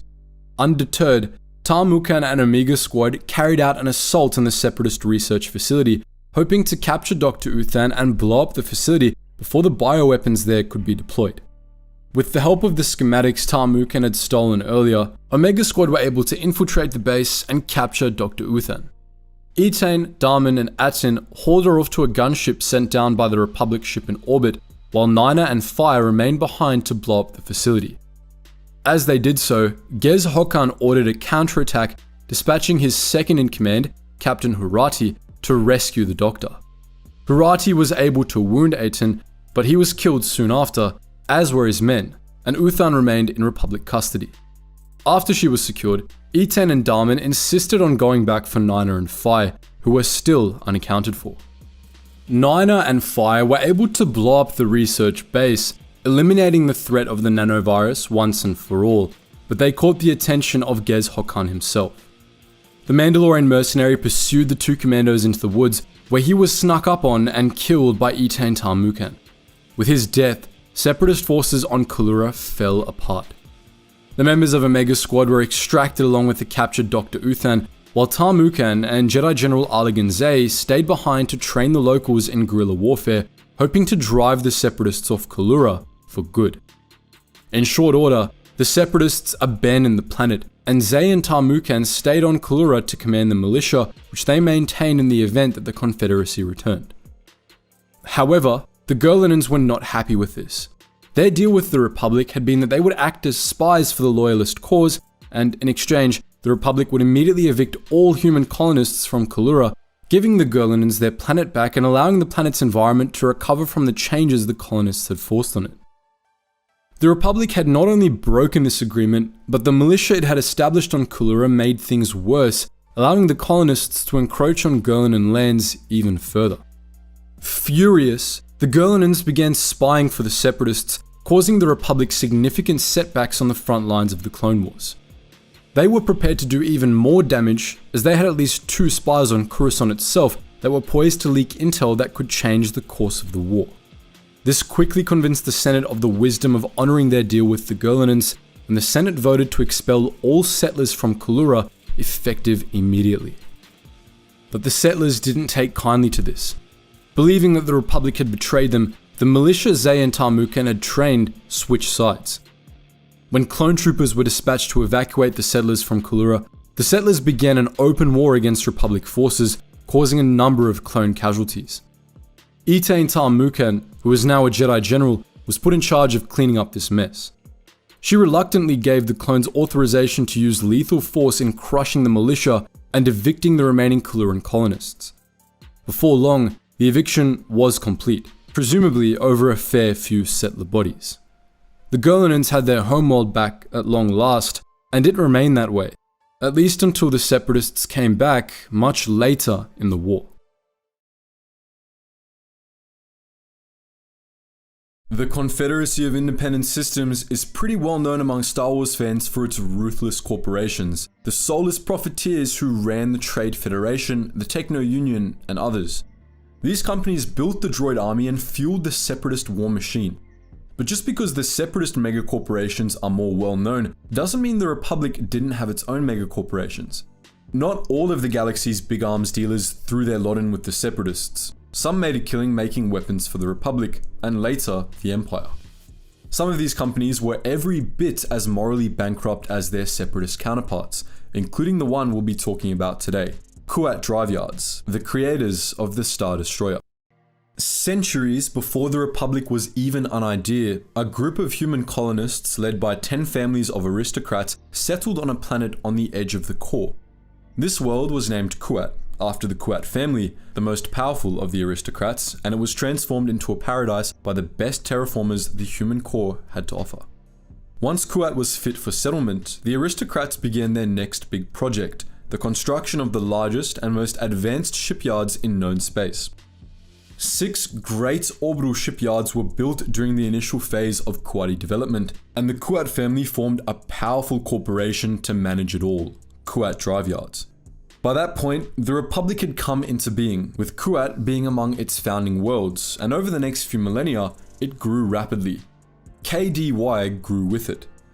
What had started as a half a dozen satellite shipyards evolved into a massive artificial ring station that encircled the entire planet, which churned out all sorts of vessels and vehicles.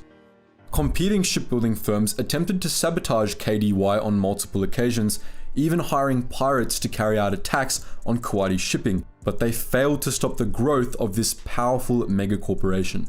For 25,000 years, it kept going strong, always under the leadership of Kuat, the head of the Kuat family. Kuat of Kuat doubled as the ruler of Kuat itself, as KDY claimed ownership over the entire planet. For most of its existence, KDY was powerful but overshadowed by many of its competitors, especially Rendili Star Drive and its sister companies, which manufactured most of the Republic Navy. Nonetheless, KDY developed a reputation as a producer of some of the best warships in the galaxy, supplying ships to the Republic Navy during the Old Sith Wars and New Sith Wars alike. It slowly eclipsed the shipwrights of Rendili during the Great Peace of the Republic, becoming the 4th biggest shipbuilder in the Republic by 500 BBY. Still, the company sought to rise even higher and aimed to supplant one of the galaxy's top 3 shipbuilding firms, Core Galaxy Systems, Corellia Star Drive, and Horsch Kessel Drive Incorporated. Thanks to a fierce campaign of competition, espionage, and sabotage, KDY was able to undermine and buy out Core Galaxy Systems in 500 BBY, becoming the most powerful shipbuilding firm in the galaxy. By the time of the Battle of Naboo, Kuat Drive Yards built warships, starfighters, speeders, tanks, and planetary defense equipment. It was involved with numerous other corporate factions, including the Techno Union, of which it was a member, and the Trade Federation. Like many of these corporations, KDY was no stranger to the more underhanded side of galactic commerce. By 32 BBY, it was known as much for its ruthless corporate espionage as it was for its warships. These vessels were some of the biggest on the market, which KDY sold to wealthy core worlds to serve in their defense fleets. These included the Procurator-class battlecruiser, the Praetor-class battlecruiser, and the Mandator-class Star Dreadnought, which would all come to participate in the Clone Wars. It was around the time of the Battle of Naboo that KDY was secretly contacted by the Kaminoans, who had themselves just been contracted to grow a clone army for the Republic. The Kaminoans hired the services of a KDY subsidiary, Rathana Heavy Engineering, to build warships and vehicles to accompany their new Grand Army.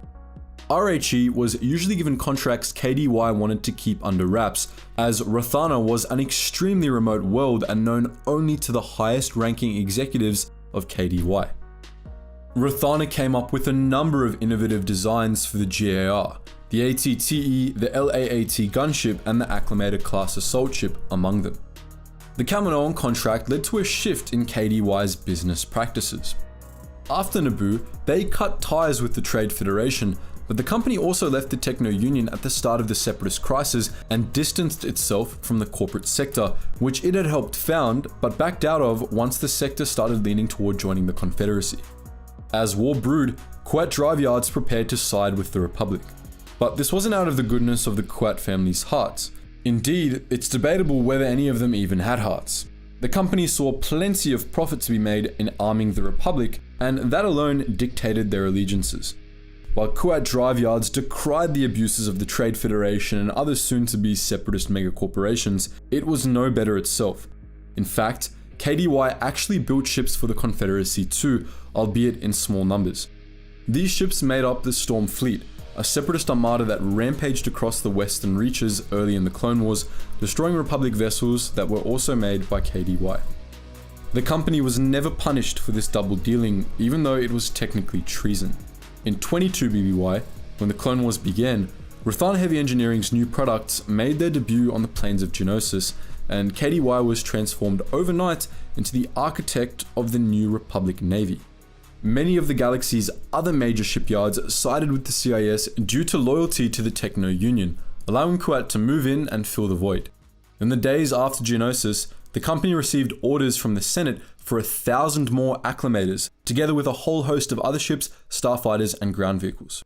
In a matter of weeks, it went from being the most powerful shipbuilder in the Republic to the most powerful corporation in the galaxy.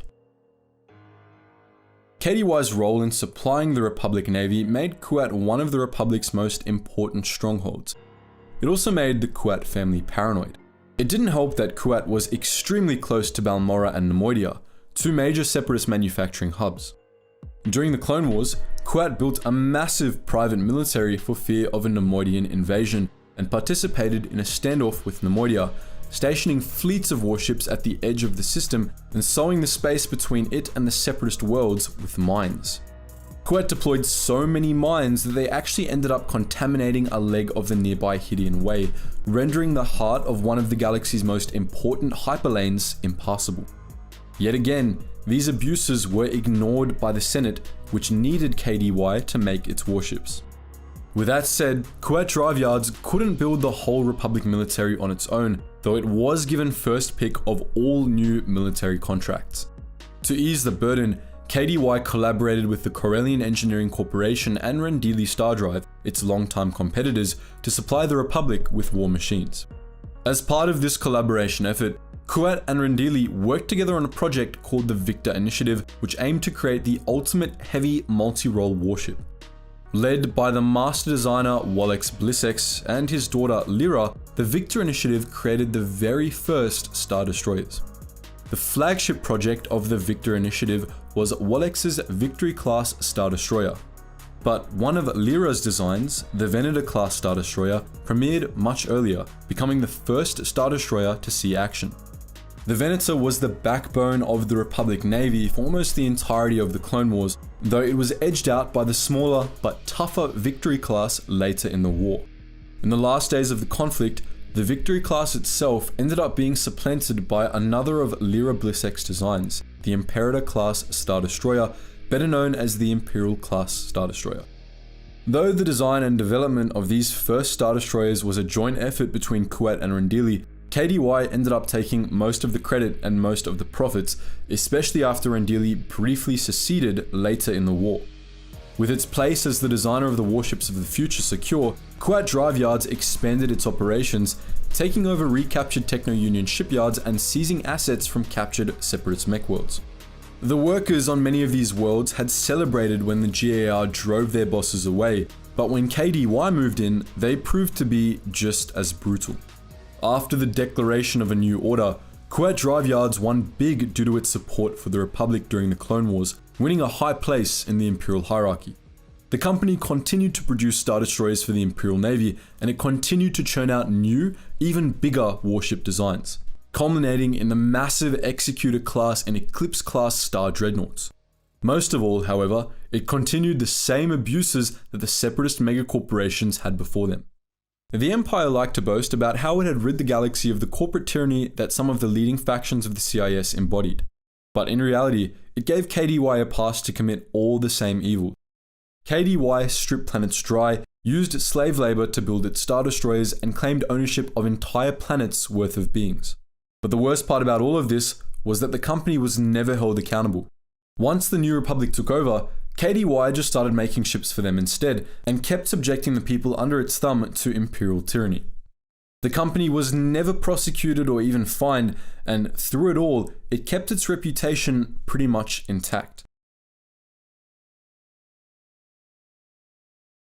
In a war with as much political and ideological tension as the Clone Wars, it's no surprise that some missions were nastier than the others. Some missions seemed straightforward at first glance, only to take a turn for the worse at some point, either due to poor intel, fun enemy surprises, and betrayal. The mission we'll be looking at today was lucky enough to have all three, making it a contender for the mission most likely to fail award. Yet, despite all odds, it was a success, all thanks to the cool head and nerves of steel of one particular clone. In today's video, we'll be talking about the mission to Osnek, and how Sergeant Banks was an absolute hero.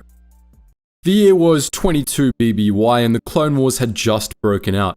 With hostilities breaking out across the galaxy, the Republic was fighting on multiple fronts while simultaneously sending out smaller units of clones to carry out more discreet missions, like espionage, reconnaissance, and sabotage. The mission we'll be talking about today falls in the latter category, when an intrepid band of clones, led by CT-7719, named Banks, was sent to the planet Osnek. Osnek itself was located on the Kadamimu sector in the Outer Rim, a sector known for its high militarization, especially its capital world, Kadamimu 5. Controlling Osnek was key to controlling the sector, and Sergeant Banks and his squad were sent there with the purpose of destroying a droid command center.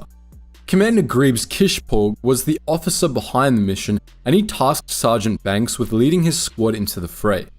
Banks had gotten his name from his ability to calculate mathematical angles in his head, which allowed him to fire shots, banking them off other surfaces and ricocheting them to his original target, somewhat like what we see Crosshair do in the Bad Batch. The rest of his squad was composed of their clone pilot, Crazy Legs, and clone troopers Ghost, Psych, Cutter, and several other unidentified troopers whose fate you can probably already guess. Banks and his homies were transported towards their drop-off point in an LAAT. During the short ride, his team members gave him a hard time for being fresh out of training, a shiny, as they called clones with nothing but simulation experience. The mood was already soured as Ghost and Psych's questioning peeved Banks, but Banks' day got even worse when they were shot out of the sky. The area was allegedly occupied by separatist forces, but what had shot them down was nothing short of a large droid army. Despite Crazy Legs' best attempts, they crashed badly into Osnek's forest, killing the first batch of those unidentified troopers. Psych was the first one to make it out of the wreckage, and what he came face to face with was hundreds of B1 and B2 battle droids. The clones had no choice but to try their best to fend the droids off while protecting their wounded and trying to make an escape. Only 7 clones got out of that LAAT alive, and thanks to Banks using a thermal detonator, they were able to retreat into the jungle. After making camp in order to rest and treat the wounded, Psych tried to repair a communications array and get in touch with the GAR, but he was initially unsuccessful. Several tries later, he managed to get a signal through and connected them with Commander Kishporg, who appeared via holo projection. Intel was that the droid command center was 20 kilometers away, and the squad had 18 hours to make the trek, survey the facility, and possibly sabotage it if they were able to. But Kishporg wasn't done. He ordered the rest of the squad out so he could speak to Banks alone, ostensibly to check in on him and his experience so far. Banks was, after all, a shiny, and Kishporg was concerned about how he was handling his subordinates' hazing. He reminded Banks to stay strong, unprejudiced, and to focus on completing the mission to the letter. The mission was off the books, officially, so it was of the utmost importance that they be stealthy. Right before daybreak, Banks and 5 other clones ventured out of their camp toward their target, leaving behind Crazy Legs, whose leg had been shattered in the crash, so he would have slowed them down too much. The jungle wasn't kind to them. If it wasn't the rough terrain, it was the murderous fauna which took out another unnamed clone by gobbling him up. Psyche tried to keep morale up by sharing stories, but Ghost was unwilling to participate. Banks and Psyche also discussed clone armor, which Psyche believed to be something no clone should ever have replaced. But they hadn't run out of problems. Cutter, the clone on point, soon spotted an ancient ruined city up ahead, which none of their scanners had picked up. No sooner had they realized they were right next to civilization than they were surrounded and taken prisoners by Toma, the local sentient species.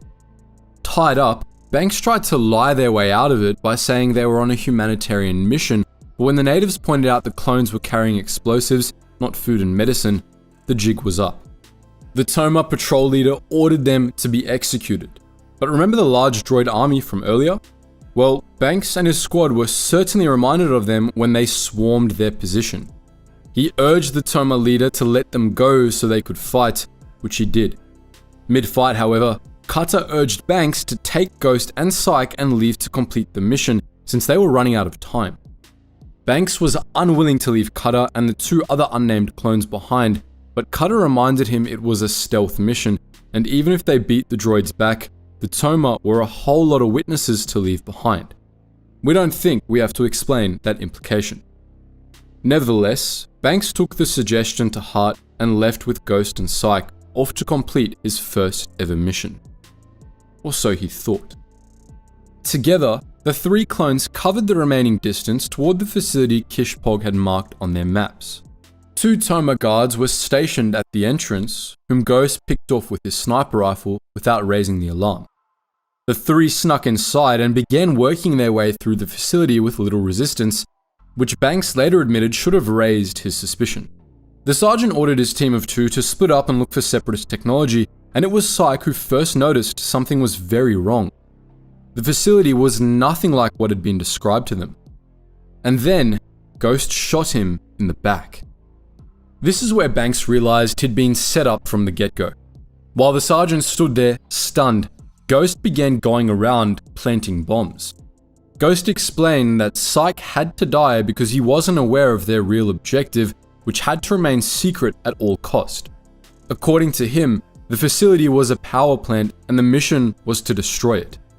This would outrage the native Toma, who would see this as an attack from the Republic and join the Clone Wars on the side of the CIS. Banks tried to argue their goal should be to stop conflict, not start it, but Ghost turned and tried to shoot him too. Banks dodged the bolt and tried to fire back, but Ghost had already left his LOS.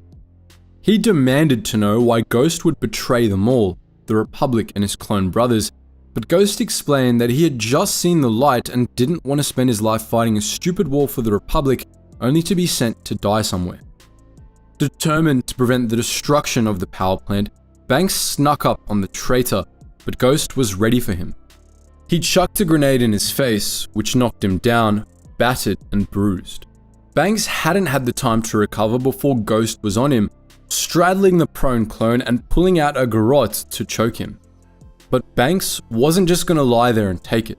He managed to draw his blaster and, aiming off to the side, lived up to his name by ricocheting the bolt off the room's metal turbines and into the back of Ghost's head, killing him. Despite his injuries, Sergeant Banks managed to deactivate the bombs, steal Ghost's helmet, and escape before the native guards caught up to him. Disguised as Ghost, Banks contacted Kishpog and reported mission success, which pleased the traitorous commander.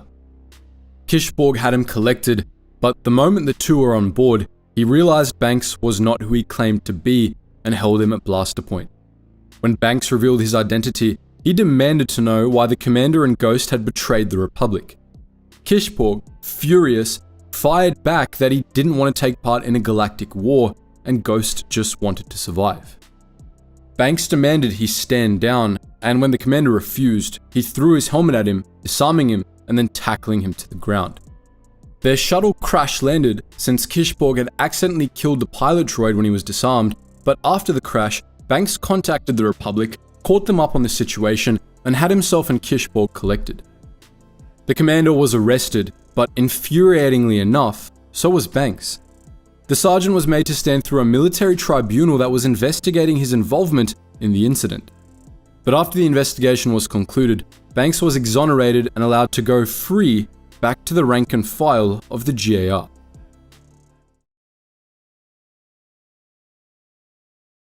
There's no doubt that war is brutal and that the Clone Wars were no exception to this rule.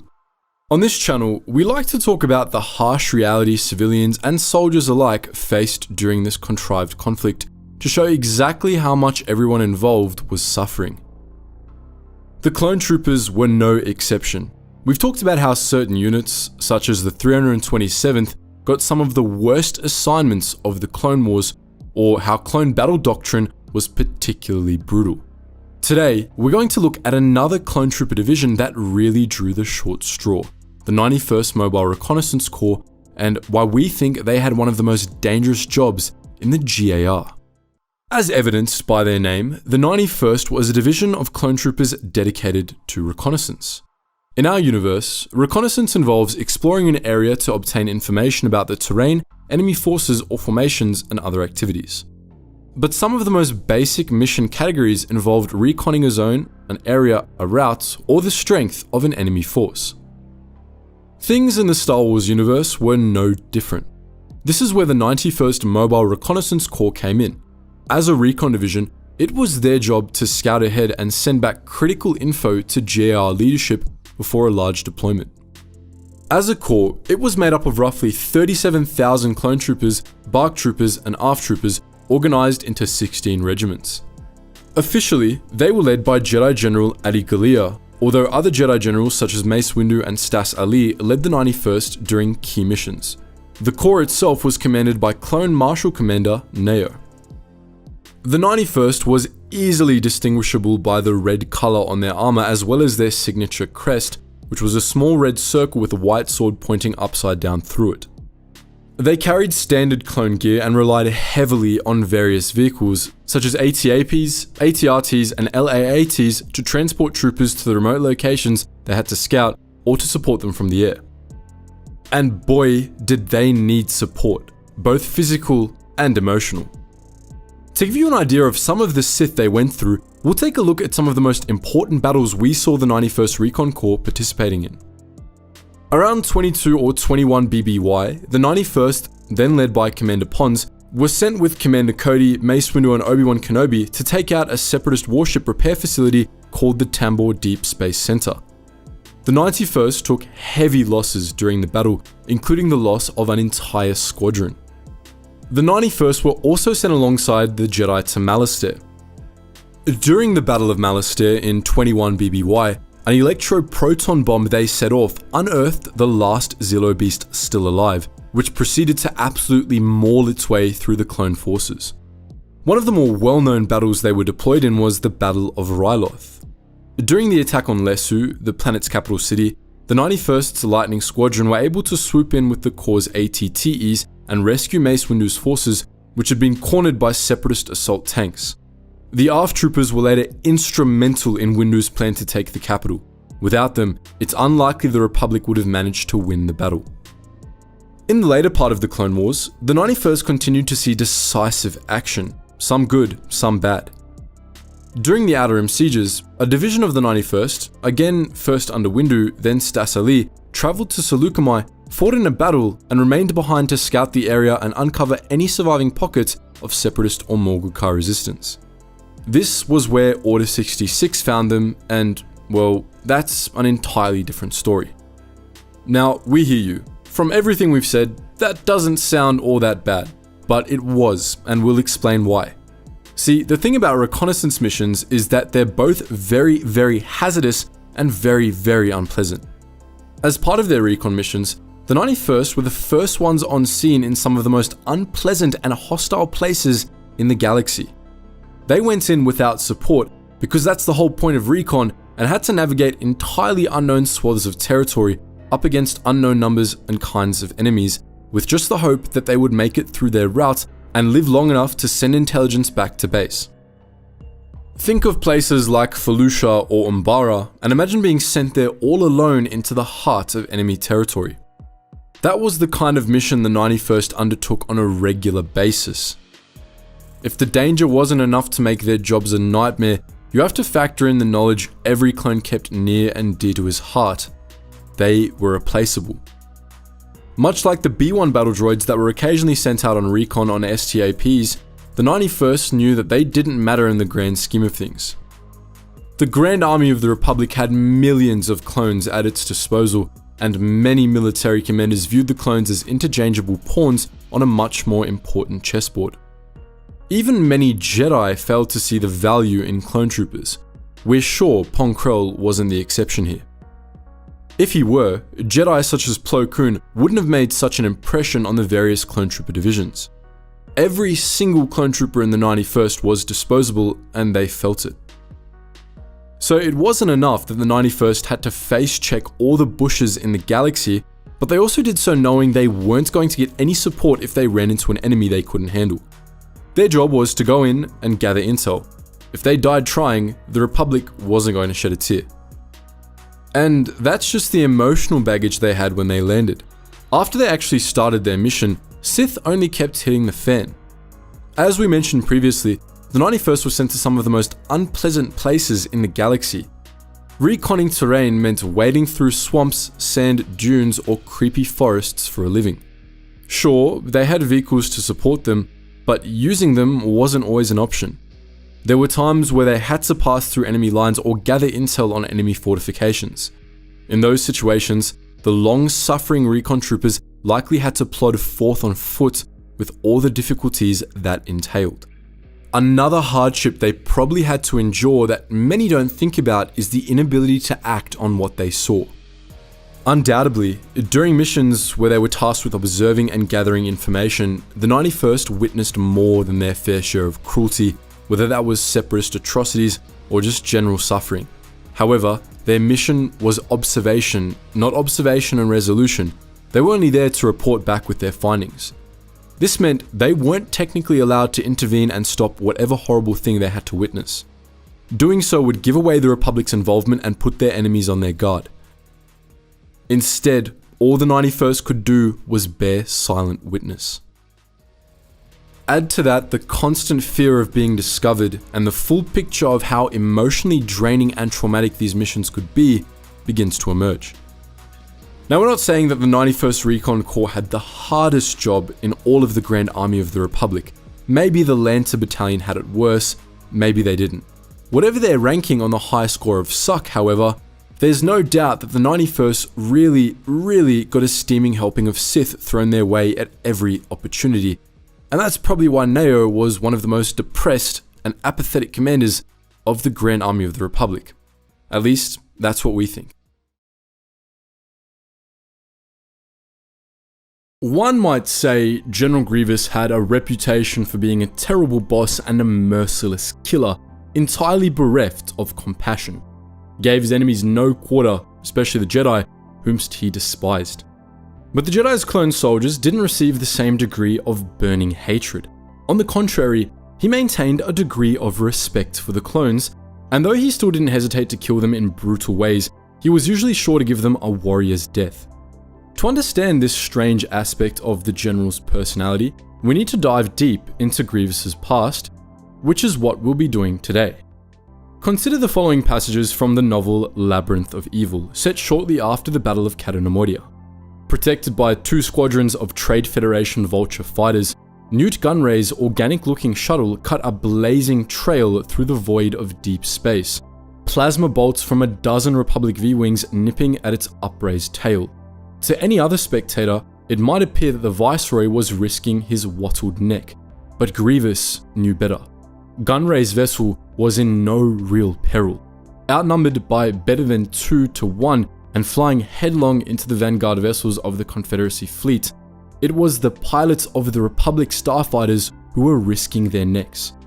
At another time, Grievous might have applauded their bravery by allowing them to escape with their lives, but Gunray's transparent attempts at pretense had exposed the fleet to surveillance, and now the Republic pilots would have to die. Instead of killing the pilots outright though, Grievous chooses to have his gunners destroy their hyperdrive rings and then take out a full squadron of Gunray's escort, giving them a bit of an easier time. He even allows them to score a few hits before sending out tri-fighters to rescue the Viceroy, and, to quote the next passage, alerted to the approaching tri-droids, the Republic pilots had sense enough to realize that they were severely outnumbered. Disengaging from the last of the Vulture fighters, they began to make for free space. But the two starfighters were slower than the rest to disengage. Calling for magnification of the shuttle pursuit, Grievous saw that the stragglers were newly minted Arc 170s, co-piloted crafts equipped with powerful laser cannons at the tips of their outstretched wings and multiple torpedo launchers. He was eager to see what they were capable of. What impressed Grievous was how quickly the pilots came to each other's assistance. Combat camaraderie hadn't been bred into them by the Kaminoan cloners or been something that they'd learned from the Jedi. It had come from the Mandalorian bounty hunter. Fett would have denied it, of course, would have insisted that he was out only for himself. But that was not the way of his warrior brethren, and that was not the way of the clone pilots now, exaggerating the value of each life as if the clones were uncontrived humans. Grievous eventually killed off these clones and had Gunray escorted to safety, but the respect and curiosity he harbors for these clones is fascinating. To understand what he saw in them, we need to consider the history of the General himself. Well over a decade before the Clone Wars, the being who would later be known as Grievous was born on the remote Outer Rim planet Kaylee, a jungle hothouse with few natural resources and a larger population than it could feed. The native reptilian Kalish were a fierce warrior race, primitive by galactic standards and fervently ferocious. In Grievous's time, they were at war with the Hook, an insectoid species that wanted to conquer Kaylee and take its people as slaves. Young Grievous devoted himself to total war against the invaders. He became a mighty warlord who succeeded in uniting the Kalish under a single banner. Together with the Isvoshra, a cadre of elite warriors that fought by his side, Grievous fought the invaders tooth and nail, eventually driving them from Kaylee through sacrifice and struggle. But that wasn't enough for the young warlord. Grievous and his followers gave chase, reverse engineering Hook starships and tracking the insects back to their colonies, which they razed one by one. Eventually, they drove the Hook all the way back to their homeworld, which was when the Republic decided to intervene. Fashionably late, as always. While Grievous was avenging his people on the Hook colonies, the Hook had appealed to the Galactic Senate for aid, claiming that the Kalish had attacked unprovoked and just wanted to steal their colony's resources. Without getting the Kalish's side of things, the Senate sided with the Hook, and they sent the Jedi to intervene. The Jedi arrested Grievous and his followers and treated them like the aggressors, forcibly disarming them and sending them back to Kaylee. In retaliation, the Republic imposed punishing sanctions on the already destitute world, which led to widespread famine.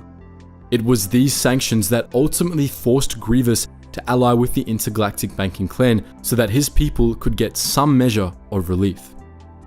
Obviously, this incident was why Grievous hated the Jedi so much, but it also played a major role in defining what sort of wartime conduct he considered worthy of respect. During the Hook War, the Hook and the Kalish matched each other for brutality. Both the slavers and their would-be slaves showed no mercy to one another and would mutilate each other on the battlefield. The Hook War was a total bloodbath, and both sides would have happily wiped the other out if given the chance. That was a large part of why Grievous was so ruthless during the Clone Wars. It was the environment he had grown up in, and it was all he had ever known. Grievous saw nothing wrong with this approach to war, but what had enraged him was how the Hook had ended it. The honorable thing for them to have done, in his mind, would have been to surrender, to flee to another system, or to fight to the death.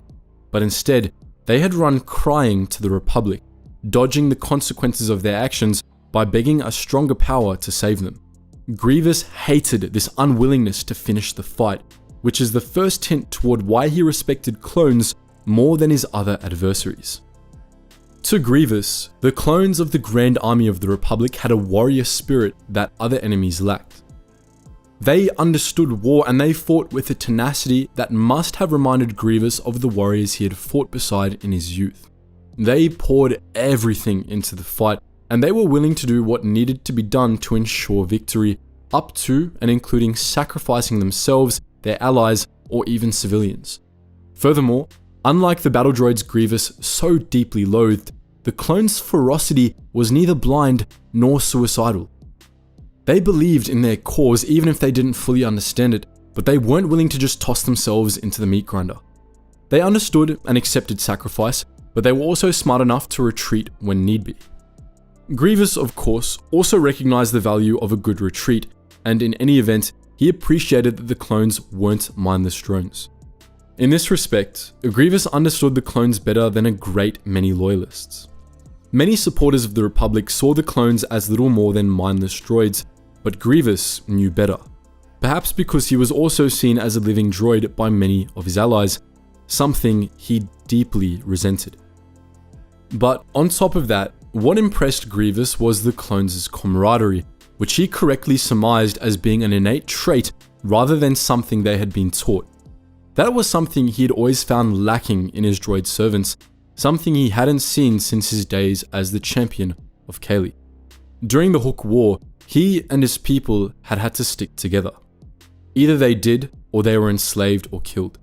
The Kaleesh had been fighting to save each other and to avenge their beloved dead, and while the Hook Wars turned Grievous into a heartless killing machine, he still retained an aspect of that sense of loyalty.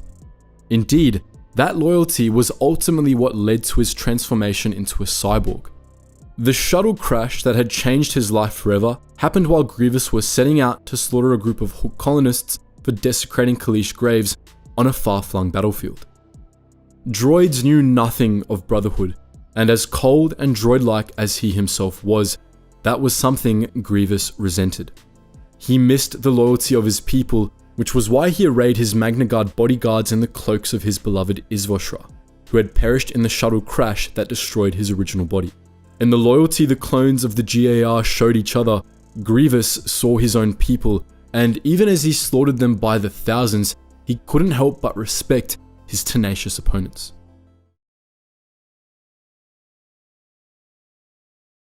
The Death Star was one of the most feared symbols of Imperial rule, an ultimate weapon with unimaginable power.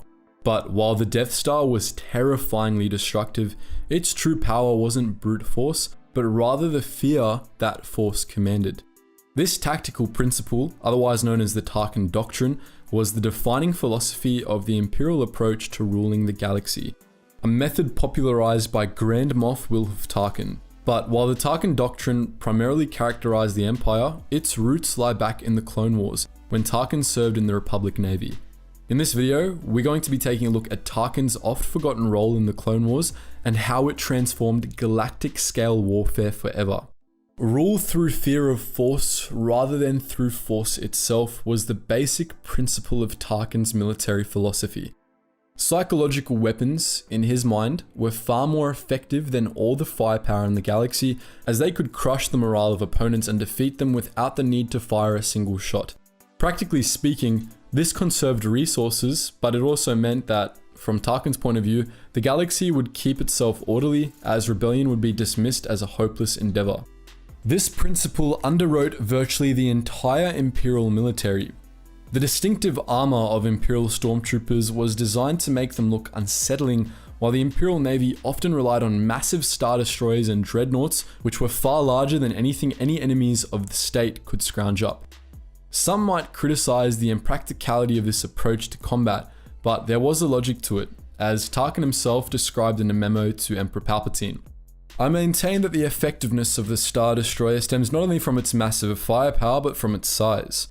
When citizens look at a Star Destroyer and then compare it to the craft which might be mustered to attack it, they have a tendency to dismiss such a notion as suicidal rather than approach the problem tactically. This, of course, was why the Empire built not just one, but two Death Stars. A fleet of Star Destroyers had the power to cleanse an entire planet of life in about an hour and were far more practical in other pursuits. But that sort of destructive power wasn't the point in building the Death Star. Ideally, the Death Star wouldn't have had to have been used. Instead, their fear of it would have kept local systems in line. Its sheer power and its immense size created the perception of an unassailable superweapon. If the Rebel Alliance hadn't destroyed the first one quickly and effectively, they would almost definitely have hemorrhaged support and dissolved in under a year, all without the Empire needing to do much of anything. The rule of fear was only one part of the Tarkin Doctrine, however. Tarkin also called for nationalizing and cannibalizing the HoloNet, turning it into a military-only network, as well as consolidation of territory so as to allow Moffs to hunt down rebels beyond the borders of their sectors. Both of these suggestions became Imperial policy as well. The Empire banned non-military use of the HoloNet, and it also divided the galaxy into oversectors, larger regions where military forces could hunt down the Empire's enemies without starting turf wars between Moffs. Unbeknownst to many, the Tarkin Doctrine started to take effect years before the Empire came into existence. Tarkin had presented then Supreme Chancellor Palpatine with his concept for what would become the Death Star in 29 BBY, years before the beginning of the Separatist crisis. With the outbreak of the Clone Wars, some of Tarkin's other suggestions were partially implemented as well. The sector army system was an early step toward the oversectors of the Empire, and the Republic made moves toward nationalizing the HoloNet as well. It's easy to forget that Tarkin played a major role in the Clone Wars, as he doesn't really appear all that much in many Clone Wars era stories. Indeed, his brother Gideon Tarkin was more famous at the time due to his role in organizing Republic priority theaters at Eriadu. But in reality, Wolffe Tarkin was actually a massive influence on the Republic's approach to the Clone Wars. After all, he was a close personal friend of Palpatine, and he rarely shied away from telling the Supreme Chancellor exactly what he thought when it came to how the Republic was faring in the Clone Wars. During the Clone Wars, Tarkin pushed openly for territorial consolidation, keeping his support for HoloNet nationalization and the rule of fear mostly quiet at first. He and his brother proved the worth of this principle many times over the course of the war. For most of the conflict, Eriadu and a small cluster of remote colonies in the western reaches were an island surrounded by some of the most well-defended separatist worlds in the galaxy. But while lesser tacticians would have been annihilated in such a situation, the Tarkins deftly made use of all the resources they could muster, ignoring sector boundaries in favor of allocating resources to the battlefronts that needed them most. This alone changed the views of the majority of the Galactic Senate, creating tremendous support for the oversector plan, for which there had been tremendous skepticism just a few decades earlier when Ranulph Tarkin proposed it as a response to piracy. But even though he wasn't exactly a public proponent of ruling through fear during the Clone Wars, Tarkin frequently discussed his beliefs with Palpatine and with other higher-ups in the Republic military. The Venator class and Victory class Star Destroyers, the first of Kuat's infamous Star Destroyer line, were early examples of the rule of fear manifesting in the Republic military. Though the Jedi were often oblivious to it, Republic Star Destroyers were designed, in large part, to be imposing, much like the Imperial class Star Destroyers of later years would be. Rule of fear wasn't just a symbolic matter either. From very early on, the clone garrisons that supposedly protected certain worlds, most notably Coruscant, became aggressive toward local populations, taking over from the local police and violating citizens' basic rights. The Coruscant Guard was particularly infamous for having clone shock troopers perform unwarranted searches and seizures for no legitimate reason, but instead to terrify potential separatist sympathizers. As we've discussed in prior videos, this was just the beginning of what became the Imperial Police state, and its development was influenced by Tarkin from the very beginning. Tarkin also had a major influence on the day-to-day tactics employed by loyalist commanders. As the Clone Wars went on, non-Jedi Republic officers began to adopt far more aggressive tactics, often with a disregard for civilian lives. When the Outer Rim sieges began and the Republic started recapturing separatist worlds en masse, overwhelming force became a favored siege-breaking tactic, despite how completely it devastated the planet subjected to it. Some Jedi objected to this approach, arguing that it would just lead to resentment among conquered populations, but their objections fell on deaf ears. This aggression wasn't quite the same as ruling through fear, but it did have a similar effect and was based on similar principles. It was aimed at preventing resistance entirely instead of just fighting it, with the reasoning being that the Separatist worlds wouldn't secede again if they were bombed into the Stone Age. This did have a fear effect as well, as no planet wanted to get blown to hell by the Republic Navy. There were several known examples of Separatist planets that cooperated with the Republic after the recapture during the Outer Rim sieges. Charos 4, home to the designers of the Vulture droid, was one such world. When Anakin and Obi-Wan paid the planet a visit a few months after its recapture, the natives were borderline enthusiastic in welcoming them, likely out of fear of Republic reprisals. It wasn't just the officers of the Republic military who started to buy into the rule of fear over the course of the Clone Wars, however. The concept trickled down into clone ranks, and to many clone troopers, it made perfect sense.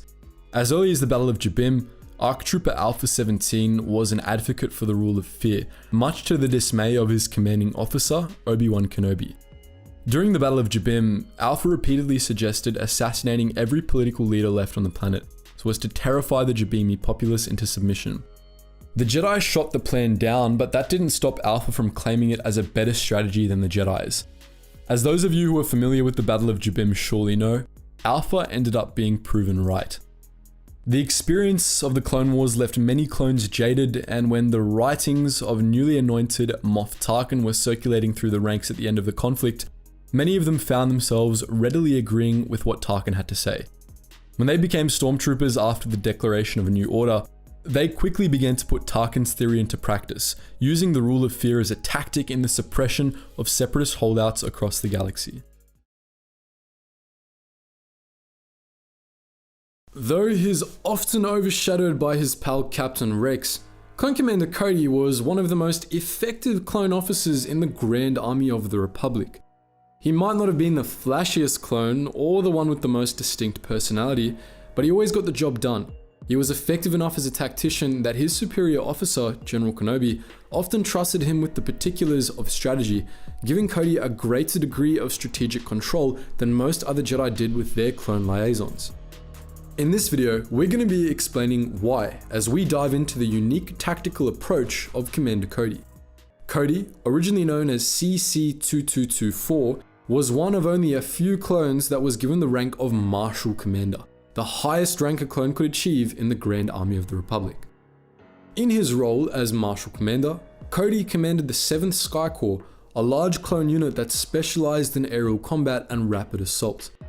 In particular, Cody often worked with the 212th Attack Battalion, a unit within the 7th Sky Corps which fought on the front lines of some of the war's fiercest battles.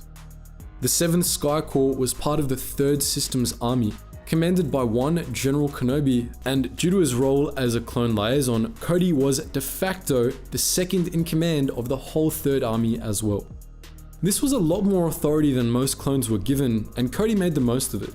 Though he wasn't nearly as independent as the likes of Captain Rex, Cody frequently took the initiative in battle, especially in situations when General Kenobi was unavailable or incapacitated. Two notable examples of this were the Second Battle of Geonosis and the Battle of Surish. On Surish, Cody took command of a scattered Republic force after a botched landing attempt, leading them in destroying a Separatist anti-air gun and allowing Kenobi to land with the rest of the 7th Sky Corps. On Geonosis, meanwhile, Cody had to salvage virtually the entire Republic invasion effort after all his superiors were shot down. Despite significant setbacks, Cody managed to hold Republic forces at Point Rain together until the other generals and their men arrived at the rendezvous point. While Surish eventually ended poorly for the Republic, Cody's actions on Geonosis single-handedly saved the day for the Republic. Clearly, Cody was a competent tactician, but despite his outstanding record, his tactics weren't all that unusual. In many ways, Cody was like General Kenobi. He was by the book for the most part and didn't really go in for elaborate, flashy strategies.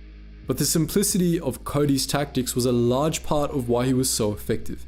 He struck a balance between being a careful planner and a flexible commander, pursuing deliberate, conservative strategies without making them too rigid or incapable of adapting to changing battlefield conditions. Like any good commander, Cody preferred to play to his men's strengths. The men of the 7th Sky Corps were trained for rapid assaults, so those featured heavily in Cody's tactics. he always preferred to strike quickly and decisively at the outset of a battle, gaining as much ground as possible before the enemy recovered from the shock of the initial assault. In many battles, especially later in the war, Cody made extensive use of jetpack tactics in these initial strikes, having units like the 2nd Airborne Company drop onto enemy positions from high altitudes to take the Separatists by surprise. These initial assaults were often highly effective. In the opening stages of the Battle of Utapau, Cody successfully captured the Confederacy's command center in a matter of minutes with this strategy, giving the 212th Attack Battalion a strong foothold early in the battle. Cody led his men in another lightning strike on the village of Nabat during the Battle of Ryloth, taking the Separatist perimeter troops by surprise and quickly neutralizing them before they could call for backup. Cody also made use of this tactic during the Battle of Surish, in which he used it to neutralize Separatist artillery, as well as in the Battle of Teth, in which he and his men wiped out a Separatist army completely in one rapid assault. Of course, these sorts of lightning strikes could only get Cody so far, and after the initial assault, his tactics often shifted. Once he'd made some gains and established a foothold on the battlefield, Cody switched to more careful and conservative tactics. His approach became much slower, more precise, and more deliberate. In the assaults on Nabat during the Battle of Ryloth, for example, Cody and his men laid low after getting inside the village, carefully scouting out the place before making any attempt at attacking the Separatist command center. Cody made good use of his scouts, especially Waxer and Boyle, always making sure that he had as much information as possible before moving forward with his plans. Cody didn't like wasting lives or resources, which was probably why he didn't care for overly elaborate tactics. He made the most of every soldier and war machine under his command, something that made him very effective at coordinating defenses. He showed this clearly during the Second Battle of Geonosis, when he was forced to defend the Republic landing zone at Point Rain with far less manpower than he had been counting on. Even as the Geonosians attacked Point Rain from all sides, Cody had his ATTEs surround the landing zone to soak up enemy fire, and then had his gunships fill in the gaps in the ring, turning aircraft that had already served their purpose into makeshift fortifications. At Point Rain, Cody and his men fought conservatively and ferociously, constantly firing at their attackers but refraining from wasting their strength in attempted countercharges. Point Rain was effectively under siege from Geonosian forces, but while more hot-headed commanders might have tried to break that siege, Cody fought conservatively, allowing himself to be encircled to minimize casualties. This allowed Republic forces to hold out until reinforcements arrived. Cody often chose the path of least resistance in battle, going with whatever approach seemed the surest to succeed and would incur minimal casualties. During sieges of well-defended Separatist worlds, this meant that Cody often chose to sit back and shell the enemy into oblivion instead of trying to end the battle more quickly. In one siege late in the Clone Wars, Cody was perfectly happy to sit back and shell a shielded Separatist citadel for nearly 2 months on end, much to the frustration of Generals Kenobi and Skywalker. While the Jedi generals wanted to end the battle faster, Cody was fine with waiting if it meant that he wouldn't have to waste lives attempting to storm the fortress prematurely. This might seem lazy or uncreative, but it probably kept casualties low. Of course, Cody was also willing to try out more unorthodox strategies if they would end battles more quickly. In the Battle of Cato Nemoidia, Cody helped plan and command a mission to infiltrate Newt Gunray's personal fortress, which was a faster and more efficient way to win the battle than a direct assault. On Ryloth too, he leaned into the unorthodox, leading his men in a risky diversion attempt during the assault on TX-20's command center in Nabat to buy Kenobi time to fulfill the Republic's main objectives. All told, Cody was pretty good at a whole slew of diverse tactical approaches, and that may have been his greatest strength. It's said that no battle plan survives first contact with the enemy. Rigid strategies rarely work out well, both in real life and in the Star Wars universe. Good tactics require flexibility, and Commander Cody was quite good at changing his plans on the fly and adapting his strategies to changing battlefield circumstances. The aforementioned example of the Second Battle of Geonosis demonstrates this quite well. As we've discussed, the initial landing at Point Rain didn't go according to plan, and Cody had to alter the Republic's battle strategy on the fly when it became apparent that he was the highest ranking officer at the landing site. In a matter of minutes, as Geonosians swarmed around Point Rain, Cody drastically altered the plan, abandoning the planned lightning strike on the Geonosians' forward shield generator in favor of setting up a defense of the landing zone. That took quick thinking and a fair bit of creativity on his part, and it exemplifies why he was one of the highest ranked commanders in the GAR.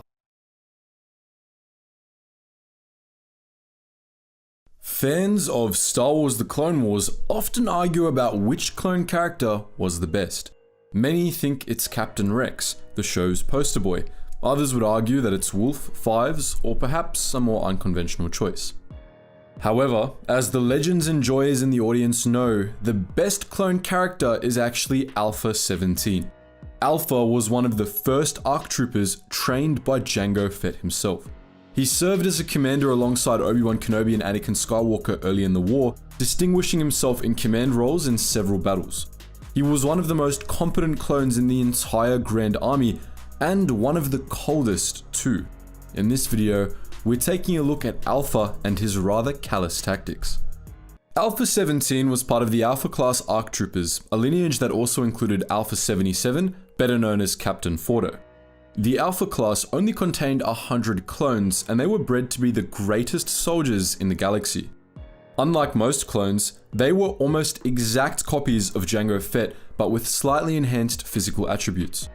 This meant the Alpha class ARCs were a lot darker and more solitary than their normie brethren. In fact, we reckon some of them would give Crosshair a run for his money in this regard.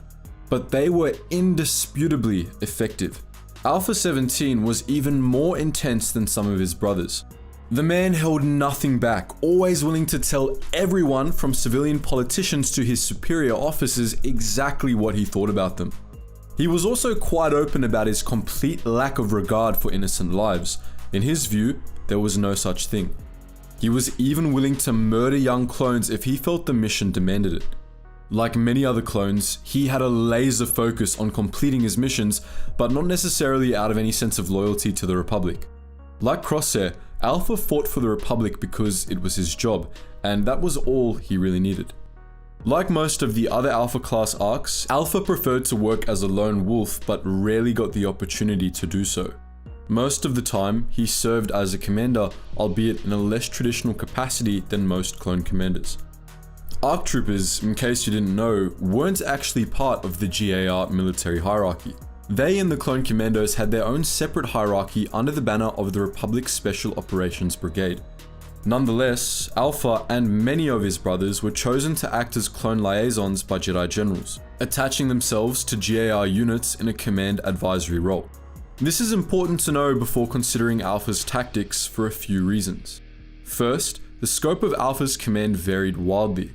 On some missions, he had little command authority beyond a small squad, while sometimes he acted in a leadership role for entire planetary invasion forces. Secondly, since Alpha wasn't attached to any given clone unit, he didn't bond with the men under his command, and as a result, he didn't care about them nearly as much as a clone like Rex would. On the battlefield, Alpha was capable of ruthlessness equal to some separatist commanders. His logic was simple. Most of the time, he found the most efficient path to his objective, and he took it. Sometimes, this meant sacrifices or callous maneuvers, while at other times, it ended up saving lives.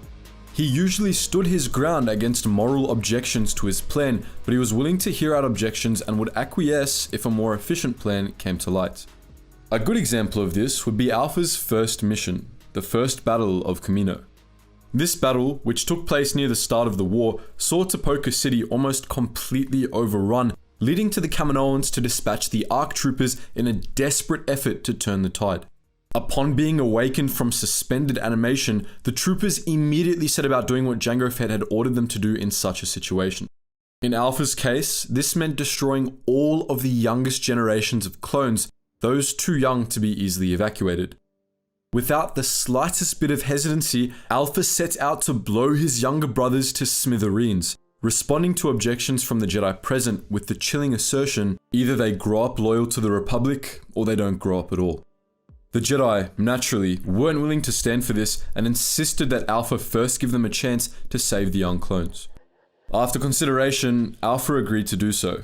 On the spot, he came up with a new plan. If the Jedi would cut the youngest clones off from the rest of the facility, he offered, he would abort the detonation sequence. The Jedi complied, and Alpha shut off the bombs before returning to the main fight. It's worth noting here that Alpha was technically the lowest ranking adult in the room that episode. Despite this, he not only saw fit to order his Jedi superiors around, but also got them to follow his plans. Clearly, Alpha didn't care all that much about clone lives, but his fellow clones weren't the only innocents he was willing to sacrifice either. During the Battle of Jabim, Alpha repeatedly asked General Kenobi for permission to hunt down and assassinate the remaining Jabimi political leaders, most of them civilians, believing that it would weaken the resolve of the enemy and hasten an end to the battle. Kenobi repeatedly struck the plan down, but Alpha was persistent, especially since he believed they would probably be killed before the battle's end anyway. Unlike on Kamino, Kenobi wasn't able to present a more efficient alternative to Alpha's morally dubious plan, so Alpha stood his ground. The only reason he didn't go over Kenobi's head and order the assassination mission anyway was that he respected Kenobi. Alpha was a cold mofo. He was willing to sacrifice anything to complete his objectives if he deemed it necessary. But it should be said, his tactics weren't completely heartless. He was willing to go out of the way to rescue hostages even if it complicated missions, and he never ordered his men to do anything he wasn't willing to do himself. Most of the time, in fact, he led the charge into battle, putting his own life on the line before anyone else's. On Boz Pity, for example, Alpha was severely wounded in a battle with General Grievous, leaving him unable to stand and potentially paralyzed from the waist down. Despite this, as the medics hauled him away to a transport, he insisted on getting a blaster and returning to the fight, reasoning that his arms worked just fine. He wasn't willing to let the men under his command stand alone against Grievous, at least not until he was dead. If you asked, Alpha would have told you that this was because he preferred to do jobs himself so that they got done right. But that would be only partly true. He did care for the troops under his command and was willing to sacrifice himself to win a battle just as much as any of them were. As a general rule, Alpha's strategies were brutal and often callous, but they were also undeniably effective. He subjected his enemies to relentless pressure, going right for the throat whenever he could. With that said, Alpha wasn't overly aggressive. He always kept an eye on the flanks of his armies, careful they weren't becoming overextended. Notably, this happened in the Battle of Jabim. In the earlier stages of the battle, Republic forces on Jabim won engagement after engagement for 2 weeks on end, giving the Jedi generals leading the charge hope that Jabim would fall within short order. But while the Jedi were starting to become optimistic, Alpha kept a level head and realized that Republic forces were being strung out. On his initiative, the vanguard of the Republic army was recalled to defend the command center at Shelter Base just before it came under attack. Alpha's intuition saved many lives that day. Even though the casualties at Shelter Base were staggering, they would have been far worse without his observation. Unfortunately for the Republic, Alpha was one of the casualties at Shelter Base, having been badly wounded and then captured by the Separatists. Without him, Jabim rapidly turned into a bloodbath. Alpha was absolutely a cold commander, but not beyond reason, nor to the point of overt cruelty. He never allowed himself to get so caught up in offensives that he developed tunnel vision, unlike a number of less aggressive Jedi generals. Clone Commander Wolffe is a favorite among fans of Star Wars: The Clone Wars. He's essentially the show's Boba Fett. In all but 3 episodes, he hardly shows his face, and even in those 3 episodes, he doesn't really do anything, but fans still love him, mostly because his armor is cool. Search your feelings, you know it to be true. Despite Wolffe's relatively minor involvement in the battles in which we've seen him fight, we're going to take a look at his tactics and command sensibilities. You might be surprised by our conclusions, namely that Wolffe didn't care about his fellow clones, or anyone for that matter, at least not as much as you might think. CC3636, commonly known as Wolffe, was Dave Filoni's obligatory Wolffe insert character, of which he must have at least one in every Star Wars project he works on. We're not saying Filoni is a furry, but anyway, now that we've gotten that off our chest, Wolffe was the commander of the 104th Battalion, a unit famed for the Wolfpack, a constituent squad of elite clones that usually worked alongside Wolffe and shared his aesthetic sensibilities. Wolffe and his pack usually fought under Jedi General Plo Koon, participating in some of the Clone Wars' toughest battles. It's said that the Wolfpack was one of the most regularly deployed units in the entire Grand Army of the Republic, but its limited number of appearances means we can't confirm this for sure. Wolffe and his boys were capable of carrying out a dizzying variety of mission types.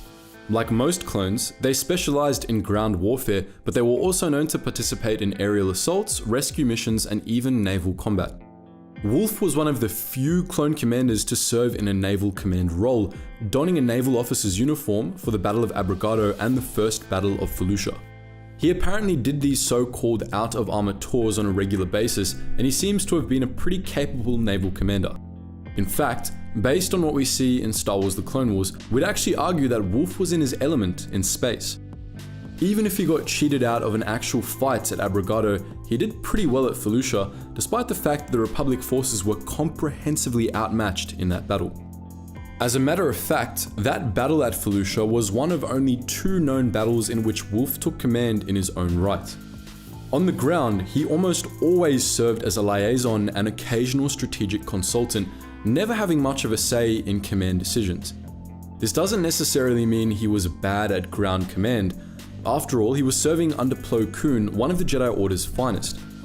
All the same though, it's important to note Wolffe's lack of authority in most of the battles he fought in, as it differs from the likes of Captain Rex and Commander Cody. Commander Wolffe usually served alongside higher ranking officers, often General Plo, but unlike most clone liaisons, he seems to have been more of a sidekick than an active participant. This is readily apparent in the Battle of Abrogado, though that's not a fair example since Wolffe was stuck in an escape pod the whole time and didn't really have any agency. It's noticeable in other battles too, however.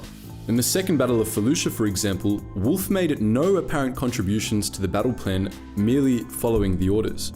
In other battles, like the Battle of Korm and the Battle of Iceberg 3, Wolffe was a bit more talkative, lending his superiors advice from time to time and critiquing their battle plans. However, even in those battles, he was still more of a sidekick. He always left the final decisions to his superiors, even when they disagreed with him. This was especially evident in the Battle of Korm, in which Wolffe served under Major Kendall Ozzel, an intensely incompetent career officer who somehow made it to the rank of Admiral before Darth Vader struck his name from the Imperial census. On Korm, Ozzel made some incredibly dumb and, more importantly, callous decisions that endangered the lives of Wolffe and his clone brethren. Ozzel ordered suicidal charges and then surrendered whenever his plans went sideways, despite knowing that Separatist droids often killed clones who surrendered to him. Ozzel's incompetence put him almost up there with Pong Krell's in terms of getting his own men killed, but Wolffe went along with it. Unlike Captain Rex and the 501st, Wolffe tolerated his incompetent superior officer even when it got his men killed. Wolffe never disobeyed Ozzel even when he openly disagreed with Ozzel's plans, and the 104th paid dearly for it. Wolffe even protected Ozzel when he panicked and more or less gave up, defending the Major from battle droids while Ozzel's dumb decisions got Wolffe's men killed all around him. That seems a bit odd, but there's more to learn about Commander Wolffe from the Battle of Korm. Later in the battle, Ozzel was knocked unconscious, and in his place, Wolffe took command of Republic ground forces for the final assault on the fortress of Kormai warlord Unger Gaut. Before breaking off from the main force and losing an eye to Asajj Ventress, Wolffe led his men in an interesting tactical maneuver. A full frontal assault on the Kormai citadel, right toward the enemy artillery. What's interesting about this is that it was practically the same maneuver Ozzel had attempted earlier in the battle. Wolffe's charge was just better timed, providing an opening for Plo Koon and Kit Fisto to destroy the artillery emplacements. Wolffe's role in the Battle of Korm is a bit of a head-scratcher. Despite his criticisms of Major Ozzel, Wolffe wasn't any more sophisticated in his tactics, though he had more guts. He charged an artillery line straight on. Surely he knew such a maneuver could get his men killed. To come to a conclusion about Korm, we need to first look at a type of operation that Wolffe regularly participated in: mercy missions. In the Clone Wars, we see Wolffe participate in as many mercy missions as he does actual battles. He and his men rescued Anakin Skywalker and Mace Windu from Vancor, saved a bunch of Togruta slaves from a Zygerian fortress on Kadavo, and most importantly, participated in a mercy mission to Alina. Alina was actually the only time we got to see Wolffe in sole command of an operation, and his approach to the mission was interesting. Wolffe could not have cared less about the people of Alina. They could have been devoured one by a monster, and he not only would have done nothing unless expressly ordered to, but it's also likely he would have celebrated being able to leave Alina early.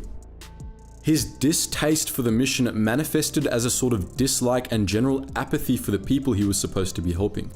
In fairness, this was an attitude shared by many of Wolffe's men, but it says something about the commander himself, especially since he was much more of a jerk to the people of Alina than any of the others.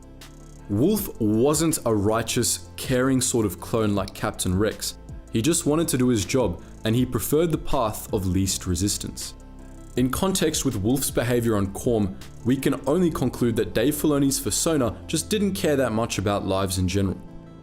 Sure, he changed the color of the unit's armor paint to mourn the losses the Wolfpack suffered on Abrogado, but he was still willing to let Ozzel deploy his men in suicidal charges. He still ordered them to brave artillery fire on Khorm, and he never expressed any genuine care for the lives he was supposed to be saving during his various mercy missions. Now, you could argue that Wolffe was just a stoic, and perhaps he was, but tactically speaking, Wolffe was just cold. He wanted to complete his missions and preferred things as simple as possible, even if that meant following the orders of an incompetent superior as they threw lives away, or abandoning the people of Alina to their problems. Commander Wolffe is known among fans of Star Wars: The Clone Wars for two things: being evidence that Dave Filoni is a furry, and having a missing eye. Beginning in the show's second season, Wolffe has a big gash on his face and a pale cybernetic right eye, which gives him a distinctive look. However, Wolffe didn't always have this scar. In his first appearance, in fact, he had both of his eyes. How he lost his right eye was never shown on screen, but it was a sacrifice made in one of the Wolfpack's grittiest missions, the Battle of Khorm, which we'll be discussing today.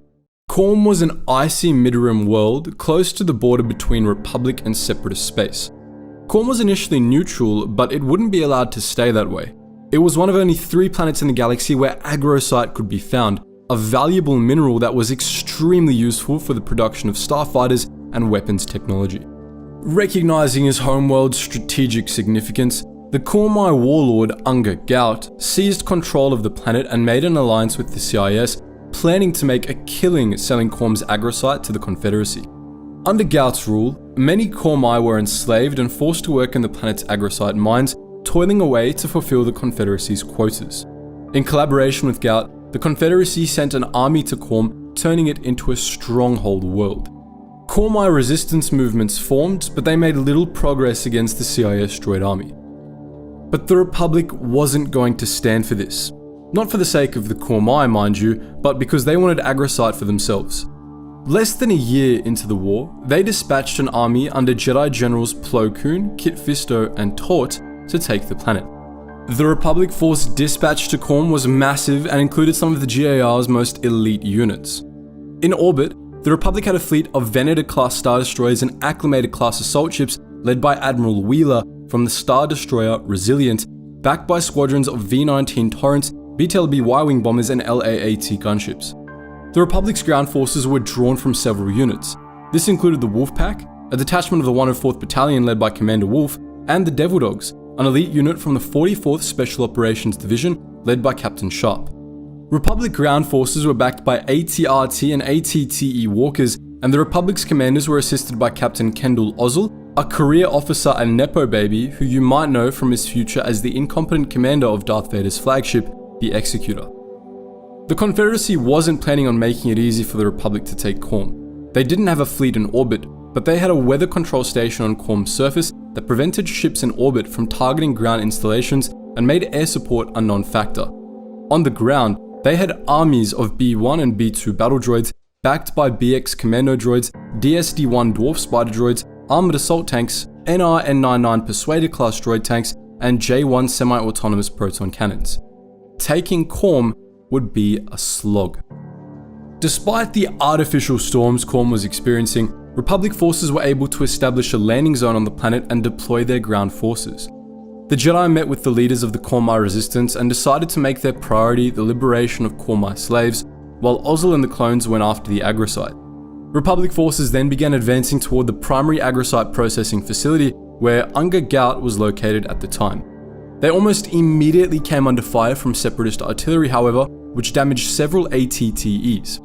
Ozzel ordered his clone troopers to disembark to protect the ATTEs, but this only exposed the clones to fire from droid infantry in the trenches surrounding the facility. It fell to the Jedi to clean up Ozzel's mess. Kit Fisto and Plo Koon took out the droids in the trenches, while Tort took out the cannons. Seeing this, Unger Gaut fled the facility for a nearby Agricite mine, which was the CIS's base of operations on the planet, where he contacted Count Dooku and requested assistance. Dooku dispatched Asajj Ventress to help him out. Meanwhile, the Republic took the processing facility and established it as their forward operating base. From there, they planned to attack the Agricite mine and liberate the planet. Ozzel advocated for a direct assault, but the Jedi were against this, as it would result in extensive clone casualties. They believed a different approach was needed. As luck would have it, the arrival of Asajj Ventress gave them an idea. As Ventress arrived in system, Admiral Wheeler dispatched a pair of V-19 Torrents to shoot her down before she was able to land on Khorne. They pursued Ventress into the planet's atmosphere, where they were able to witness the planet's storms open up for her. The storm closed right after she passed, destroying the two fighters, but this gave the Republic a crucial piece of information. The Confederacy had a weather control station on Khorne. If this were disabled, the Republic would be able to deploy air support for the assault on Gaut's stronghold, dramatically improving the odds. Fisto and Plo Koon took the Devil Dogs and set off to destroy the facility, leaving Tort and Ozzel behind with the Wolfpack. Once the Devil Dogs and Jedi had set off, Ventress and Gaut ordered a counterattack on the Republic's new base, besieging it with tanks and spider droids. Republic forces attempted to hold the line, but Ventress was able to infiltrate the facility and destroy parts of it with explosives.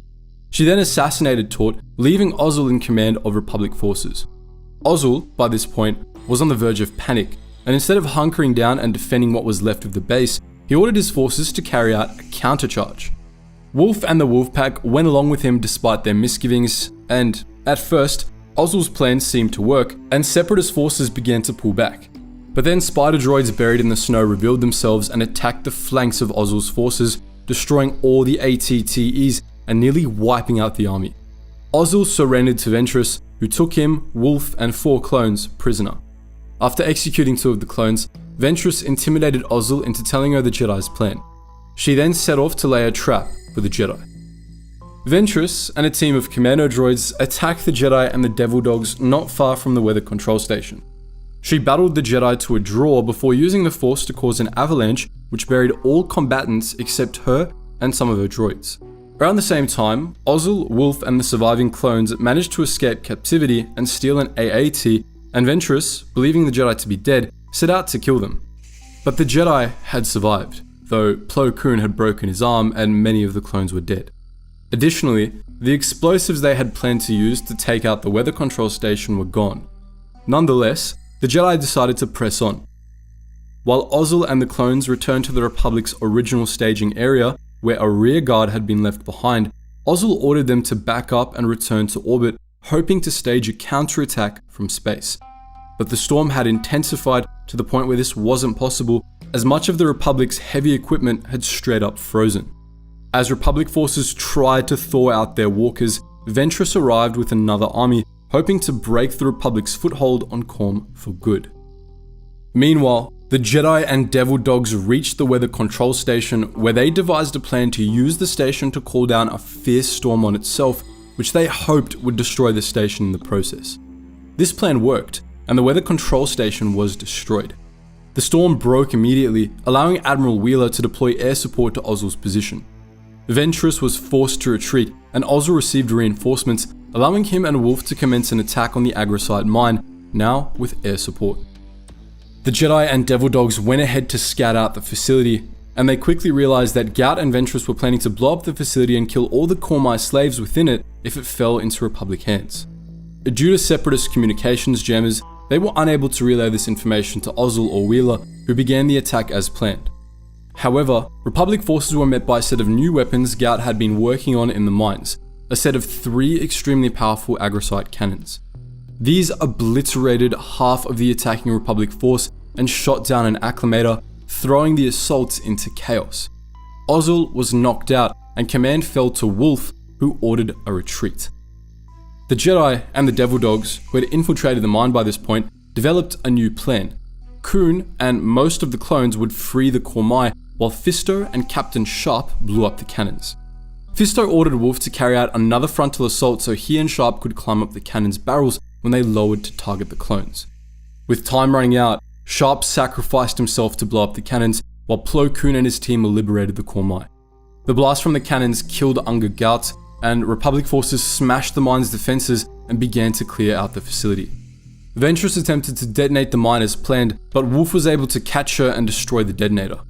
He paid for this with his eye, which Ventress cut out as she fled the facility.